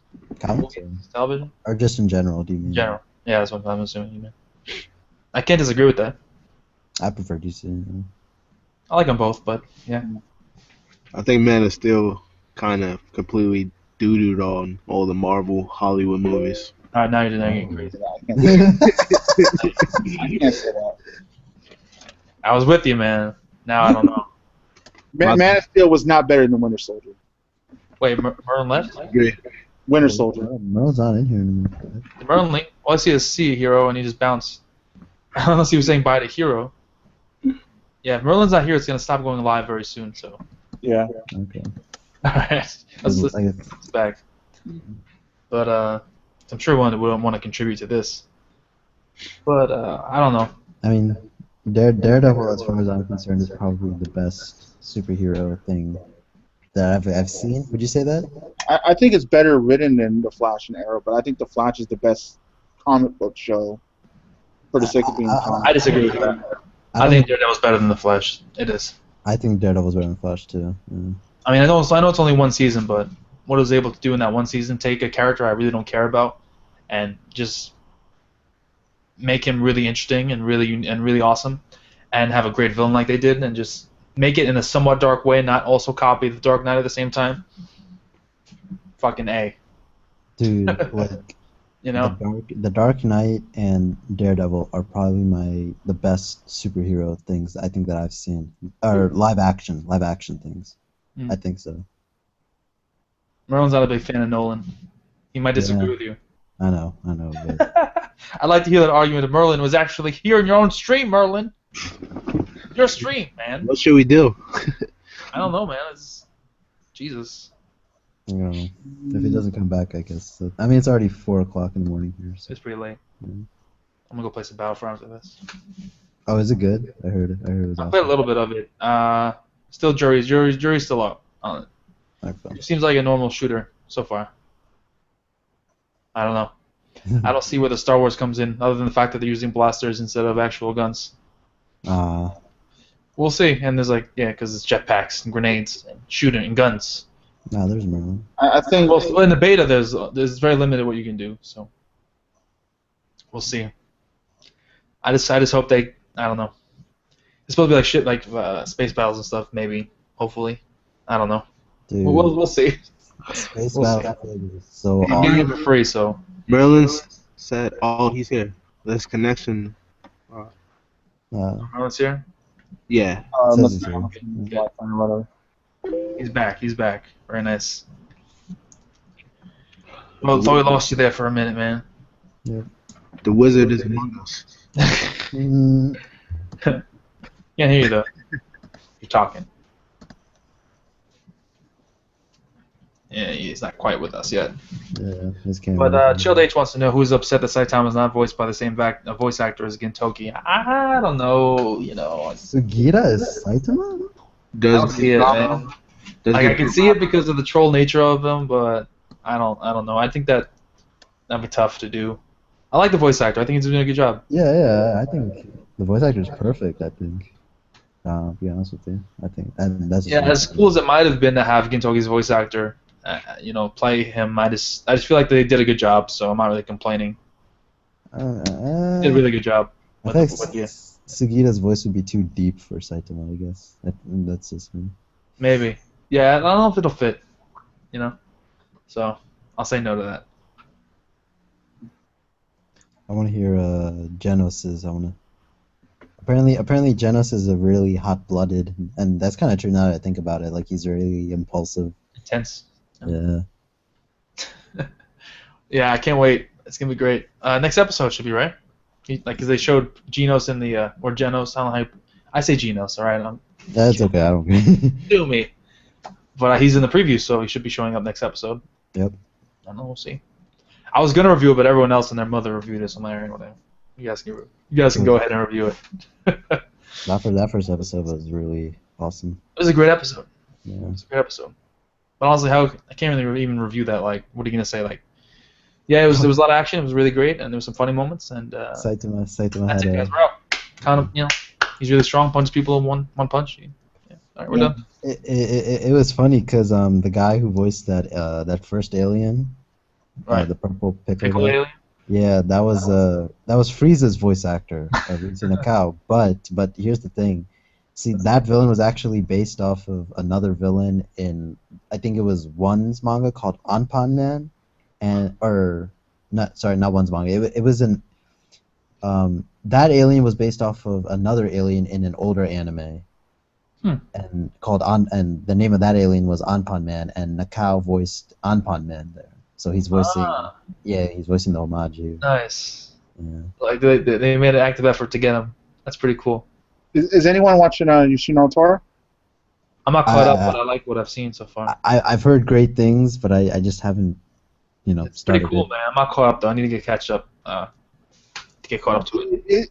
It did what the one thing people complain about with Parasite, how Parasite's an older series, but they modernized it.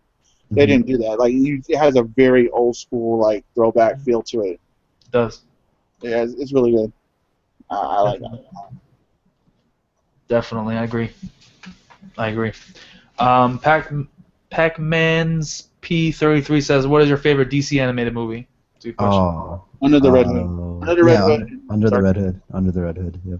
But I already knew what was gonna happen, so it's like not much of a shock. You know what I'm saying? I mean, it's a good movie, but the whole like twist, to who the Red Hood was like the biggest part of it, right? I already knew who it was, so.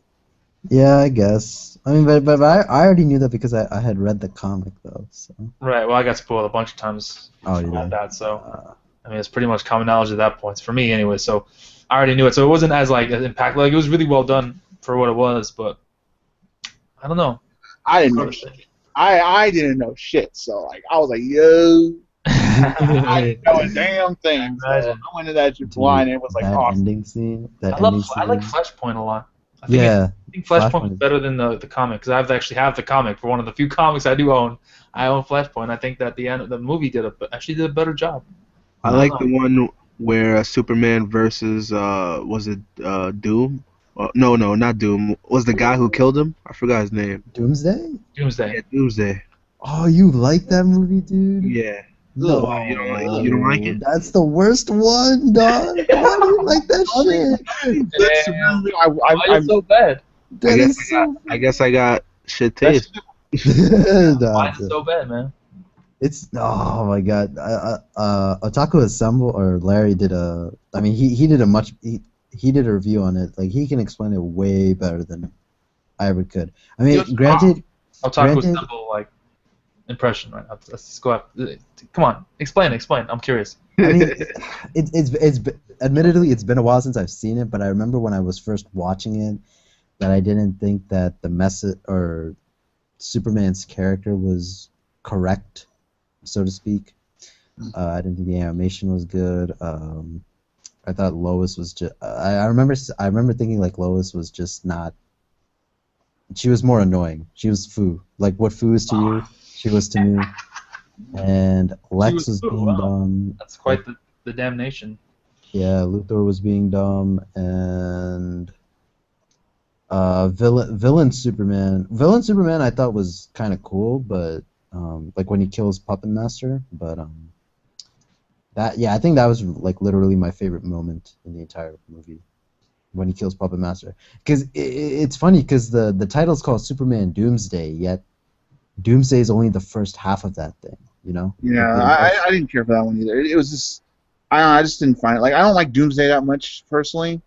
I like Doomsday, and I mean just from what I've seen from him in like his anime incarnations, I heard he is pretty cool and a little bit deeper in the comics, but the way they portrayed him in like the various animated movies and shows and stuff, I just don't care for him that much. I don't know. I'd probably have to rewatch it to give you like a better explanation. But all I remember is like when I watched that, I thought like this was not a very good movie, and then I watched Larry's review, and I pretty much agreed with his and Ziploc Gory's reviews, and I pretty much agreed with everything that they said. Yeah. I wish I could give you a better answer. Justice League Gods and Monsters is really good too. Yeah, I thought I wouldn't like that, but I ended Is that up the one where it's wait, who's the villain in that? It's kind of like an alternate telling. It's done by the guy who did Batman the Animated Series. Okay. Yeah, and he it's kind of like it's completely original. It's his own take on Batman, Superman, Wonder Woman. Oh yeah, I remember seeing that the description for that, and I didn't want to watch it because it was just those three. Yeah, but it's really good. Like if you want to get like a little taste of what they're like, you can watch like the shorts on YouTube that like kind of are like prequels leading up to it. Right. Yeah, dude, Wonder Woman having sex with Steve was just like so like I thought it was gonna be in the film, but it wasn't. I was like, damn it. You horn dog. I'm such a Or horn dog. sex. No, but like Wonder Woman was like really frisky like in this movie. I was like, god damn. Oh yeah. I was like, she looks different. She has like orange hair now and stuff. Kind of looks like Hawkgirl a little bit. Oh well. I haven't seen that one yet, but I saw it and I was like, yeah, should I get on it? I don't know. We'll see.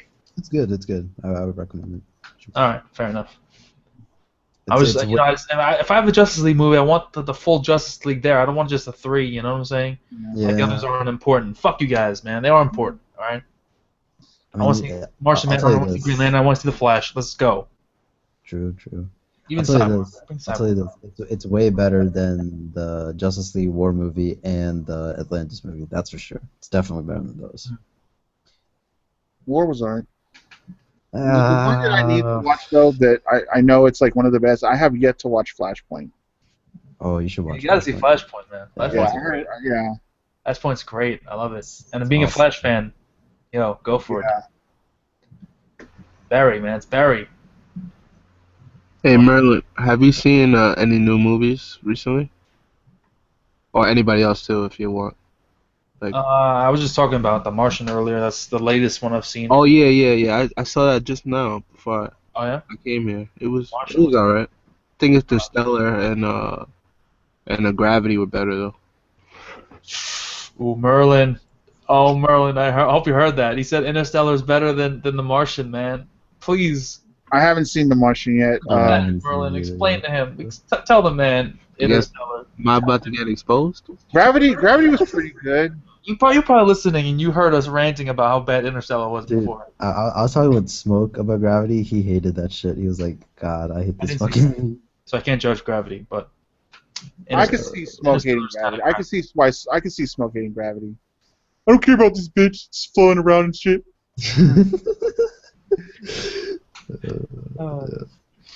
But hey, George Clooney. I will say, not as good as I would have liked it to be, but I don't think it was shit. What, Gravity? No, Interstellar. It's just full of stupidity. Like we were talking earlier about fucking dust being like the thing that that fucking ends mankind. Like, where's this dust coming from? Just comes out of nowhere. Dust was created because of global warming. That's not how fucking dust works. Number one. Like, there's a whole I would recommend anybody on this stream watch it, man. Like, go to Merlin's collab channel and watch him and his friend review and break down the stupidity in fucking that movie. They just destroy it for a good 45 minutes. It's the funniest thing you'll ever see. And just point out all the idiotic shit that's in that movie from beginning to end. And it was beautiful. It was like, I was one of the only people that thought Interstellar, yes, it was entertaining, but I just found it especially dumb. And I didn't even think the earlier parts were that bad. I just had a problem more with the ending. And then once I started watching their video and realizing some of the things that they were saying, I'm like, wow, that really was stupid. So I recommend everybody to go check that out. That was very good. Did you tell Tom Oni Mihawk's this? That guy, I think he likes him. He's a fanboy of that movie. I don't know, man. I mean, my favorite Nolan movie is Inception. I can defend Inception to anything. I love Inception. I think mine is Dark Knight or Memento. I think one of those two. Did he do Memento? Yeah. It wasn't. Yeah. Okay. It was. He did the. Did he do the Prestige? Yeah, he did the Prestige too. I like the in the comments. Oh my god. I don't remember anything about the Prestige. I like the Prestige. God, you're a fan. Prestige are good. Now, the most recent movie I saw though was I saw Black Mass the other day. Black Mass. That was pretty good. That was actually really good. And then I saw Southpaw recently. That was pretty good. It was all right. It was all right. Yeah, Black Mass was cool. Kind of a more urban Rocky style kind of thing. Could have used some more boxing in it. Jake Gyllenhaal. But Jake Gyllenhaal was on point with his acting as always. Little girl was a good actor. Actually had a good child actor in it. I think the latest movie I watched recently was rewatched. Oh, sorry, go ahead. Gone Girl, I think. Yeah, that was a while ago. That was the movie with David Fincher as the director, and then what's Ben Affleck as the main character. Yeah. I expected a little more, but I thought it was an okay movie. It was a good movie. Anyone see Ant-Man? Oh, sorry. Did anyone see Ant-Man when it came out? Oh yeah. I still need to watch that. I haven't watched it yet. It was good. I heard it was good though. It was good. It was solid, no doubt. I don't think it needs a sequel to be honest, but yeah. I think it's one of those Marvel movies that they do it and then he's just cool appearing in like Avengers and stuff. I don't think he needs another one. Don't think they'll make another one? Yeah. I mean, they can make some money if they make another one. I don't know. Yeah. No, I mean, I'm not saying it'll be bad. I just don't know where they would go with another one. Now they mentioned it. Yeah, Where would they go with a sequel? It's true. That's true. I don't know. So yeah, good point. And to make because I mean there was some recent news that they're actually kind of rearranging the order of Phase 3. They're gonna push back Black Panther to February and have put Ant-Man, the Ant-Man sequel, in place of where the Black Panther was. Wow. I'm looking forward to Black Panther, man. Man. Yeah. Hype for that. I wish they could make like a Moon Knight movie. A Moon Knight movie would be so cool. To be honest, I don't know much about the Moon Knight. Is he like Batman for like Marvel or whatever? He's Batman for Marvel, but he's pretty much like more susceptible to mental breakdowns, basically. And more than Batman? Yeah. That's saying something. I'm looking forward to Doctor Strange. Nerds died. So sad. I'm looking forward to Black Panther, man. George A., what are you doing? Oh, what's up, George? George? Oh, Manu! What the fuck was that? I had a dream. George, someone with the camera on for fucking love of God. Dude, Manu, I had a dream of Gohan getting Oh my God! Kick this dude! Kick him, please! I don't remember. Like he got like wrecked in one shot. Oh my God! This. Dream. I have a question to ask about you, man. Real quick. Gohan's a selfish prick and an asshole. Thoughts? True. You asking me? Or no, look like this. The only true hero of the Saiyans is Trunks, and that's Future Trunks, and it's a fact. All the other ones are motivated by selfish motivations. I can actually agree. Yeah. Goku only partially right. I don't think anybody can really argue that. And Goten and Trunks too. Yeah.